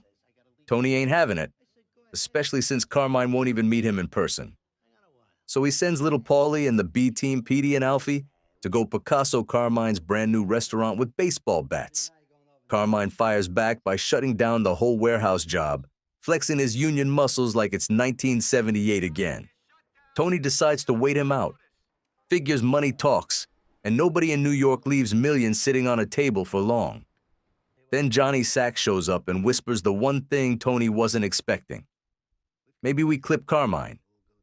Tony's stunned. Johnny just skipped over negotiation and jumped straight to Shakespeare. Back at home, Tony wanders through the room like a wrecking ball, and Furio, watching Carmela get brushed aside, looks like he's gonna snap Tony in half like a breadstick. Carmela later swings by Furio's house under the pretense of decorating advice. Things get warm, real warm, until one of her dad's contractors interrupts the moment like a clumsy guardian angel. Then there's that trip to the Connecticut Indian casino. The whole crew's drunk, loud, acting like idiots. Furio stands alone, stone sober, brooding like an Italian statue. On the way out, as they're about to board the casino's chopper, Tony gets too close to the tail rotor. Furio grabs him by the shirt, hard, and for one long second it looks like Furio's deciding whether to shove the boss into a blender. Next morning, no Furio. No goodbye, just gone. Back to Italy, and Carmela breaks down alone, like a widow whose husband didn't die. Elsewhere, Paulie's mom Nucci gets into a little fender bender with her buddy Min. Paulie's out to lunch with the old ladies. Hears Min keeps her life savings under her mattress. Combine that with Silvio hinting Tony's unhappy with Paulie's recent numbers, and boom, the wheels start turning. Then Paulie runs into Carmine and finds out Johnny Sack never even told the boss he was jumping sides. Paulie realizes he's been playing both ends against the middle, and he ain't in the middle. So he breaks into Min's place to grab the cash, only she catches him in the act. Paulie panics, smothers her with a pillow, and walks out with the envelope like it's a Sunday newspaper. Brings the money straight to Tony, smiling like a kid who found a 20 in a parking lot. Meadow brings home her new boyfriend Finn for dinner. Carmela's hanging on by a thread already, and now she gets into an argument about gay themes in Billy Budd with Meadow and her roommates. Blowout continues into their mother-daughter birthday outing, champagne brunch with a side of resentment. Later, AJ, the human fog machine, lets slip to Meadow that Carmela used to visit Furio's house. Meadow connects the dots. Tony finds her afterward, tries to play wise father. You know, me and your mother. We tried counseling. Meadow keeps Furio to herself. He may be gone, but she knows her mother's heart was somewhere else for a while. Tony later tries to comfort Carmela by saying, Meadow becoming smart, beautiful, independent is everything Carmela ever wanted. Carmela stares at the wall, expression flat, voice dead. It starts in this doctor's office, dead quiet, antiseptic, that low hum of fluorescent lights that makes you feel guilty even when you're not sick. Carmela's sitting there, pale and glassy-eyed from a fever, telling Tony he didn't have to come. And Tony, he puts on that big man voice. I'm not letting you drive like this. Then his phone buzzes. It's Patsy out front of the rehab, tailing Christopher. Says Chris looks good. Fresh paint, no dents, coming out with Adriana. Patsy sees the FBI parked nearby, too. Agent Harris and Grasso. So he flips him the bird like a proud American. Tony relays all this to Carmela right as the doctor walks in with the verdict. Nothing serious, just stress. Meanwhile, over at Johnny Sack's place, Ginny's talking about buying clothes for their Italy trip, all excited about a Nordstrom sale. Johnny shuts it down. Esplanade's frozen, his money's drying up, they gotta tighten the belt. Ginny mentions little Carmine living it up there last year, and Johnny snaps, because Johnny Sack hates one thing in this world more than carbs. Little Carmine, getting credit for anything. So Tony and Carmela pull up to the shore and boom, there's her father's van. Tony springs a surprise like he's proposing again. This big, gorgeous beach house named Whitecaps. Carmela's floored. Hugh and the realtor, Virginia Lupo, are waiting like it's a family reunion. Tony's selling it hard. Cookouts, jet skis, family memories, the whole Norman Rockwell package. Inside, Carmela asks if they can really swing it. Lupo gives her the bad news. Someone else is already in contract, but maybe won't get the financing. And she knows the owner, some lawyer named Alan Sapensley. Now, business. The Esplanade shutdown is choking Johnny's cash flow, and he wants Tony to greenlight a hit on Carmine. Tony, after some sweeteners, finally agrees, but wants it to look like an out-of-town job. Chris, fresh from rehab and looking like a functioning human being for once, hires 2 junkie triggermen to handle it. But then, Carmine folds, calls a sit-down, suddenly happy to take just 15%. Johnny's furious. Tony pulls the plug. Chris pays off the would-be hitmen. Then Benny and Petey step out of the shadows and erase them from the story. Junior beats the case. Mistrial. Bobby and Janice celebrate with a little cha-cha in the living room. Junior shuts it down. He doesn't trust Janice with a goldfish, let alone his nephew. Then comes the big one. Tony takes Carmela back to Whitecaps. This time, she lets herself enjoy it. They stroll the beach, kiss like newlyweds. Tony meets Sapensley and waves cash under his nose.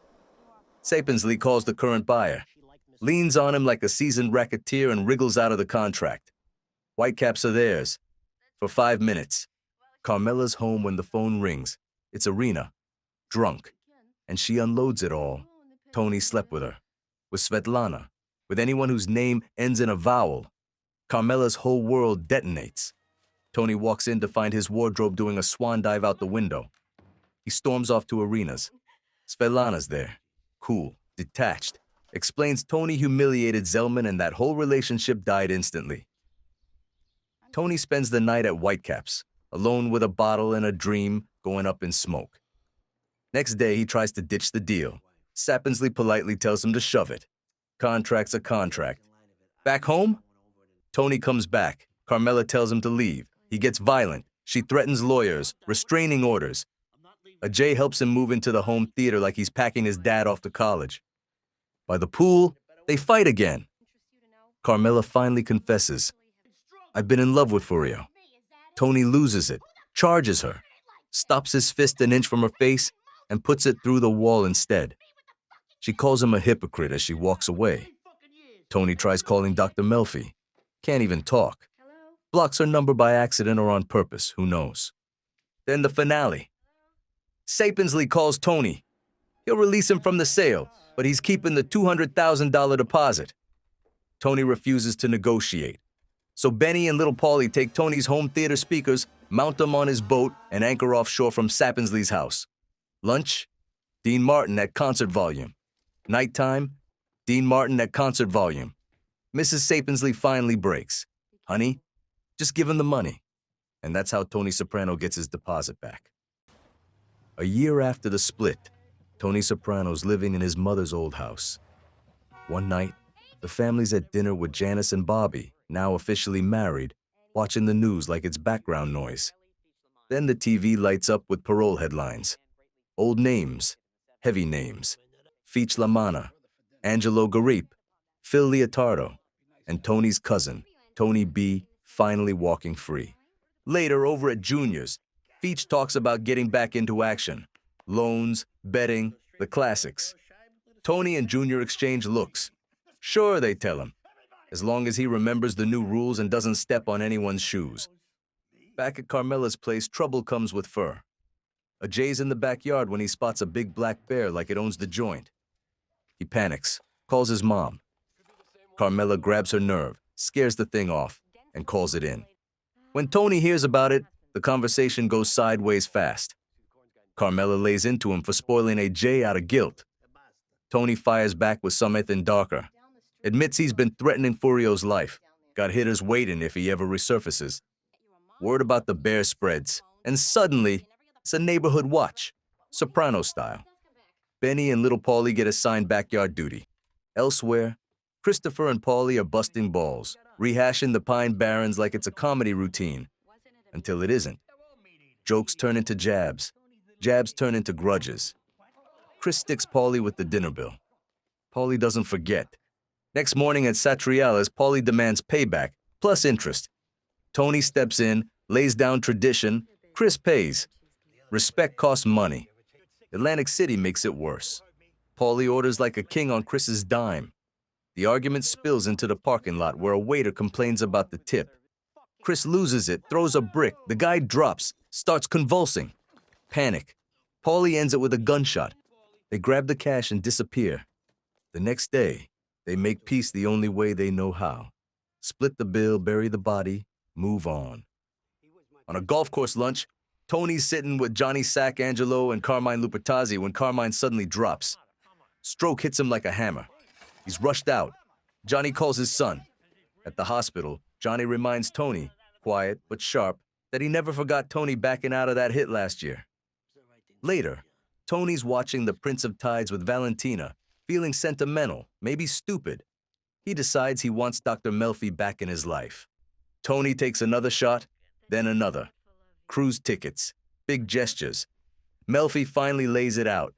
His flaws, his chaos, the reasons it can never happen. Tony snaps, says something ugly, storms out. He heads home, grabs a seat in the backyard, rifle nearby, taking over bear watch from Benny. Tony's sitting in a diner when Jack Massaroni slides over a gift like, it means something. A painting of the Rat Pack, all cool smiles and fake confidence. Jack's talking politics, connections, nudging the conversation where it shouldn't go. Tony listens, nods, clocks everything. What Tony doesn't know yet is that Jack's wired up, singing for the feds like it's karaoke night. Same time across town, Ray Curto's at FBI headquarters, leaning over transcripts, helping agents clean up muffled words from the life he's secretly recording. Back in Jersey, Tony's with Bobby and Junior, swapping old stories when word comes down, Carmine's dead. Another one gone. Junior takes it hard. At Carmine's wake, things get messy. Johnny and his guys crack jokes. Little Carmine doesn't like it. Then there's the rosary beads. Wrong kind, wrong message. Respect gets questioned. Lines get drawn. Johnny can't believe it when little Carmine starts acting like he wants the big chair after years of tanning in Florida. Tony finally picks up his cousin, Tony B., fresh out of prison. There's a big welcome at Vesuvio. Tony talking him up like a hero from the old days. But Tony B. notices who isn't there. His ex-wife, his kids. That stings. At the Bing, things feel off. Tony's touchy. He thinks Tony B's busting his chops about his weight. Then he sees Feech slipping his cousin an envelope, like they're closer than blood. That doesn't sit right. Tony throws Tony B a bone. An airbag scam, easy money. Tony B passes. Says he wants to go straight. Massage therapy. Licenses. Real life. Tony snaps, calls him useless in front of Sil and Chris. Later, he cools down, tries to smooth it over. Family's family, even when it hurts. Over at Carmela's, it's movie night. Citizen Kane. The wives talk art, power, marriage. The same story, different soundtrack. Adriana listens, quiet. Later, she meets her FBI handler, Severino, who gives her the good guy speech, tells her why she joined up, how her sister got paralyzed because some jerk used a stolen gun to crack a coconut. Patsy tells Tony the Massarone meeting had eyes on it. Tony gets suspicious. He meets Jack again, gives him a big hug, feels around, misses the wire tucked in the hat. Back with the crew, Tony admits he's not sure. Says Jack mentioned he'd lost weight. Nobody buys it. Then the call comes. Tony B's boss might fire him. Chris floats a solution. Use Tony B to solve the Massarone problem. Tony shuts it down. His cousin wants to be clean. That makes him useless. Late night alone in his mother's old house, Tony spirals. Calls Tony B just to talk, complain, hear another human voice. Then he drives out to the Pulaski Skyway and tosses their Rat Pack painting into the river like it never mattered. Next morning, Jack Massarone's found dead in the trunk of his car. Rosalie talks about Angie Bonpensiero, how she's frozen out because of her husband's betrayal. Adriana cracks, almost tells the truth. Instead, she bolts, wipes out in the driveway, bleeds a little, refuses help, drives off shaken. Next day, she's back with the FBI trading guilt for survival. Drops a new name, another secret, and the wheel keeps turning. All right, this one plays out, slow, mean, and sideways, like a favor that turns into a feud before you even know you're in it. Sofich Lamanna comes home from the can like he never left. Same temper, same sense of entitlement. He's riding around with Tony B, sees this landscaper, Sal Vitro, cutting grass on a block he's worked forever. Feach decides, right there, that the neighborhood now belongs to his nephew. Sal shrugs it off like he's heard it all before. Big mistake. Feach snaps his arm like a breadstick. Tony B's horrified, pulls Feach off him, already knowing this is going to be a problem that don't go away easy. Word gets around. Paulie hears it from his aunt. Sal's done in that neighborhood. Finished. One busted arm, decades of work gone. Meanwhile, Uncle Junior's losing time. He's sitting in front of the TV watching Curb Your Enthusiasm, and in his head it's not a show. It's his trial. Up in New York, things are heating up. Lorraine Caluso and her boyfriend Jason are collecting for little Carmine instead of Johnny Sack. That earns them a visit from Phil Leotardo and his crew. They don't kill Lorraine. No. Phil makes it theatrical. Tapes her to a chair. Fires a bullet into a phone book on her chest. Says next time there's no next time. Message delivered.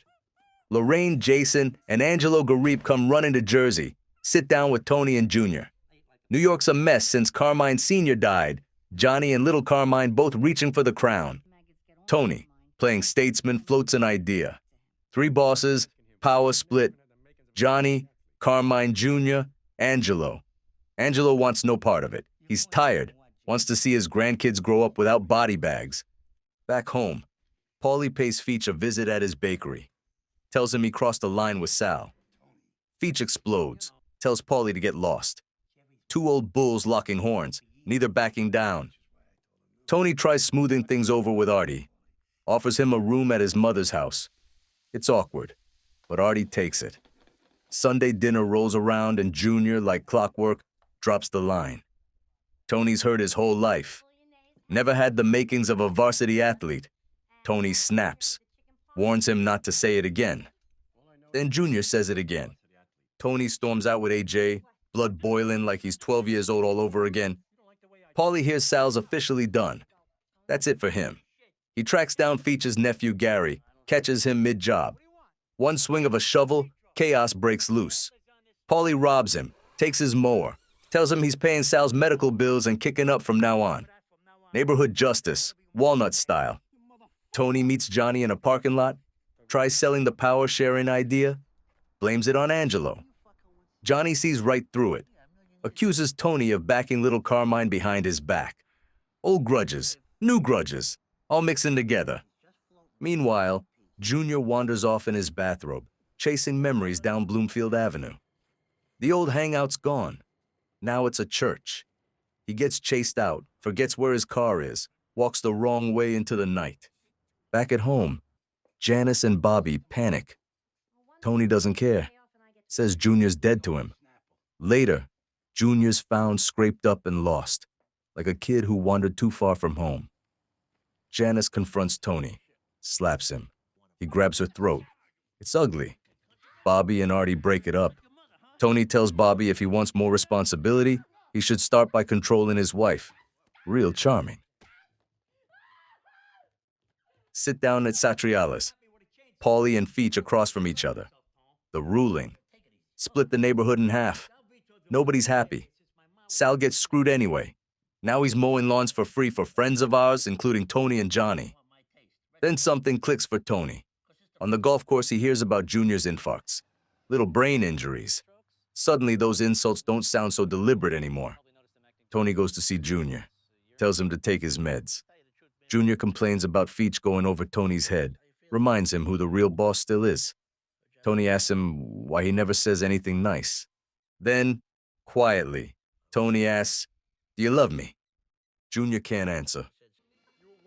Up in New York, the war turns real. Lorraine and her boyfriend Jason won't kick up to Johnny's sack, so Joey Peeps and Billy Leotardo take them out. No speeches, no mercy, just business. Little Carmine's stunned. This wasn't supposed to go like that. Rusty Milio whispers in his ear, "Strike back, take Johnny out, finish it." Angelo, cooler head, says slow down. Blood's easy, control is harder. Back in Jersey, Tony gathers his people and lays it down plain.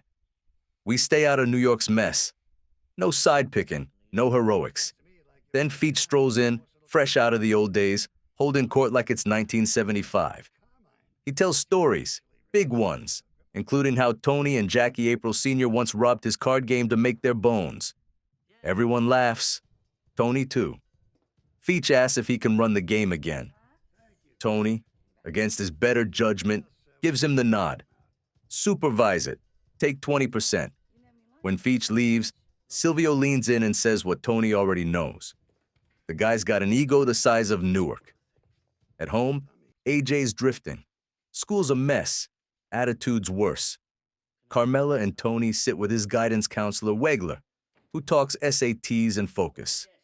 AJ latches on to the idea he might have once been almost diagnosed with ADD. Figures maybe he can game the system. Tony's solution?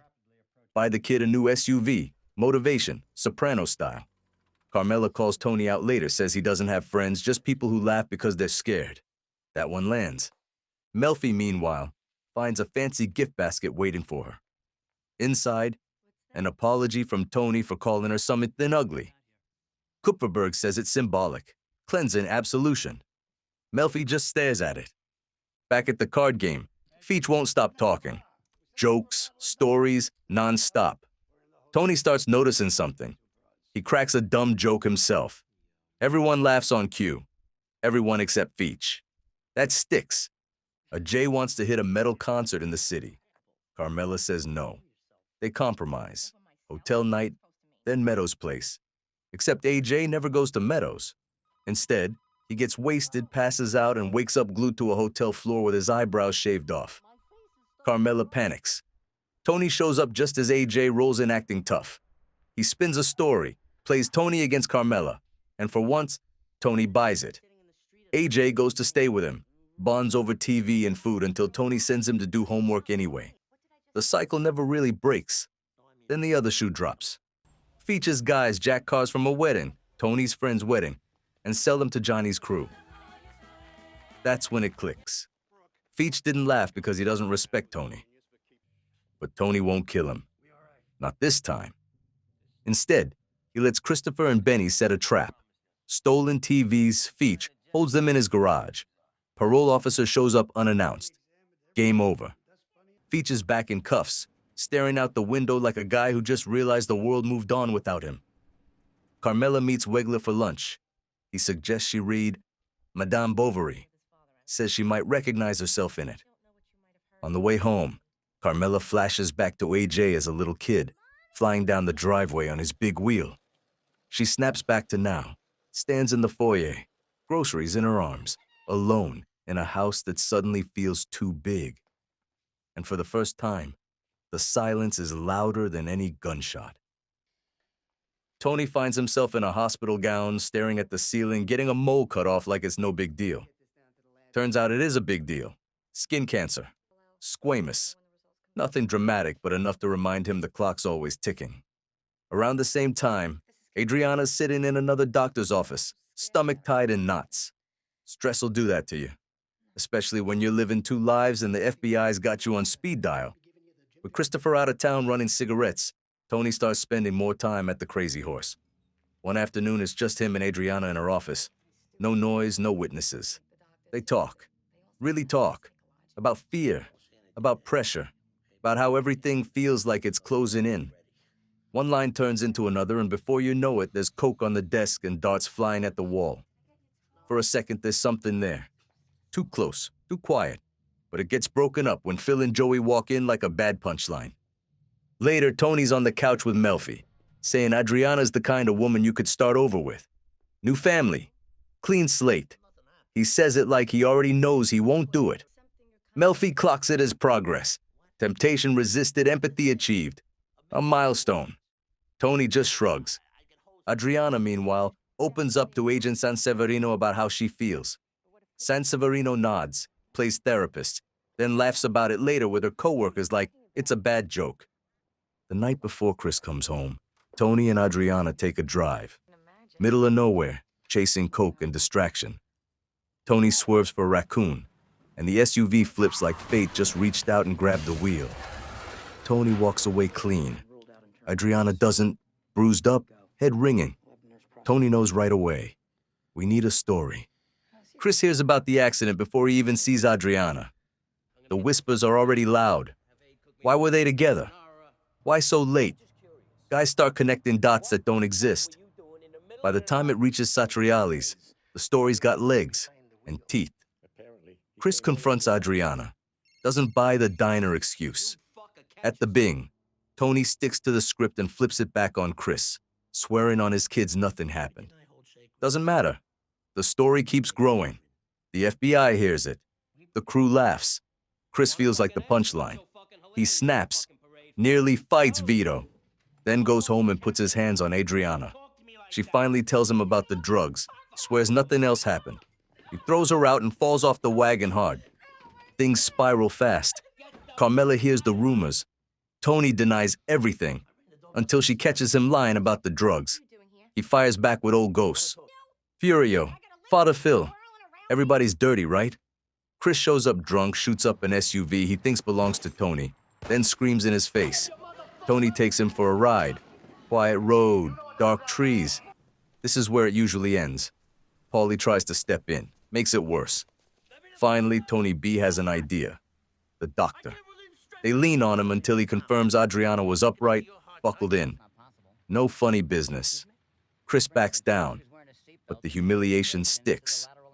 Tony tells Melfi the whole thing like it's absurd, like it almost got him killed for nothing. Sanseverino sees Adriana's bruises and changes her tune, wants her to use the rumor to get intel. Adriana explodes. Says if the roles were reversed, she'd have killed Chris herself. Walks away, shaking. That night, everybody shows up at Vesuvio. Tony, Carmela, Chris, Adriana, Tony B family and blood pretending nothing happened. Vito comes by, shakes Chris's hand, wishes him a nice night, and just like that, the storm passes. But everybody in the room knows, some lines don't get crossed. They just get real close. Tony finally admits it to himself. He's got no handle on AJ.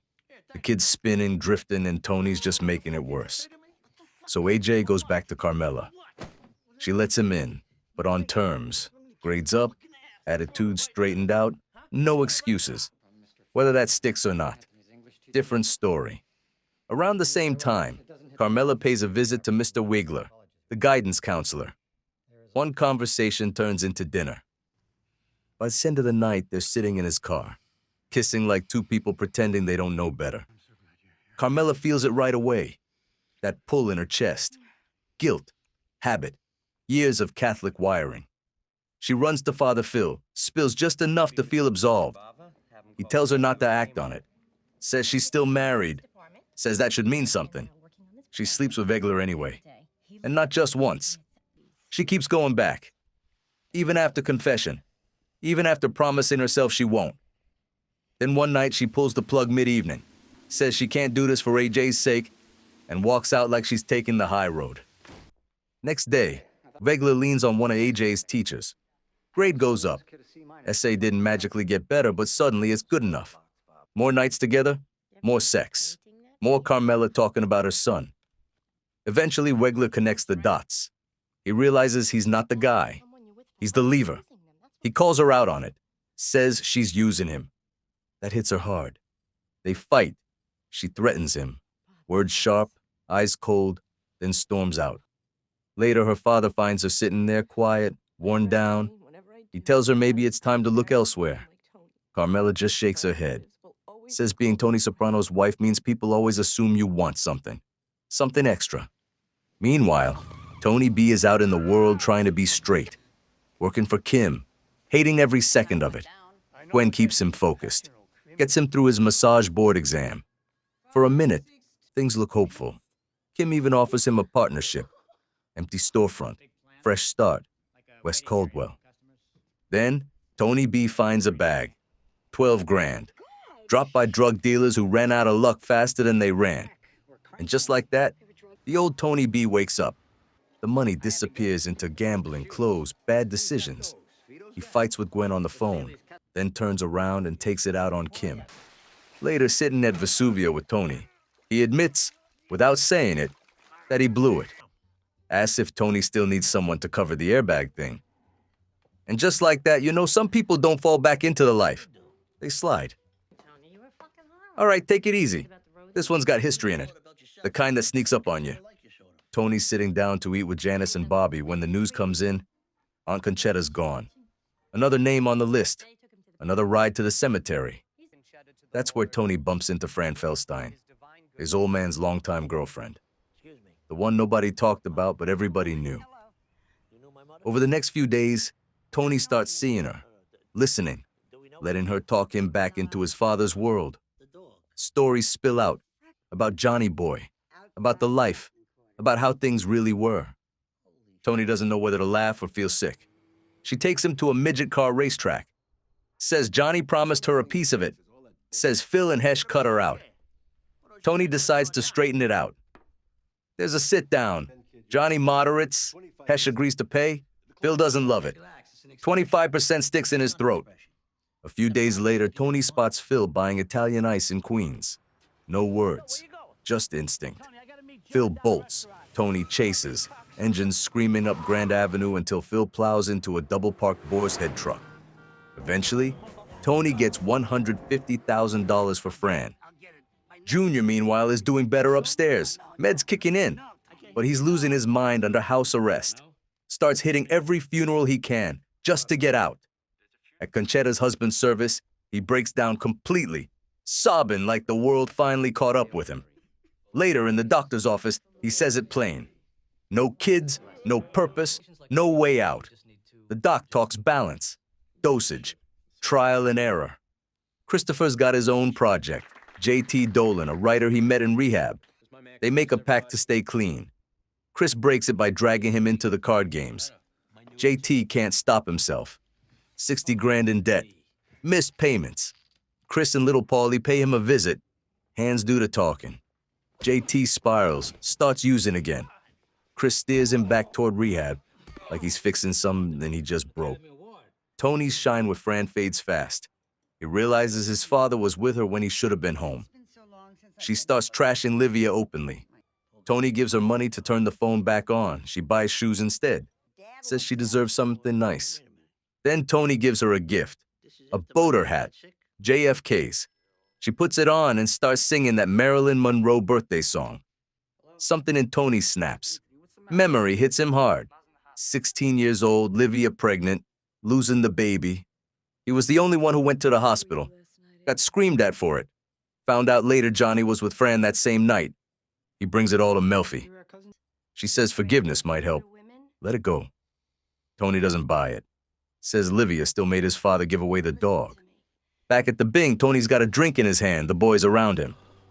He tells the story again, but now it's bigger, louder. Fran and JFK, front and center. That's how it goes. You don't change the past. You just learn how to tell it. This one starts quiet, then tilts sideways fast. New York's heating up, everybody picking sides. Little Carmine's out there handing out favors like washing machines, buying loyalty one appliance at a time. Then somebody sends a message. His shiny party boat, fresh paint, new polish, ends up taking on water and sinking like a bad idea.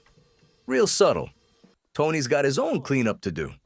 He sits down with Johnny, agrees to pay for the damage from that little car chase with Phil.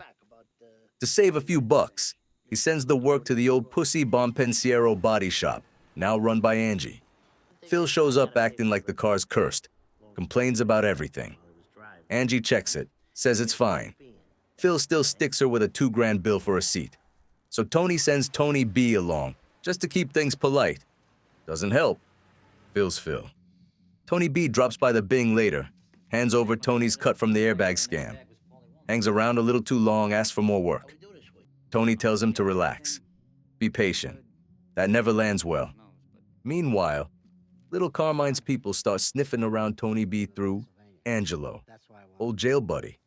Angelo and Rusty make it plain. Freelance work. One job. Take out Joey Peeps. Payback for Lorraine. Tony B listens, thinks about his cousin, about staying out of New York's mess, and says, no, for now. Back in Jersey, Carmela's world tilts another way. Her dad Hugh falls off the roof, banged up but breathing. She plans a big surprise 75th birthday. Tells Tony he's not invited. Separation rules. Junior screws it up by letting it slip, and suddenly, Hugh's running the show. When he hears Tony's not coming, he puts his foot down. Man of the house. Carmela caves. Tony shows up like Tony always does. Grill in hand, jokes flying, manners optional. Mary DeAngelis cringes through it. Tony gives Hugh a Beretta shotgun. Real nice. Russ Figoli sniffs at it. Says the good ones never leave Italy legally. Tony doesn't argue. Just tosses it in the trunk later. As the night winds down, Mary apologizes to the fancy guests for Tony. Carmela doesn't. She backs him, hard. Pool games break out. Laughter. Somebody grabs somebody. Tony and AJ toss Carmela into the water. By the time everyone else dries off, it's just Tony and Carmela in the pool. Old sparks. Old habits. One thing leads to another. They spend the night together. Tony B watches all this from the outside. The house, the kids, the noise. Goes home to his own place and finds his boys lifted at Jay's Olympic pins like it was nothing. Says a lot without saying it. Next morning, Tony B makes the call he swore he wouldn't. Calls Rusty. Says he's in. He finds Joey Peeps sitting in his car outside a New York brothel. Walks up. Does the job. Clean and fast. The car rolls, crushes Tony B's foot on the way out. He limps back to his own ride, bleeding, breathing hard, but free. For now. That's the thing about lines you cross. You don't always feel it right away. Tony clocks the limp right away. Tony B's dragging that foot like it owes him money. He says it was a street thing. Some guys jumped him. Black guys, he says, like it's a reflex answer. Tony nods, but the look on his face says he's already doing math. Next day, Johnny Sack drops a little detail like it's nothing. Joey Peeps' killer walked with a limp. That's all it takes. Tony's chest tightens, vision tunnels, the room tilts. Same old movie. Panic attack. He barely holds it together. He corners Tony B outside the Bing. Straight question. Calm denial. No blinking. Tony studies him. Sees the empty pockets, the busted luck. The cousin who did time while he stayed free.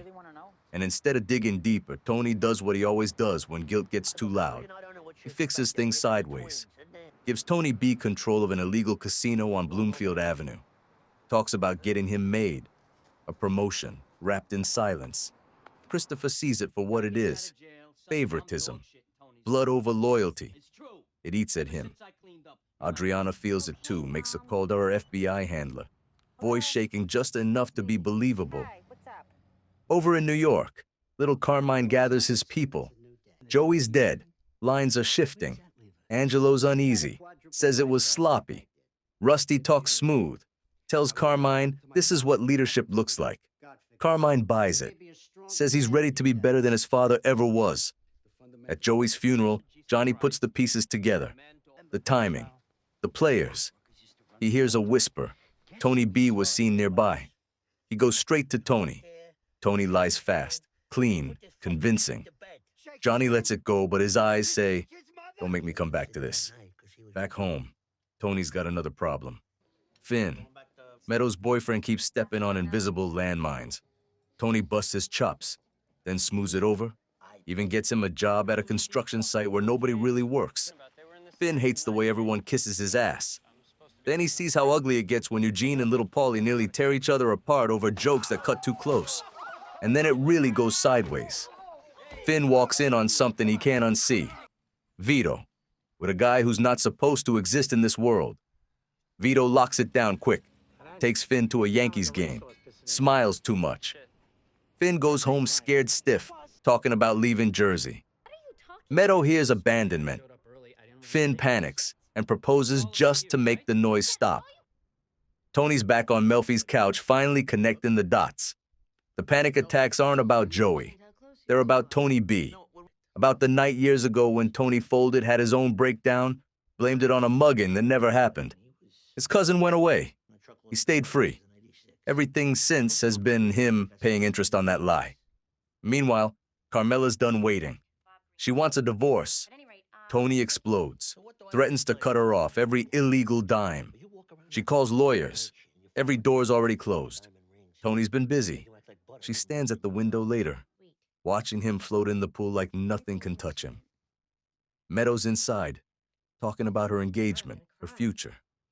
Carmela just stares, because some people float, and some people finally realize they've been drowning the whole time.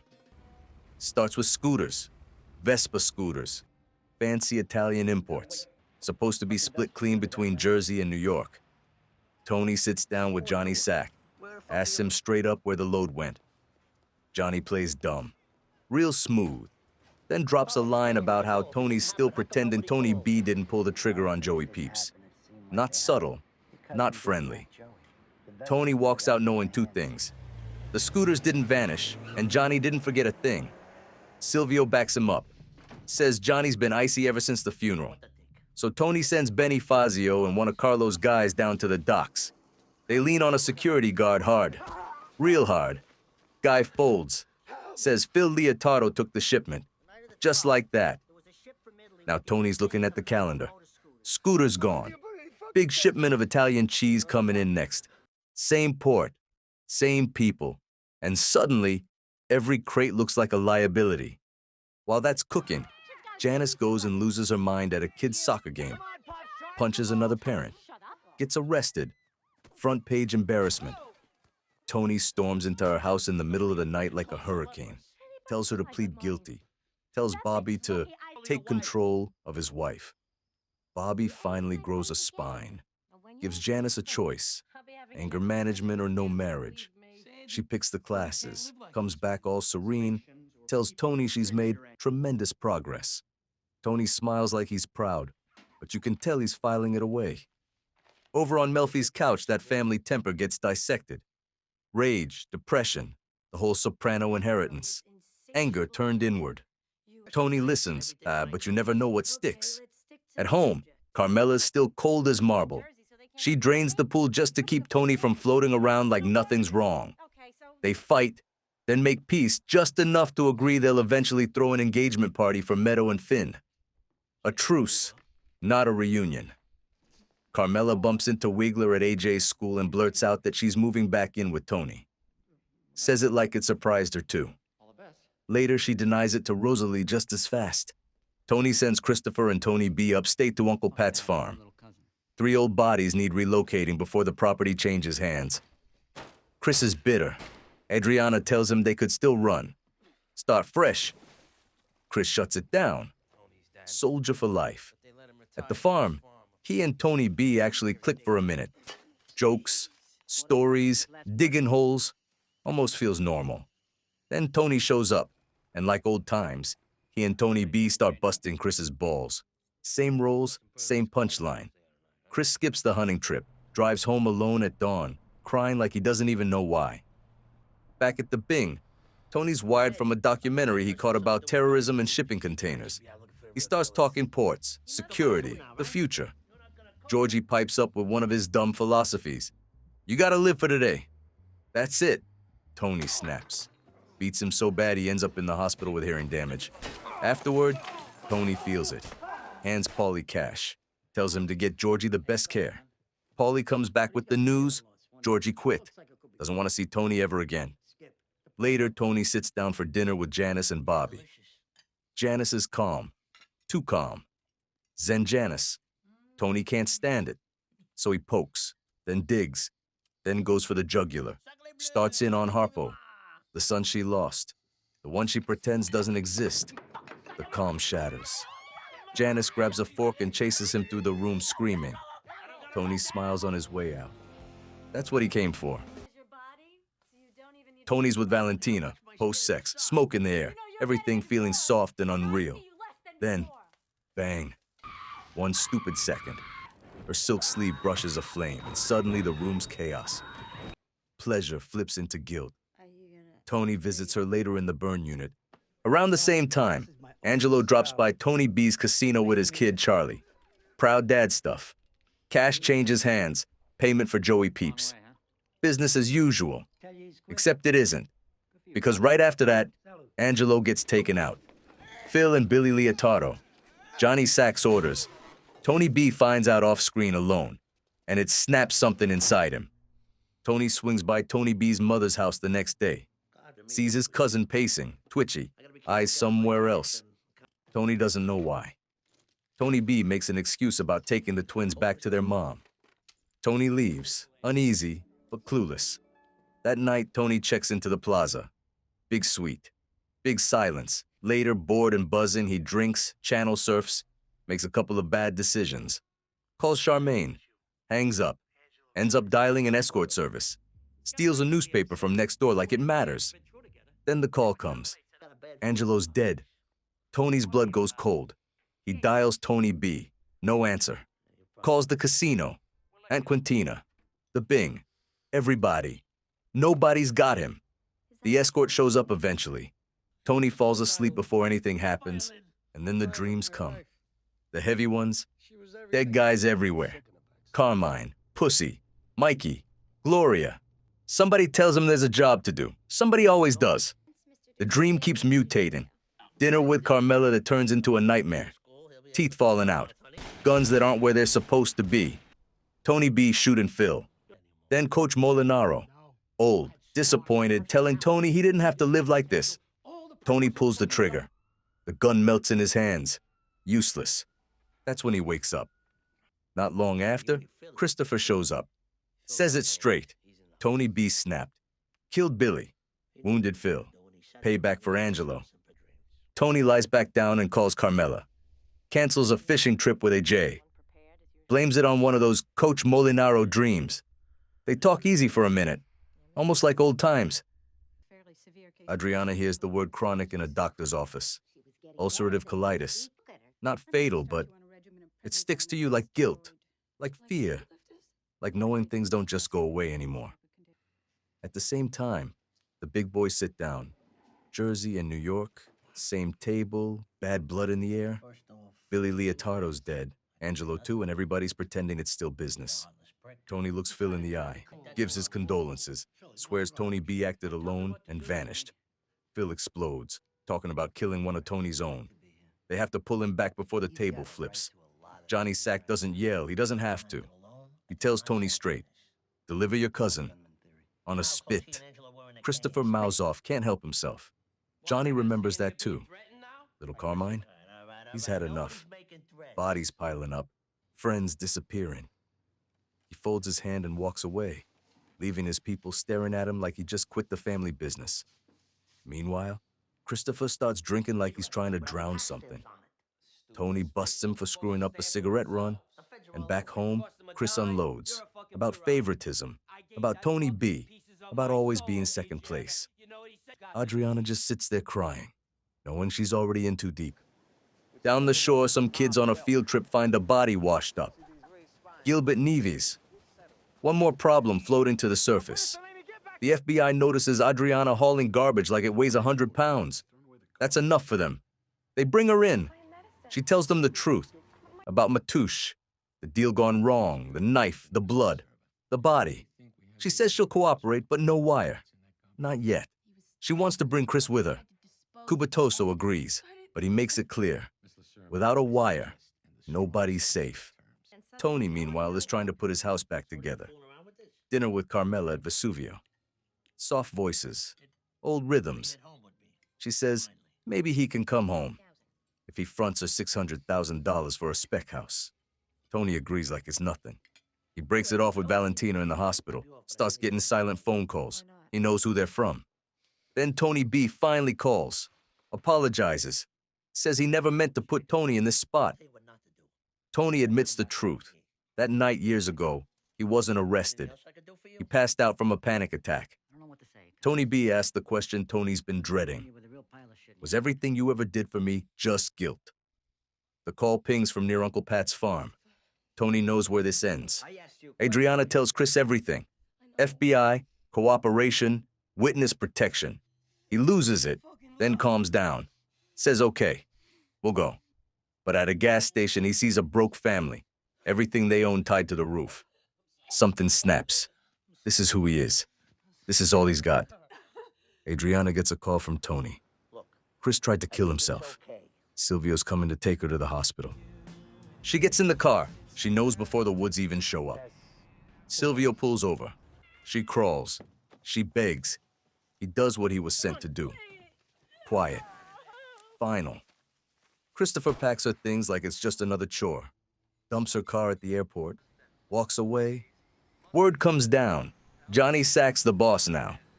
Tony meets him under the bridge. Offers up Tony B's location. Begs for a quick death. Johnny refuses. Says Phil's handling it his way. Tony swears nothing's going to happen to his cousin. It's the kind of thing you say when you're already lying to yourself. Back at the Bing, Tony finds Christopher high laughing at a dumb movie. Chris breaks down, says he loved Adriana. Tony snaps, beats him like he's trying to beat the truth out of the room. The FBI argues over Adriana's disappearance. Cubitoso doesn't buy the idea that she ran.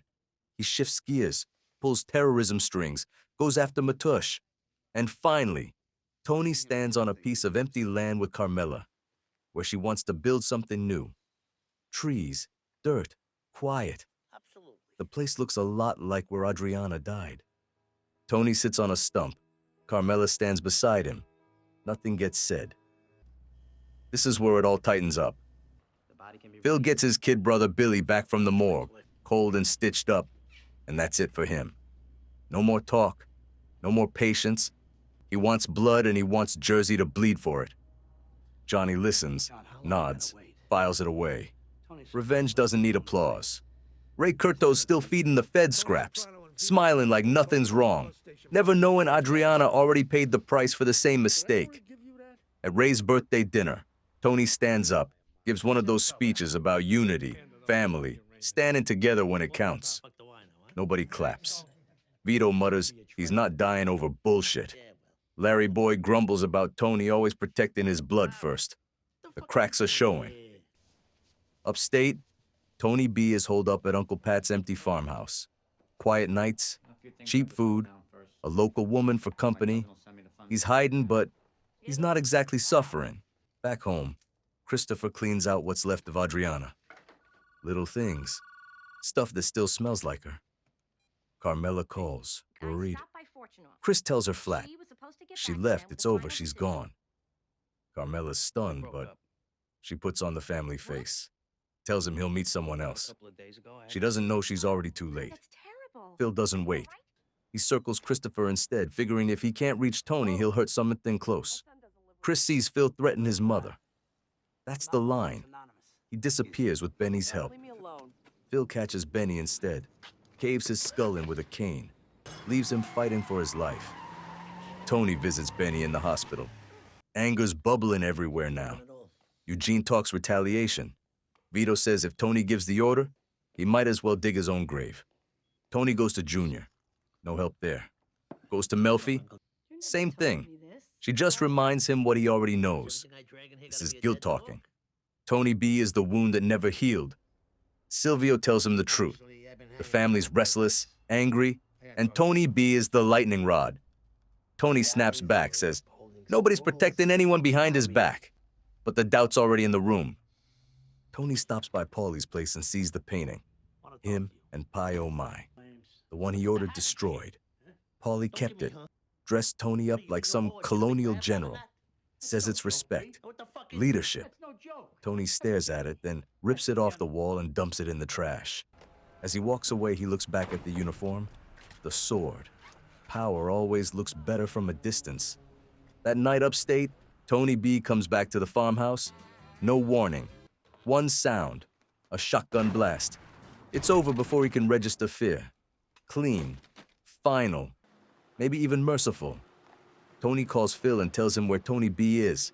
Phil shows up ready to tear the place apart, only to find the job already done. Johnny calls later, says it didn't fix a thing. They'll talk tomorrow. Tony tells Christopher to bury the body. Then the hard question. Did Adriana know anything? About old hits? Old names? Chris swears she didn't. Says he stayed clean. Says he's trying. They break. Hug. Cry. Two guys holding on to whatever's left. Life keeps moving. A Jay throws a party, makes a little money, talks college, event planning. Carmela's worried.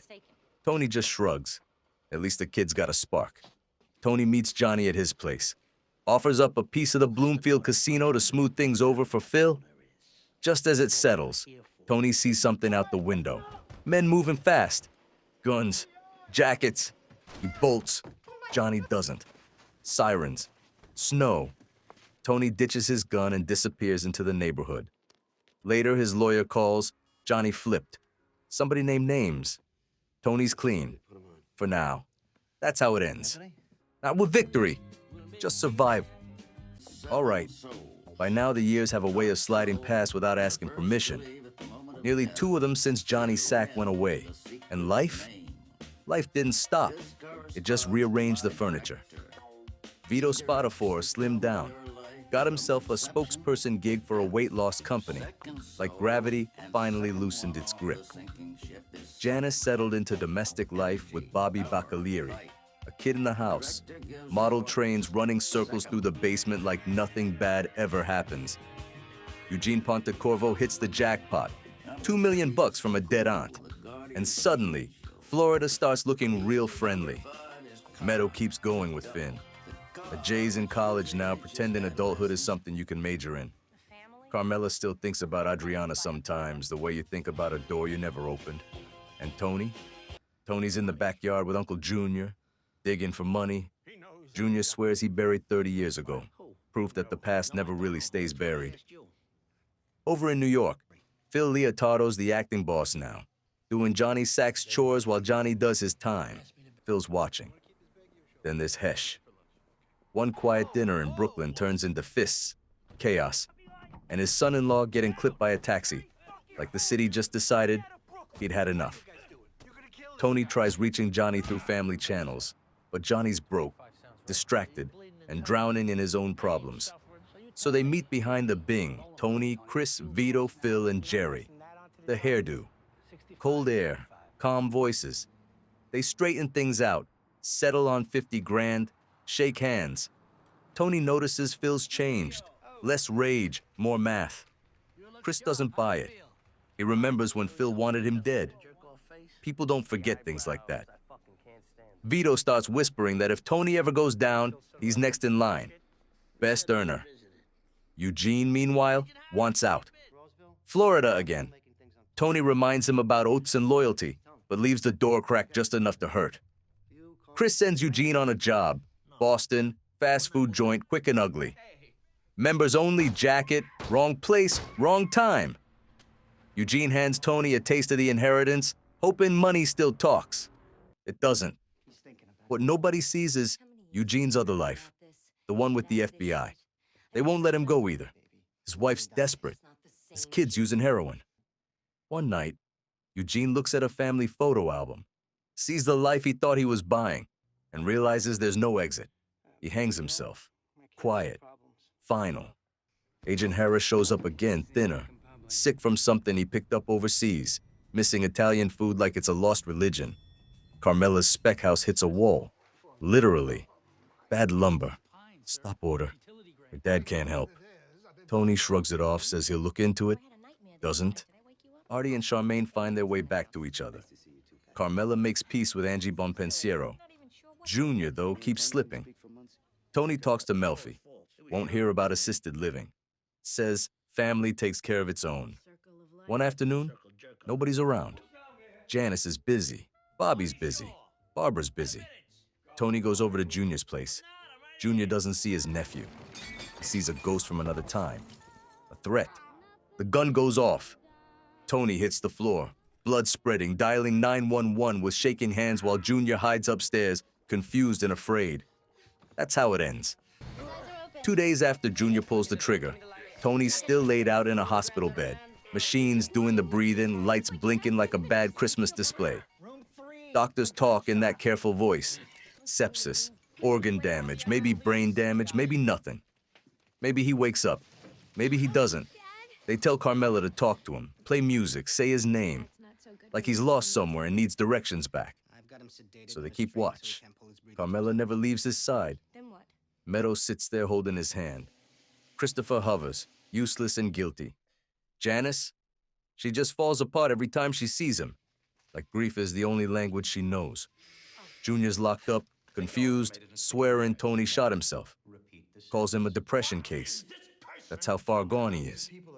Back in the family, everybody's suddenly helpful. Paulie, Chris, Vito. They're fighting over who gets to drive AJ, who sends flowers, who looks loyal enough in case Tony wakes up remembering faces. At Eugene's funeral, business sneaks in through the back door. Silvio steps up as acting boss. Vito floats the idea of killing Junior outright. Cooler heads decide to just cut him loose instead. Tony's the boss now, officially, even in a coma.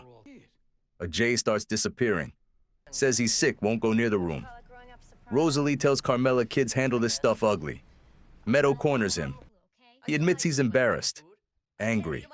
He finally goes in alone, talks to Tony like a scared kid, promises to kill Junior like it's something he thinks men are supposed to say. On the way out, he confesses he flunked out of college. Carmela just stares, holds it in, sends him away. Chris runs into the feds again. Now they want terrorism tips. World's changed. At the Bing, he chats up some Middle Eastern guys but keeps his mouth shut. He's learning, sort of. And while all that's happening, Tony's somewhere else. In his head, he wakes up not as Tony Soprano, but as a nobody. Kevin Finnerty, salesman, California sun. No accent, no baggage, just a hotel room and a lighthouse blinking out in the distance like it knows something he doesn't. People keep asking him who he is. He doesn't know. He's got the wrong wallet, the wrong briefcase, the wrong life. He eats dinner with strangers, talks about midlife crises like they're normal, sees signs about sin and death flashing on TVs like warnings, tries to flirt, gets shut down. A helicopter light finds him in the dark. Someone's always looking. He wakes up screaming questions. Who am I? Where am I going? Then slips right back under. Another hotel. More mistakes. Angry monks. A fall down the stairs. Doctors telling him his brain's been starved away. Alzheimer's. Early stages. He sits on the bed, whispers, I'm lost. And that light keeps flashing, calling him somewhere. Or maybe calling him away. Paulie gets a tip from Vito. Easy score, Colombians. Apartment should be empty. Him and Kerry DeBartolo roll in thinking it's a smash and grab. Turns out, surprise, people are home. Things get loud fast. Guns go off. Fists fly. The building super gets clipped in the chaos. By the time it's over, the dealers are dead. Paulie's holding his groin like it owes him money and Kerry's bleeding. They pop open a dishwasher and there it is. Cash stacked like it's doing the dishes too. Ugly job. Big payday. Across town, Christopher and Bobby sit AJ down. Real serious, real gentle. Tell him buying a gun is a bad idea. Tell him Junior's already locked up. Tell him Tony wouldn't want this. AJ nods, listens, then turns around and blames Carmela for putting them up to it. She has no clue what he's even talking about. Meanwhile, Tony's still drifting. Back in that hotel room, California sun. Wrong life. He gets a court summons addressed to Kevin Finnerty. Buddhist monks want their pound of flesh. Tony asks the bartender who he is. Asks the monks. Nobody gives him anything back. Just more questions. In Jersey, things are getting tense. Silvio's calling shots now. Who gets Eugene's old rackets? How much Tony's cut is from the Colombian score? Nobody likes the math. Paulie and Vito stall on handing over Carmela's $200,000. Figuring if Tony doesn't make it, why rush? Vito starts playing chess quietly. Drops hints. Loses weight. Keeps Phil Leotardo close. Starts acting like a guy measuring drapes. At dinner, Vito complains to Phil about paying Carmela. Says it's money down the drain. Phil surprises him. Says you take care of families. Always. Says when he was inside, Billy looked after his wife. Johnny did the same for Ginny. Old rules. Even now. Vito nods. Doesn't fully buy it. Carmela bumps into Melfi in the grocery store. Turns down help. Pride still standing. Then she sees AJ on TV talking about the shooting after she told him not to. That night, she drags him out of bed, lights him up, tells him he's a burden the family carries. The words hit hard. Too hard. Next day, she's in Melfi's office crying, talking about Tony, about loving him from the first minute, about how you choose your spouse, but kids don't choose their parents. And that part hurts the most. Chris is alive again. Movies, dreams. He roughs up J.T. Dolan, tells him to write a mob slasher, calls it Cleaver, gets little Carmine involved. Investors nod like they understand. Nobody really does. Chris swears it's gold. At the hospital, rules say family only. Carmela bends them. Paulie gets in, takes one look at Tony and crumbles. Left alone, he starts rambling. Aches, pains, grudges, curses. Doesn't notice Tony's heart rate climbing. Doesn't notice until alarms scream and doctors rush in. And in Tony's head, Paulie's voice bleeds through the walls of that hotel room. Tony bangs on them, yells for it to stop. He finds a flyer, Finnerty family reunion. Outside the house, lights glowing, a man who looks like Tony B says, come on, everyone's here. Says Tony's going home. Just needs the briefcase. Needs to let go of the business. Tony hesitates. Says he already gave away one briefcase with his whole life in it. Doesn't want to lose another. At the door stands a shadow that looks like Livia. From behind him, a little girl's voice, Meadow, begging him not to go. So Tony stays. He wakes up. Bobby runs out yelling the news. Paulie cheers. Patsy grins. Larry laughs. Vito watches. Quiet. Disappointed. Tony pulls Carmela close and says the first thing that comes to mind. I'm dead, right? Later, sedated, barely talking, he listens to Christopher pitch Cleaver like it's gonna save everyone. Chris points to a saying on the wall. Sometimes, I go about in pity for myself, and all the while, a great wind carries me across the sky. The money shows up fast after that. Paulie, Vito, cash in envelopes. Carmela thanks them, then catches their faces souring when the elevator doors start to close. Tony's healing up, waiting on surgery, lying there in that hospital bed like he's got all the time in the world. Tells a nurse he sees things different now. Life's got a shine to it. People stop by. Aaron Ockaway, Pastor Bob, throwing prayers around like loose change, wishing him luck before he goes under.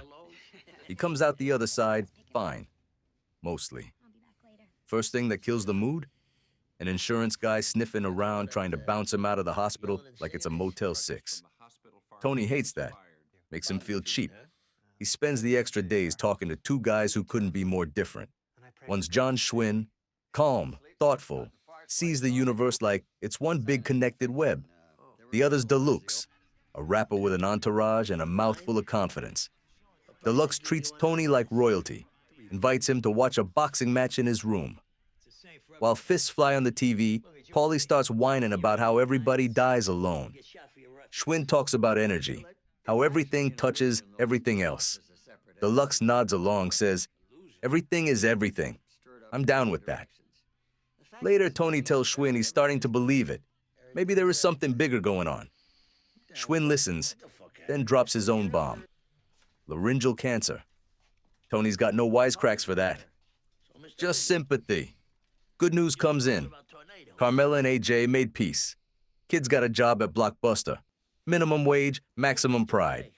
Tony even finds the EMT who checked his wallet and accuses him of skimming $2,000. Guy swears he didn't. Chris and the crew lean on him anyway. Money magically appears. Meanwhile, Paulie's world flips upside down. He visits Aunt Dottie, a dying nun, who drops the truth. She's his real mother. Broke her vows. Gave him to her sister Nucci to raise. Paulie confronts Nucci. She confirms it. His whole life cracks open right there. He spirals, loses focus, gets on Tony's nerves. After Dottie's funeral, Paulie cuts Nucci off cold, no more money, and tosses her flat screen out the window like it insulted him. When he finally tells Tony the truth, Tony does something unexpected. Tells him Nucci is his mother in every way that counts. Tells him to fix it. Tony's got no patience for Bobby's toy trains either. Snaps at him. Bobby apologizes for not being there when Junior shot Tony. Tony shuts that down fast. Doesn't ever want to hear Junior's name again. While Tony heals, Bobby's learning things too. He meets a guy named Marvin from Deluxe's crew. Wannabe rapper, no buzz. Bobby floats him an idea. $8,000, one clean shot in the thigh. Instant street cred. Marvin bargains him down to 7 and says he doesn't want to know when it's coming. A few nights later, bang. Marvin gets popped in the ass outside a fast food joint. Screams. Bobby disappears into the night. Next time he sees Tony, he hands over a thick envelope. Business doesn't stop just because you almost died. Dick Barone's kid Jason tries to sell off the sanitation routes without asking Tony. Problem is, the buyer's tied to Johnny's sack. Things get ugly. Garbage trucks smashing into each other like it's demolition derby. In the end, Tony cuts a better deal with Johnny, lets the sale happen, and promises Jason's mother her kid stays breathing. Watching her beg does something to Paulie. He walks out of the room crying. On Tony's last day in the hospital, he rolls past Schwinn's room. Doesn't say goodbye. The EMT shows up with the money, but Tony waves it off. Outside, he soaks in the noise, the movement, the life. Grabs Janice's hand. "Every day's a gift," he says.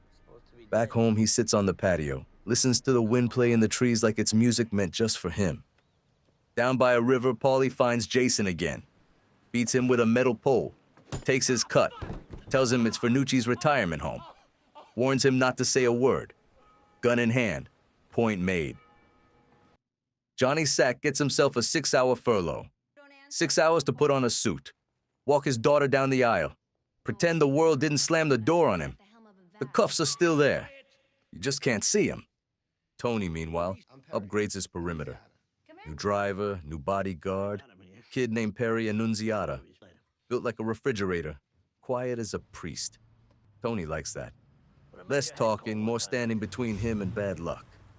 Back on Melfi's couch, Tony shuts down any talk about Uncle Junior. That chapter's closed, buried. No memorial. They move on to AJ, college dropout, minimum wage job, drifting. Tony says it like he's disappointed in the weather. Something out of his control, but still annoying. The courts decide Junior's mind is officially gone. Psychiatric lockup. Cushy, the papers say. Carmela sees the article first and tosses it before Tony can read it. Some truths don't need air. Tony, feeling stronger, shows off his surgery scar to the guys like it's a medal. Talks about staples, tubes, the whole thing. Phil pulls him aside, quiet, serious. Says Johnny wants Rusty Milio gone. Tony smells trouble. Says no. Last thing he needs is New York turning into a knife fight again. At the Bing, a couple guys, Ahmed and Mohammed, start asking about Tech 9s. Family problems, they say. Tony files it away. Everything's always family problems. Wedding day, big church, big smiles, big security. Tony nearly hits the floor when the marshals ask him to take off his shoes. PTSD, don't care how tough you are. At the reception, Vito slips Tony an envelope. Johnny finally gets a word in with him. Quiet, coded. Personal favor. Take care of Rusty. Tony doesn't like it. Agrees anyway. That's how favors work. Then the clock runs out. Marshals stop the bride and groom's roll so Johnny can leave first. No dignity. No mercy. Johnny breaks. Cries right there in front of everybody. Ginny faints. Guests mutter. Nobody forgets. Later, the guys talk it over. Phil says emotion makes a man weak. Chris agrees. Tony doesn't. Says Johnny's still Johnny. Vito tells his wife he's going collecting. Instead, he ends up in a leather bar, dancing under strobe lights, pretending the world's different. Two New York guys see him. Smiles fade. Names get thrown around. Vito grabs cash, grabs a gun, disappears into a motel room. Doesn't answer Tony's calls. Back in therapy, Melfi tells Tony he's got an image problem. Alpha energy fading. Crew needs reassurance. Tony nods. Takes it in. At Satriali's, Tony picks a fight with his own bodyguard. Baits him. Nothing. So Tony throws the first punch. Crew watches. Perry goes down. Blood on the floor. Tony walks away like he just proved something important. Then he hits the bathroom. Vomits blood. Stares at himself in the mirror. Half proud, half disgusted. Smiles like a guy who won a fight he probably shouldn't have picked. The smile doesn't last. The sickness comes back up. And Tony leans over the toilet, reminded, again, that power always comes with a price. Tony slips Perry a wad of cash for the beating. No apology, just business. That's how men like that say, sorry.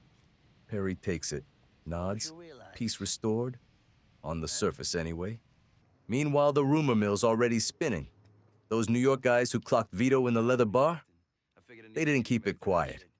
Word leaks out fast, outside an AA meeting of all places. Christopher and Murmur hear it, carry it like a bad cold straight to the Bing. Paulie waves it off as garbage talk. Tony says slow down, needs proof before anybody does anything they can't undo. But the walls are closing in. Benny, Dante Greco, and Terry Doria track Vito down to a Jersey Shore beach house where he's hiding out with his girlfriend, pretending everything's fine. They try to bring him in to see Tony. Vito doesn't argue. He just hits the gas and disappears. That night, he sneaks back home, looks in on the kids, takes a few personal things, pictures, clothes, whatever still feels like him, and drives off into a storm. Tree Branch takes out the car. Vito keeps walking, ends up stranded in some quiet little New Hampshire town that doesn't know his name. Checks into an inn. Nobody asks questions. Back in Jersey, his vanishing act makes everything louder. Chris says it smells like guilt. Silvio remembers Vito calling him the same night he got spotted. Then Silvio talks to Marie, Vito's wife, and says what everyone's thinking without saying it. The marriage ain't been working for a while. Tony keeps calling. No answer. Somewhere on a highway, a road worker finds Vito's phone ringing, gets annoyed by Tony's questions, and flattens it with a steamroller. End of that line. Then Meadow drops the hammer. She tells Carmela and Rosalie what Finn saw. Vito, plain as day, with a security guard. Tony pulls Finn into the back room at Satriale's and makes him say it again, slower in front of the guys. Some laugh. Some go quiet. A few want blood immediately. Finn looks like he's about to pass out. Meadow's already drifting further away. She's talking civil liberties, Afghanistan, Bush, the Constitution. Tony busts her chops. Carmela says she voted for Bush.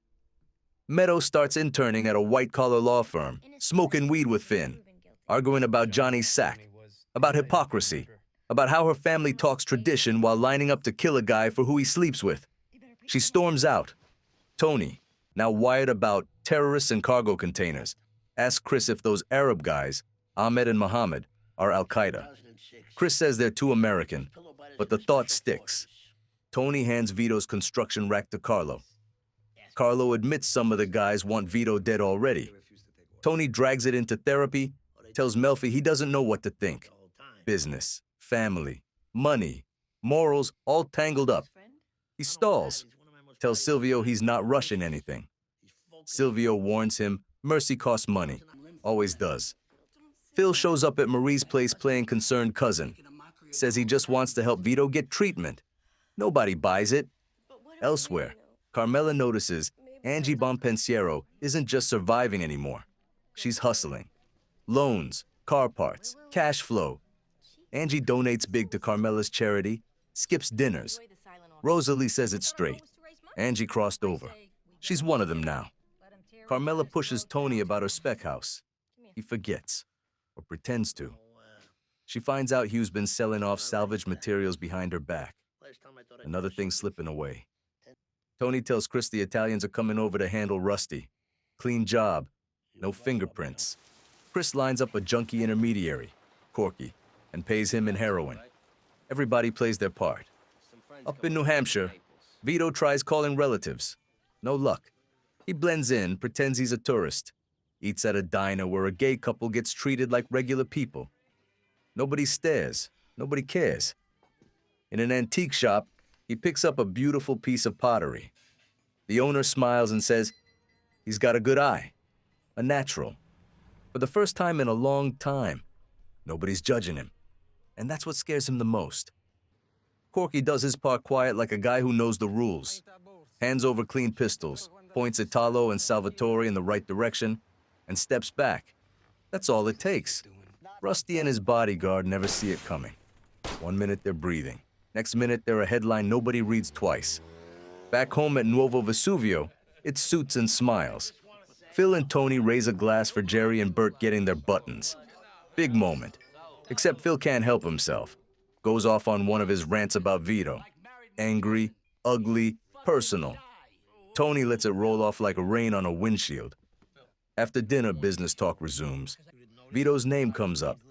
Tony says, don't worry unless the guy shows his face back in Jersey. Carlo wants to hunt him down anyway, cop contacts and all. Chris asks if he can fly out to LA with little Carmine for cleaver casting. Tony doesn't love it, but he lets him go. Tony ends up eating at Da Giovanni of all places for Phil's grandson's confirmation. Rival joint, bad vibe. Marie's there with the kids, catching whispers about their father. Phil thanks Tony for Rusty. Tony denies it. Phil pretends to believe him. That's how it works. Meanwhile, murmurs running numbers for Chris, even checking in with Ahmed and Mohammed, who are skimming money online like it's nothing. Over at Vesuvio, Artie's sinking. Tables empty, bills stacking up. He's already on edge about Benny sniffing around the hostess, Martina. Then Tony eats at Da Giovanni, and Artie loses it.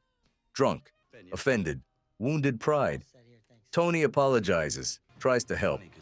Artie tells him to pay his tab if he wants to talk business. That's when you know it's bad. Out in LA, Chris goes off the rails fast. No sponsor, too much booze, drugs, escorts. He sobers up just enough to meet Ben Kingsley, who shuts down Cleaver in about 30 seconds flat. Too busy schmoozing by the pool, too important. Chris follows him like a kid in a candy store, mesmerized by the free luxury swag. Calls him later asking for access to the luxury lounge. Kingsley laughs it off. Back home, Benny's running Chris's credit card scam. Vesuvio gets hit by Amex fraud investigators. Cards shut down. Martina folds under pressure. Turns out she helped Benny skim numbers. Artie fires her, then marches over to Benny's place and beats him bloody on the porch. For a second, it looks like Artie finally snapped back. Tony forces a truce. Orders Benny's parents to eat at Vesuvio. Artie stops by the table and drops a nasty little comment about Martina, right in front of Benny's pregnant wife. That's the wrong move. Benny drags him into the kitchen and dunks Artie's hand straight into boiling tomato sauce. End of story. Back in LA, Kingsley officially passes on Cleaver. Murmur arrives to find Chris wrecked. They sober him up just enough to corner Kingsley in an elevator fishing for gifts. He lets slip that presenters get 30 grand in swag. That's all Chris needs to hear. Outside the awards show, masked up, He mugs Lauren Bacall, snatches her gift bag, and bolts. Flies home on Kingsley's own plane. No shame at all. Chris offers Tony some of the loot. Tony barely looks. He's more pissed that Chris being gone let the Beniardi mess spiral.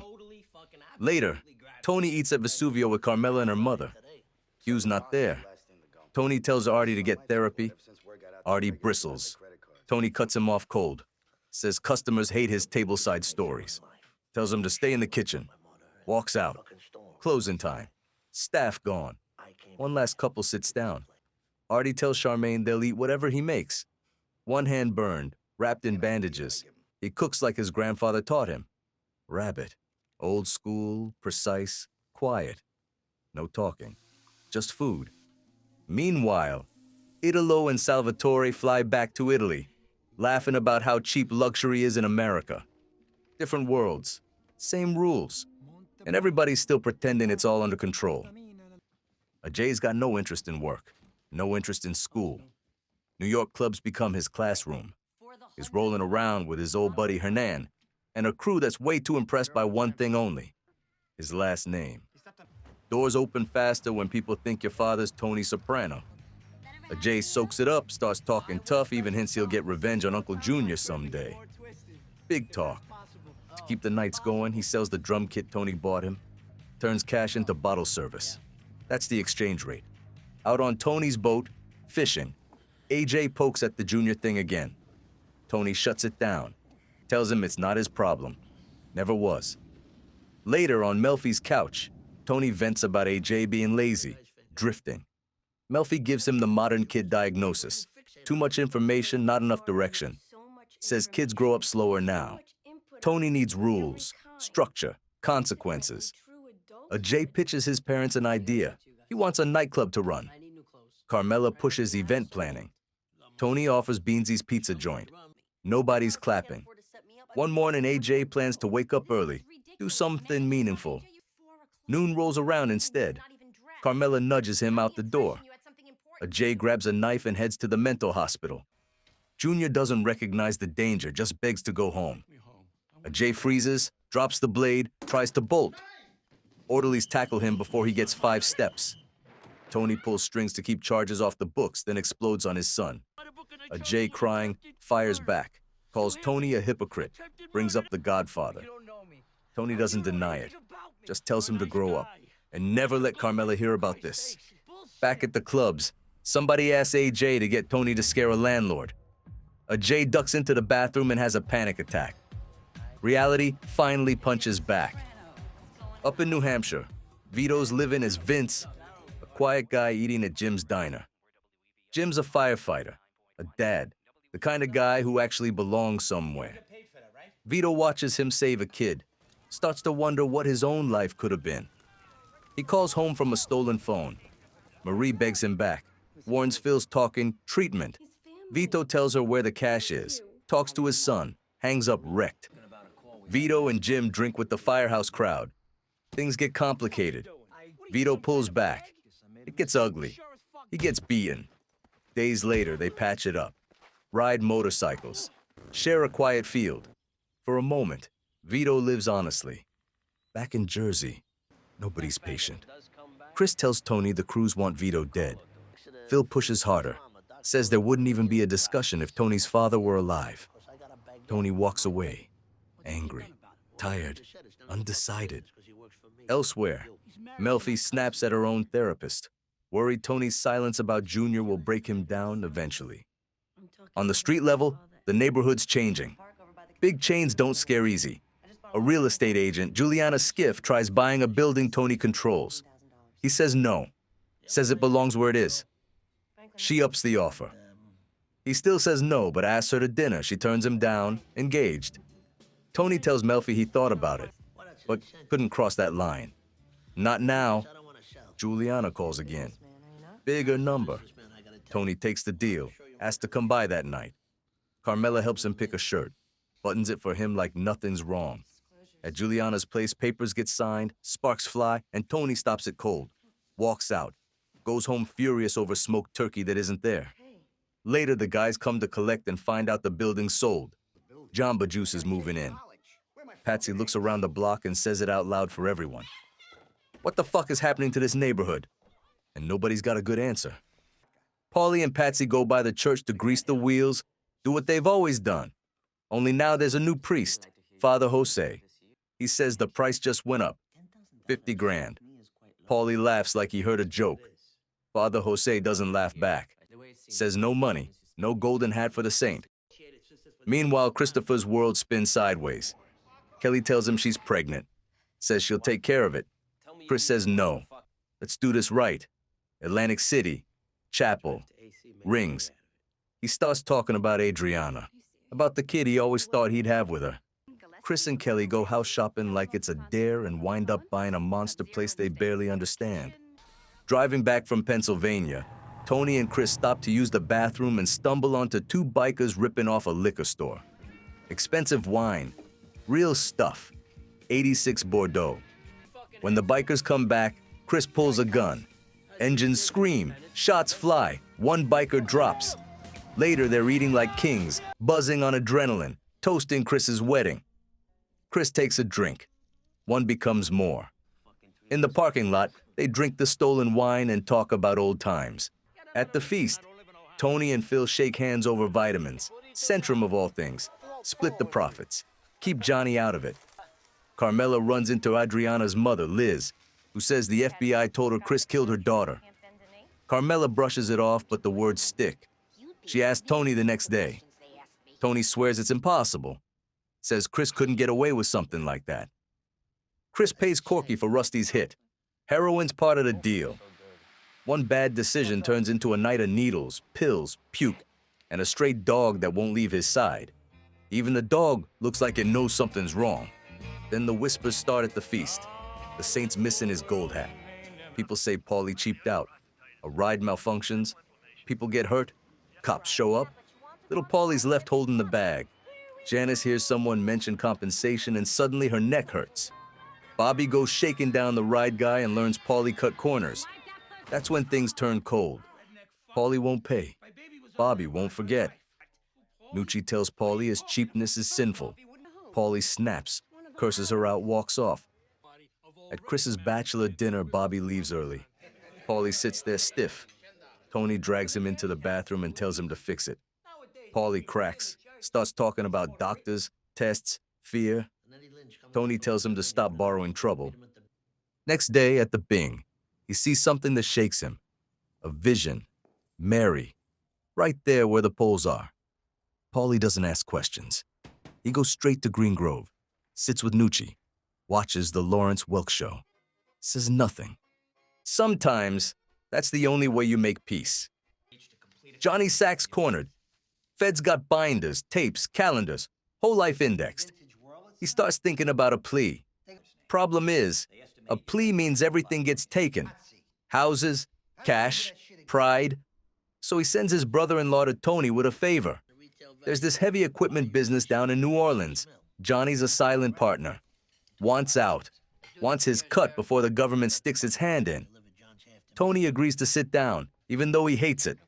Dinner goes sideways. One of the brothers smells Katrina money and walks. Greed beats loyalty, every time.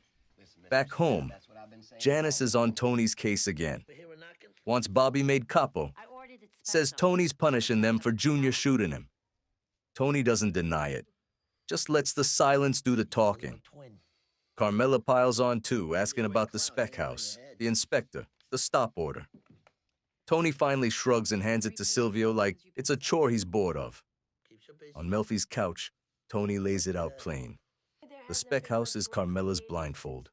He bankrolls it. She looks the other way. That's the deal. He admits something else too. He enjoys being rough on Janice and Bobby. Gets a kick out of it. Melfi pokes around, brings up Livia. Tony remembers Janice standing up to their mother once, how he respected that. Then he remembers her, squeezing him with that tape, bleeding him for favors. He realizes the truth. Janice's misery reminds him of Livia, and he's punishing her for leaving him alone with her all those years. Out on the street, Bobby's making collections in the wrong neighborhood. Gets jumped, loses his money, his gun. One of the kids fires into the pavement. Concrete shards fly up and catch Bobby in the eye. Paulie calls Tony with the news and slips in his own. Prostate cancer, early stage. Tony's first instinct is to bust Bobby's balls in front of the guys.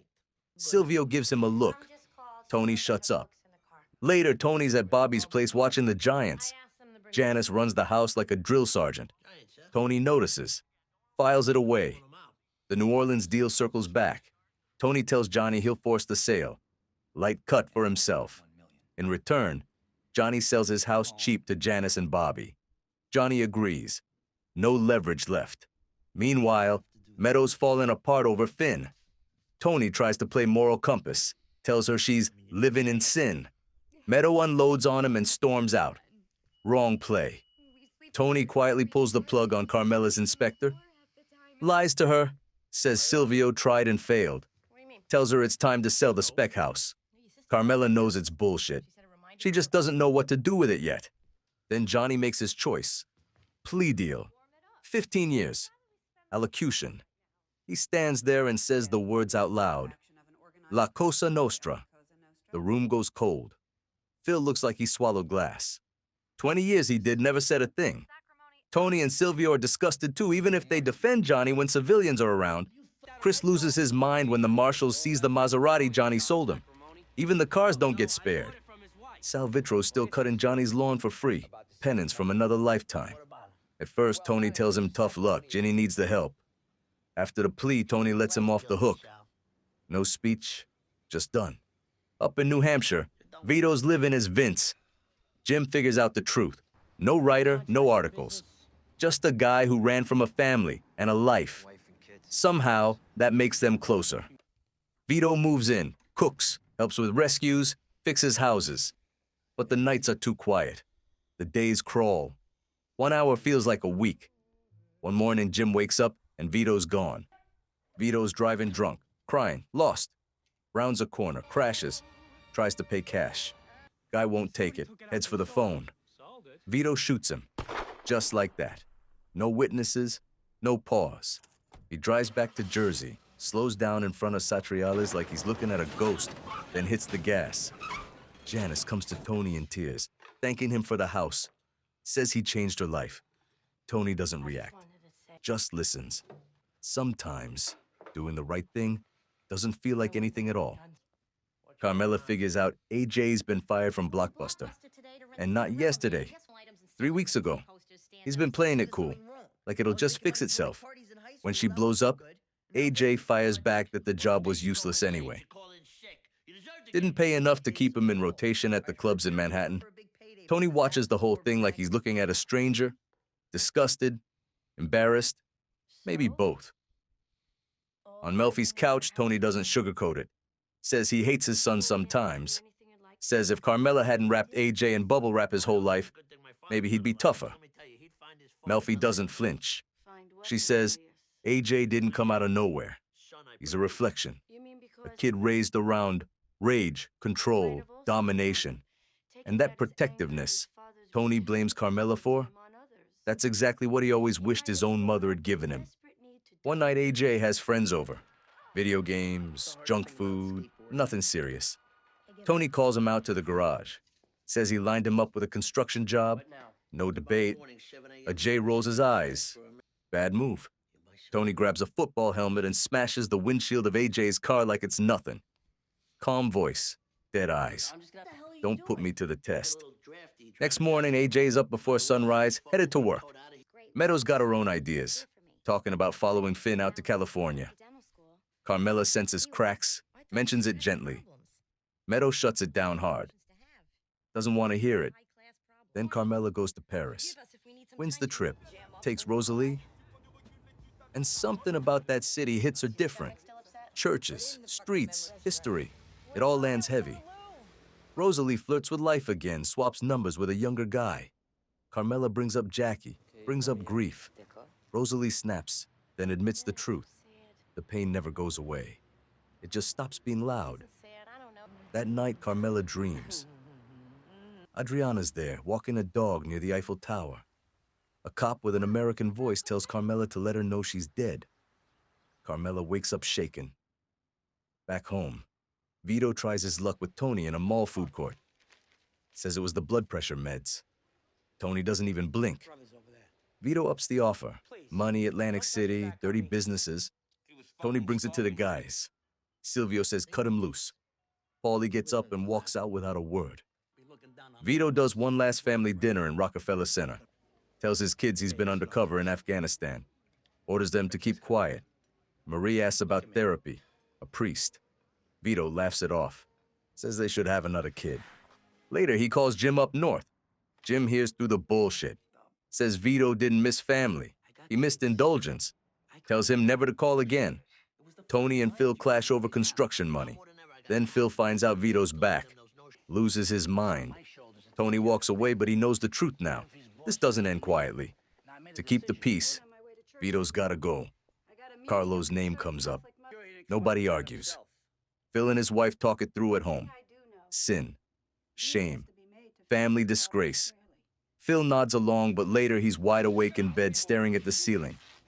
Vito thinks he's meeting Tony at the mall. Instead, it's Fat Dom and Jerry. Tape over his mouth. Batons. Phil steps out of the closet and watches. Calls him a disgrace. It's over fast. Too fast. The news hits Jersey like a gut punch. Pool cue. Silence in the room. Tony knows exactly who sent the message. This wasn't about Vito. It was about him. Phil killing one of his captains just to prove he could. Tony pulls Silvio aside. No war. Not yet. Too expensive. He'll hit Phil where it hurts. Money.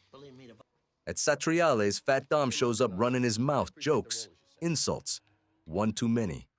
Silvio swings, Carlo stabs, dinner's ruined. Tony walks in, sees the body, backs out without a word. Some things you don't need to say out loud. Later that night, Vito's kids read the paper.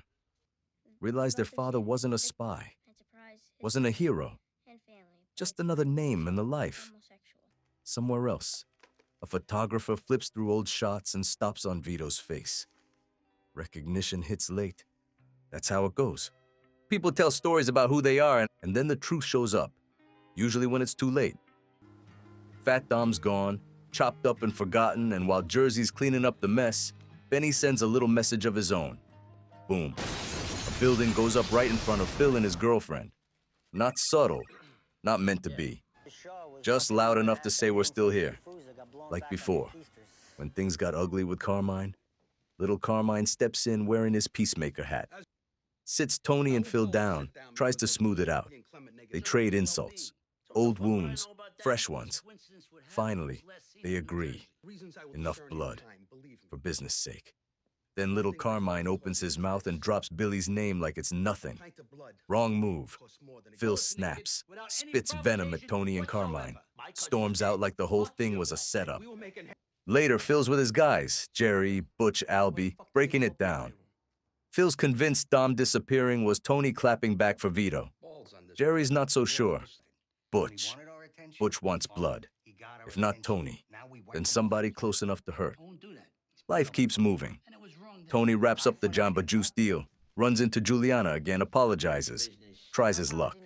She shuts him down. Clean. Meanwhile, Christopher's at home with Kelly, picking paint colors for a nursery like that's gonna fix everything. Thanksgiving rolls around. Football on TV, food on the table. Christopher finally cracks and tells Tony he's got a girlfriend on the side, Kaisha. Bobby asks why she never comes around. Chris says she's black, blames Paulie. Truth is, Kaisha doesn't exist. It's Juliana, and Chris knows it's wrong. That's never stopped him before. Chris tells Juliana he rushed into marriage, that Kelly doesn't really know him. Tony, meanwhile, keeps circling Juliana like he's still got a shot. He doesn't. Chris and Juliana spiral together. Heroin, excuses, big talk about control. Sponsors warn them. They don't listen. Chris decides the only way out is to tell Tony everything. When he does, Tony barely reacts. Says, do what you want. But on Melfi's couch, different story. Tony's furious. Not that Chris betrayed his wife, but that Tony stayed faithful and still lost the prize. Melfi calls it growth that he didn't explode. They talk about higher powers. Chris says Omerta used to be his. Now nobody believes in anything. Out at the construction site, AJ notices Blanca. Older, confident, got a kid. They hit it off. First date, some neighborhood punks crank music outside her place. A Jay solves it by handing over a pricey mountain bike. Not smart, but it works. They sleep together. A Jay feels like a man for the first time. Phil thinks he's having gas. Turns out it's a heart attack. Real one this time. Tony celebrates a little too openly. Silvio and Paulie warn him. Phil was predictable. Whoever comes next might not be. Agent Harris pulls Tony aside, says someone in Jersey might be in danger. Tony listens, takes it seriously. Then he does something nobody expects. He goes to see Phil in the hospital, alone. Tells him about the coma, about seeing some place he never wants to go back to. Tells Phil to enjoy his grandkids. Life. Phil gets misty. For a second, they're just two old guys who survived too much. Butch heckles Tony on the way out. Balance restored. Bobby goes to see Junior. Returns a Christmas envelope. Junior's lost. Talking nonsense. Hinting at conspiracies. Giving the money to an orderly like it's a bribe. Christmas Eve comes. Family fills the house. A Jay brings Blanca and her kid. Carmela's unsure. Tony's more relaxed. A Jay shuts Tony down when he offers help with jewelry. I have a job. Meadow calls from California. Blanca compliments the house. Carmela accepts it. And for a moment, just one, the whole family's together. Back in the winter, years earlier, cold enough that sound carried forever, a kid sees Johnny's sack get hauled off by the feds. Snow everywhere. Chaos. And Tony Soprano, bolting like everybody else, drops a pistol right there in the white. The kid picks it up, accidentally squeezes the trigger. Heart racing, ears ringing. He takes it home and hides it like a bad secret. Fast forward a couple years to August 2007. That same gun pops up again, this time in the kid's car, loaded with hollow points. No good in Jersey. He talks. Tony gets pinched. A quick night in Newark. A court appearance with Neil Mink doing his usual magic. And Tony's out on bail before the coffee gets cold. Over in Brooklyn, Phil Leotardo's throwing a party. Fresh out of the hospital, chest still tender, smiling like a guy who thinks he's finally earned some peace. Talking retirement. Grandkids. Then somebody mentions Tony's arrest. The room laughs. Jersey jokes. Phil soaks it in. Tony goes home, shrugs it off, and heads upstate with Carmela for his birthday at Janice and Bobby's lake place. On the drive, Mink calls. Gun charge dropped. Just like that. Tony relaxes. Out by the woods, he and Bobby fire Bobby's custom rifle, blowing off steam. Bobby gives it to Tony as a present. Heavy. Serious. Later, quiet night, birthday wishes, married stuff. Morning comes, and they're fishing on the lake, sun barely up. Tony gets philosophical. Says there's only two endings in their line of work, prison or a bullet. Mentions how using a buffer guy to keep heat off him didn't work. Starts floating the idea of Bobby stepping up. Notes Bobby's never killed anyone. Bobby says he almost did once. But his father didn't want that life for him.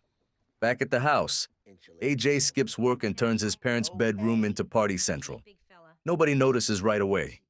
Drinks start flowing. Monopoly comes out. That's when it goes bad. Janice tells an old family story Tony hates. Tony snaps back, digs into her past. Bobby doesn't like it.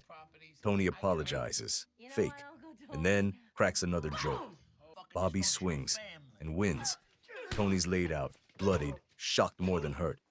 Bobby panics, tries to leave drunk, backs into a tree. Comes back, apologizes. Everybody crashes. Later that night, Tony wakes up and admits it. Bobby beat him fair. Peace. On the surface. But something's stuck in Tony's craw. The next day, they head out. Supposedly to golf. Truth is business. Two guys from Quebec want a favor done. Payment in expired pills. Tony says yes and hands the job to Bobby. Bobby doesn't want it, but he takes it. On the drive back, Tony's relaxed. Bobby's silent. Carmela and Janice wait, nerves tight. Argue. Janice hints Tony's vindictive. Carmela pushes back, says he's not that man. When the guys return, Tony and Carmela head home. Bobby turns north toward Montreal. Laundry room. Close quarters. Bobby pulls the trigger. First time. The guy grabs his shirt as he falls. Bobby runs, shaking, crying. Done forever changed. Back home, Tony watches old home movies Janice gave him, smiling. Then Mink calls again. The gun charge? Back on. Now it's serious. Rico serious. Up at the lake, Bobby comes home, picks up his daughter, and stares out over the water as the sun goes down. Quiet, heavy, like a man who crossed the line and knows there's no walking back. Christopher and little Carmine are holed up in post-production, polishing cleaver. Blood knives, mob vibes, Christopher's dream project finally breathing on its own. He's proud. Too proud. At a Soprano family dinner, somebody brings up the premiere. Finn's name floats into the room and Meadow shuts it down cold. No story, no drama, just a clean break. You can feel the silence land. Ajay and Blanca barely talk either. That relationship's cracking even if nobody says it out loud. Later on, Tony gets the usual tap from Agents Harris and Goddard. Terrorism, rumors, anything he might hear in the course of business. Tony nods, non-committal. Same dance, different song. Premiere night in Manhattan. Red carpet, fake smiles, real money. Tony congratulates Christopher, shakes hands, works the room. Lupatazzi's everywhere. Phil pulls Tony aside, says the heart attack changed him. He's thinking retirement, letting go. Sounds peaceful, almost believable. But inside the theater, things get weird. Rosalie Aprile watches the movie and starts seeing ghosts. The love triangle on screen looks a little too familiar. She whispers it to Carmela. Carmela doesn't like what she hears, and later she unloads it on Tony. Calls the movie what it feels like to her, a revenge fantasy. The boss gets butchered. Real graphic. Too close to home. Carmela corners Christopher after. Says she's disappointed, hurt. Christopher denies it. Says it's just a movie. But the doubt sticks with him. He knows how Tony thinks. So Christopher tries damage control. Tells JT Dolan to take the blame, say the character was his idea. JT refuses. Next thing you know, Christopher's smashing him with a Humanitas trophy. Hollywood, Jersey style. JT limps into the Bing and spills it all to Tony. Says the script's basically lifted from Born Yesterday. Tony goes home, watches the movie, sits with it. Then he goes to Melfi and finally says the quiet part out loud. He thinks Christopher hates him. That Cleaver isn't fiction. It's resentment. Says he raised the kid, loved him like a son. Melfi gently suggests maybe he's projecting. Tony shuts that down. Says therapy taught him enough to recognize the truth when it stares back. While all that's simmering, Johnny Sack gets moved to a prison hospital. Lung cancer. Fast and ugly. Infante tells him he's still respected, but it doesn't matter. Johnny dies with his family around him. End of an era. Back in New York, Phil officially steps aside, hands the reins to Jerry Torchiano. Doesn't last. Doc Santoro has Jerry clipped mid-dinner, right in front of Silvio. Tony's furious. That wasn't business. That was disrespect. He tries to push little Carmine back into the boss's chair. Little Carmine smiles sadly and says, no. Says his wife. Talked sense into him. Money's not worth living under a gun. Tony actually hears that. It stays with him. Then comes Billy's birthday. Phil's brother. 47. The room's heavy with photos of dead men. Phil drinks, talks, stews. Says he compromised too much. Did 20 years in prison clean for nothing. Let the wrong guys rise. Let shame pile up. Says he's done compromising. Raises his glass. No toast. Just a look that says something bad is coming. Across town, a baptism. Christopher's baby girl. Tony stands as godfather. He and Christopher hug. Tight, formal, like two guys holding each other up so neither one falls. Larry Boy Barees, back behind bars, starts talking. Not much, just enough. Enough to send the feds digging up an old memory Tony hoped was buried for good. Willie Overall, 1982. Tony's first. They find the body, and suddenly the past isn't past anymore. So Tony grabs Paulie and heads south. Miami. Sun. Heat. Distance. The idea is simple. Lay low. Let the storm burn itself out. On the drive, Tony starts poking around, casual-like. Asks Paulie how Johnny Sack ever found out about that Ralphie joke, the one that almost kicked off a war. Paulie plays dumb, swears he had nothing to do with it. Tony listens, says nothing. In Miami, they hook up with Beansy, eat good food, sit with women who laugh a little too hard. Paulie and Beansy start reminiscing. Old days, old laughs, and Tony's patience runs out. He gets up and leaves the table. Later that night, after sex, one of the women tells Tony she thought Paulie and Beansy were lifelong best friends. That hits him sideways. Tony admits, maybe just to himself, that Paulie used to be his hero when he was a kid. The thought doesn't comfort him. Money's tight, nerves tighter. Tony calls Hesh, asks for a bridge loan. Hesh says yes, no questions. They set up a meet with some Cuban guys through Beansy. Stolen goods, easy money. Business still works, even when trust doesn't. Tony pulls Beansy aside, says he's worried Paulie might be a liability. Says he's loyal, sure, but has that loyalty ever really been tested? Then the pressure lifts a little. Turns out the feds, thanks to Larry's bad intel, are pinning Willie Overall on Jackie April Sr. Wrong dead guy. Tony's off the hook, for now. To celebrate, Tony suggests renting a fishing boat. Paulie hesitates. Bad memories, open water. But he goes. Out on the boat, the air changes. Tony pushes harder. Asks again about the joke. Paulie denies it again. Tony stands behind him with a bait knife in his hand, weighing the moment. One move, and history repeats itself. Instead, Tony throws a beer at Paulie. Hard. That's it. Decision made. That night, Paulie dreams of pussy. Wakes up rattled. Lifts weights like he's trying to outrun guilt. Back home, Paulie sends Tony and Carmela a fancy espresso machine. $2,000. Carmela asks why. Tony snaps. Says everything they have comes from guys like Paulie. Hard men doing ugly work. Meanwhile, in New York, Doc Santoro finally gets the crown. Takes Phil out to dinner to celebrate, and disrespects him right to his face, reaching over and stealing food off his plate. That's all Phil needs. Not long after, Doc and his bodyguard get taken out. Phil Leotardo is boss now. No more pretending. Somewhere quieter, Uncle Junior's world keeps shrinking. Locked up at Wyckoff, he starts scheming again, bribing orderlies, running a little poker game, pretending he's still somebody. He even finds a fan in a younger patient, Carter Chong. Angry kid, sees Junior like a legend, and it doesn't last. Junior beats up a guy, gets sedated. Carter tries to help him ditch the pills, messes it up. Junior wets himself in front of everyone.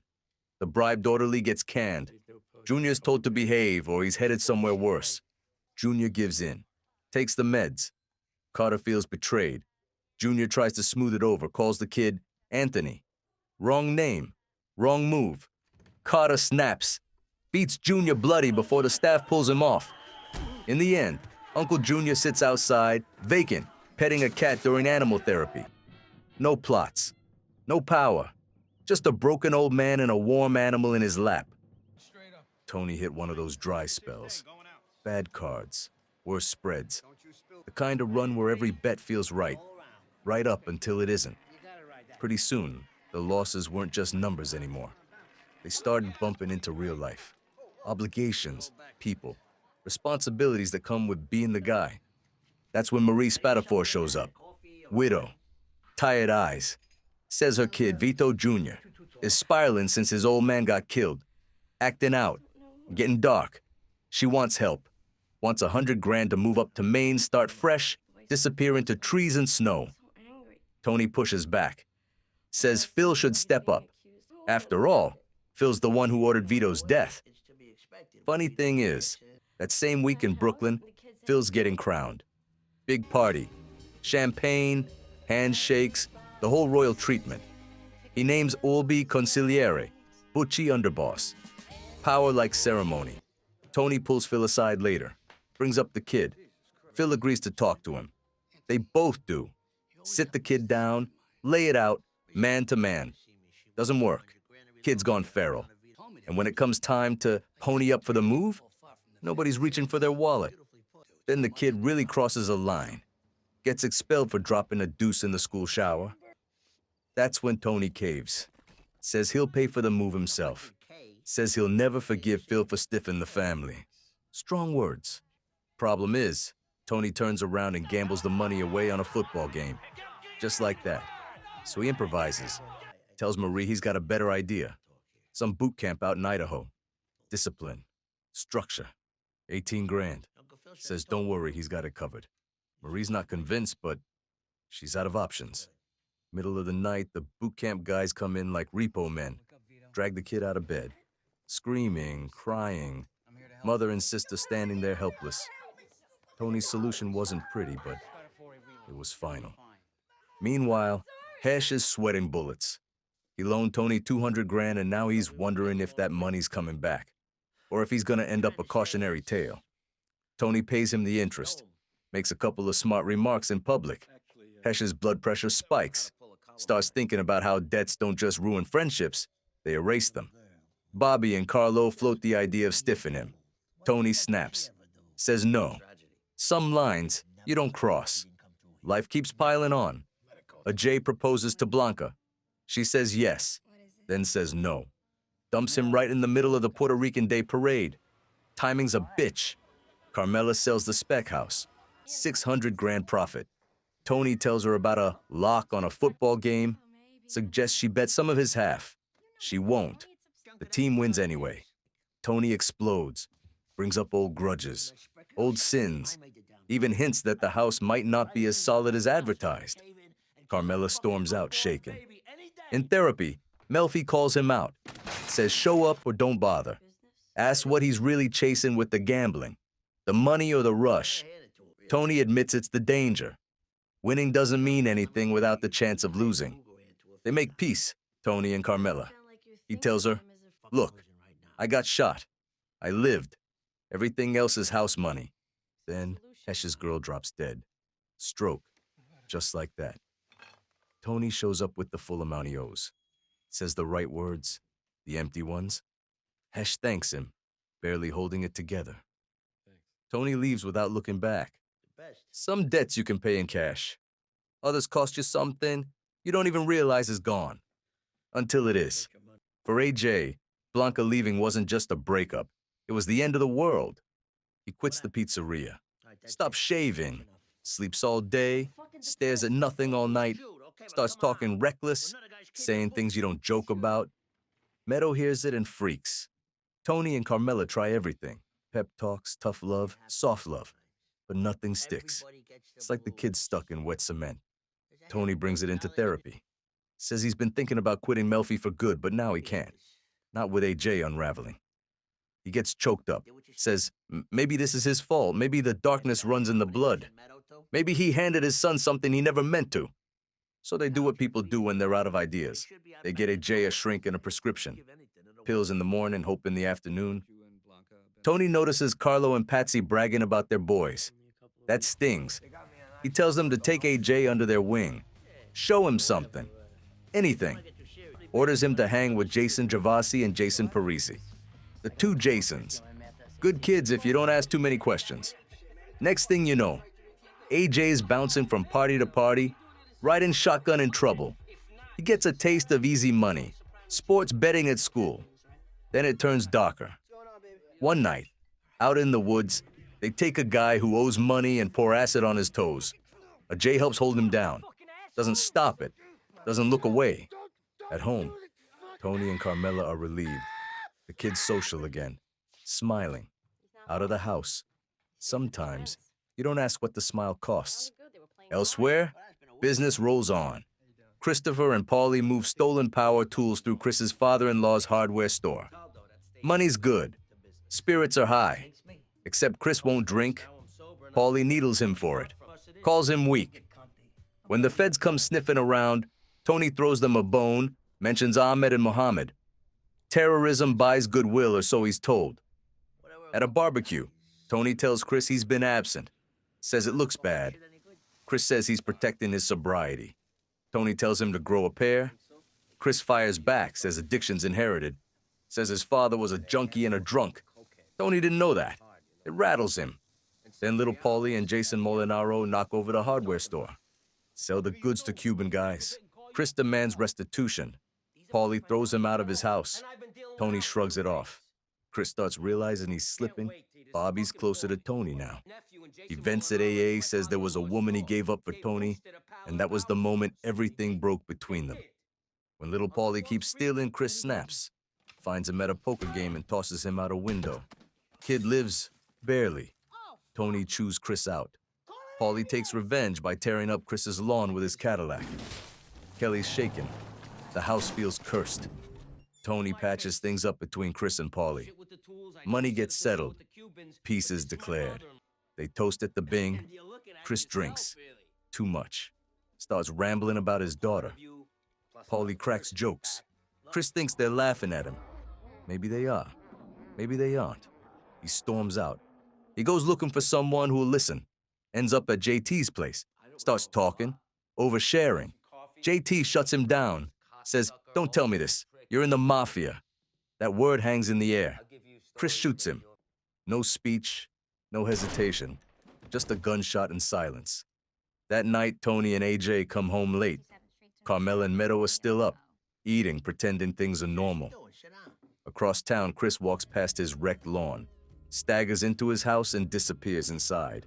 Some nights don't end. They just stop making sense. Tony and Phil sit down about an asbestos job. Nasty stuff. Phil says, "Sure, dump it in my territory for 25%. Tony says, "No, too much, too bold. You give in once, you're bending forever." Chris drives Tony home. He says, "Maybe Phil's right." Tony says that's weakness talking. Chris don't like that. He starts fiddling with the radio, flipping stations like his head's on fire. Lands on the Departed soundtrack. Figures. Road curves. Chris don't. He drifts, overcorrects. Boom. Escalade flips like it got swatted by God. Tony crawls out scratched up. Chris is wrecked, wheezing, panicking. Says, "Don't call the cops. I'll fail a drug test. I'll lose my license. Call me a cab." Tony looks inside the car. Sees a tree branch punch straight through the back seat. Right where the baby seat goes. That's when something in him settles. Quiet. Heavy. He pinches Chris's nose, holds it, watches the life go out. Then he calls for help. Two girls in this other car, Heidi and Kennedy, drive off shaken. Heidi's got a learner's permit. She don't want to be part of this story. At the hospital, Tony tells everyone Chris died on impact. Quick, clean, mercy lie. That night in his head, he tells Melfi the truth. Says, "Yeah, I killed him. Same as Pussy, same as Tony B." Says putting Chris in power was his biggest mistake. Says losing him feels like relief. Morning comes. Tony asks Carmela if she feels lighter now. She says no. He doesn't argue. In the real therapy session, he keeps it cold. Calls Chris a liability, an embarrassment. Says the worst part is pretending to mourn. At the wake, he can't stand the crying, the drama, the fake heartbreak. Same day, Paulie buries Nucci, his real mother, and barely anyone shows. Paulie's pissed. Even dead, Chris is stealing the spotlight. A Jay keeps running with the two Jasons. Frat houses, bad jokes, worse people. They laugh about the guy they burned. Lost 2 toes. Then one day they hit a Somali kid on a bike. Beat him. A Jay watches. Something cracks. The dark feeling comes back. He talks to his shrink. Says maybe he should have stepped in. Says he's back in class. Mentions one course, Middle East conflict. Shrugs. Nobody knows who started it. Kid sounds older. Or just tired. Tony overhears Carmela, Joanne, and Kelly talking about Chris. Slips away. Takes a solo trip to Vegas. Phil calls. Won't help with asbestos. Laughs about Chris. Tony doesn't bite. He meets Sonia, a stripper Chris used to know. Tells her Chris is dead. They smoke. They screw. She says he seems sad. They drop peyote. Hit roulette like they're cheating fate. Tony keeps laughing, whispering, "He's dead." Like that explains everything. Back home, the asbestos gets dumped in a lake. Quiet. no witnesses. Out in the desert, watching the sun come up over Red Rock Canyon, Tony finally cries, laughs, shouts into the empty air. Tony's half asleep when AJ, wired and hollow-eyed, cranks up some rap like the house needs to hear his mood. Downstairs, Carmela's already awake, already thinking ahead, talking about Vegas, about how Tony said he went out there to wrap up Christopher's loose ends. Mentions Kelly, mentions money. Life keeps moving, whether you like it or not. At Satriali's, there's a new picture on the wall. Christopher, frozen in time, smiling on the Cleaver set like nothing ever went wrong. Tony looks at it a little too long, tells the guys about Vegas, peyote, sex, the desert, the whole cosmic epiphany. Nobody's impressed. He lets it drop. You don't force moments like that. Business pulls him back in. He heads into the city with Sil and Bobby to see Phil. Same room, same bad air. Tony offers compromise on the asbestos. Phil doesn't blink. Tony tries something softer. Reminds him of that hospital talk. About family, about slowing down. Phil shuts it down cold. Says he's compromised enough in this life. Prison, time, shame, end of discussion. So Tony hits him where it hurts. Money. Pulls Coco and Butchie off a construction job. The message lands hard. Coco and Butchie take it out on a foreman. Fists and boots, steal his wallet for punctuation. Back in Jersey, the FBI drops by with pictures. Tony points out Ahmed and Mohammed like he's naming birds. Says nothing more than he has to. Ajay, meanwhile, is spiraling. Tells his therapist the world feels broken. Blanca's gone. That beating he saw keeps looping in his head. He reads Yeats. Things fall apart. The center cannot hold, and believes every word. One afternoon, Tony comes home and finds his kid in the pool, weighted down, done trying. He jumps in, drags him out, shaking. That's the moment that stays. Ajay ends up sedated, locked in a psych ward. Tony tells the crew. They try to help, tell stories about their own kids screwing up, surviving. At home, Tony tells Carmela he's depressed. It turns into a fight. She talks about curses, bloodlines, the Soprano legacy. Tony won't take all of it on his shoulders. In Melfi's office, he says the ugly part out loud. He's ashamed of his son. Melfi pushes back, says Tony should recognize the pain. He's lived there himself. While all this is happening, Meadows out on a date. Coco, drunk and stupid, wanders over, says things he can't take back. Meadow tells Carmela. Carmela tells Tony. That's all it takes. Tony finds Coco. No speeches, just violence. Gun to the face, teeth on the pavement. He warns Butchie with a look that says, "Don't test me." Later, in a group session with AJ's doctor, Tony listens as his son talks about feeling small, about Livia, about shame. Tony looks down and sees something stuck in his cuff. One of Coco's teeth, blood still on it. He brushes it away like it's nothing. Back at work, Patsy's smiling, talking about Meadow and his son Patrick. Law schools, futures. Little Carmine shows up, says he'll broker peace again. Phil's furious. Projects shut down. Tony knows he crossed the line. Knows he'll have to give something back. They try to make peace anyway. Tony and Carmine go to Brooklyn with drills and apologies. Butchie laughs in their faces, slams the door. Phil yells from a window, curses raining down like garbage. That's it. Nothing left. That night, Tony brings a pizza to the hospital for AJ. They don't let it in. Rules are rules. The door slides shut behind him. He walks down the hallway, finds his son, puts a hand on his shoulder. No speeches, just stays. Silvio's in Bert Gavasi's living room, calm as a Sunday morning, and then it's over. No speeches, no drama, just business. Bert was playing both sides, and in this life, that's a short story. Across the river in Brooklyn, Phil's had enough. Sitting with Albie and Butchie, he runs through the old scars like a greatest hits album. Billy, Fat Dom, all of it. Says Jersey's crossed the line one too many times. This isn't negotiation anymore. This is cleanup. He gives the word. Tony, Silvio, Bobby, 24 hours. While all that's getting set in motion, AJ is still inside his own head. Psych ward, white walls, pills, visits from his parents who don't know what to say but keep showing up anyway. He starts seeing Rhiannon, a girl with her own cracks, and for a minute, he looks almost normal. Eventually, they let him go home. Same house, different rules. Tony hears the knock at Satrialo's, Agent Harris. Same look, different urgency. Says New York's moving, real moving. Tony listens, files it away. Sil comes clean soon after, tells Tony and Bobby what he did and why. Then Tony drops the bigger news at Vesuvio. Phil's coming for them. So Tony's making the first move. Same Italian hitters who took out Rusty. Full circle. That night, somewhere far away from all this dirt, Melfi's at a dinner party listening to people talk about sociopaths like they're bugs under glass. Kupferberg let something slip he shouldn't. Tony's name. Her patient. Her mistake. She goes home, reads the study cover to cover, and something hardens. Next session, Tony knows it the second he walks in. She's cold, sharp, talking like she's already gone. He rips a recipe out of a magazine. Habit, boredom, who knows? She uses it like the evidence. Says they're done. Therapy's over. He tries to argue, reminds her about AJ, about timing. Doesn't matter.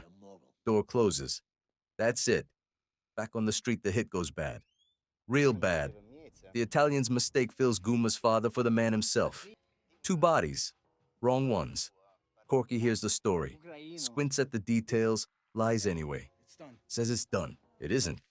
The paper says otherwise. Murmur brings it in. Faces fall. Tony tells Carmela he quit therapy. Says it like it's nothing.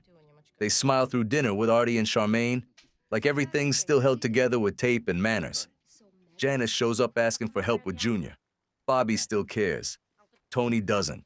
He's done with ghosts. Then Sil calls. Phil's alive, hiding, and the clock's ticking. Tony orders everyone off the grid, change routines, disappear. Bobby misses the call. He's in a hobby shop staring at a Blue Comet train like a kid again. Gunmen walk in. That's all it takes. Silvio doesn't get that lucky. Ambushed outside the Bing. Shots everywhere. Patsy runs. Silvio drops. Hospital. Coma. No promises. Tony gets home and shuts the world down. Family into hiding. Carmela and Meadow sit with Bobby's kids. Stunned. Quiet. Broken. Night comes. The guys roll out to a safe house. Paulie. Carlo. Walden. Tony goes upstairs alone. Lies on the bed. Stares at the ceiling. He remembers Bobby laughing once, saying, "You probably don't even hear it when it happens." Tony pulls the AR-10 closer. Bobby's gift. Clutches it like a blanket. And for the first time in a long time, he actually tries to sleep. By now, Tony's living out of suitcases and borrowed rooms, moving with his crew like ghosts. Nights get long when you're hiding. One of those nights, he meets Agent Harris in the dark and slides him a little information. Ahmed, Mohammed, names that have been floating around too long. Tony asks for something back. Phil's location. Harris shakes his head. Says he's got nothing, but the look on his face says, "Stay close." Tony checks in on his family at the safe house. They're quiet, shell-shocked. Then they all show up for Bobby's funeral, standing together because that's what you do when there's nothing else left to hold on to. Afterward, Tony stops by Janice's place. She tells him she'll raise Bobby's kids. Says it like she's trying to convince herself. Then Harris calls again. This time, he's got something. Phil's been hitting payphones at gas stations out in Oyster Bay. Long Island. Old school. Tony's guys fan out watching pumps and payphones like it's 1978.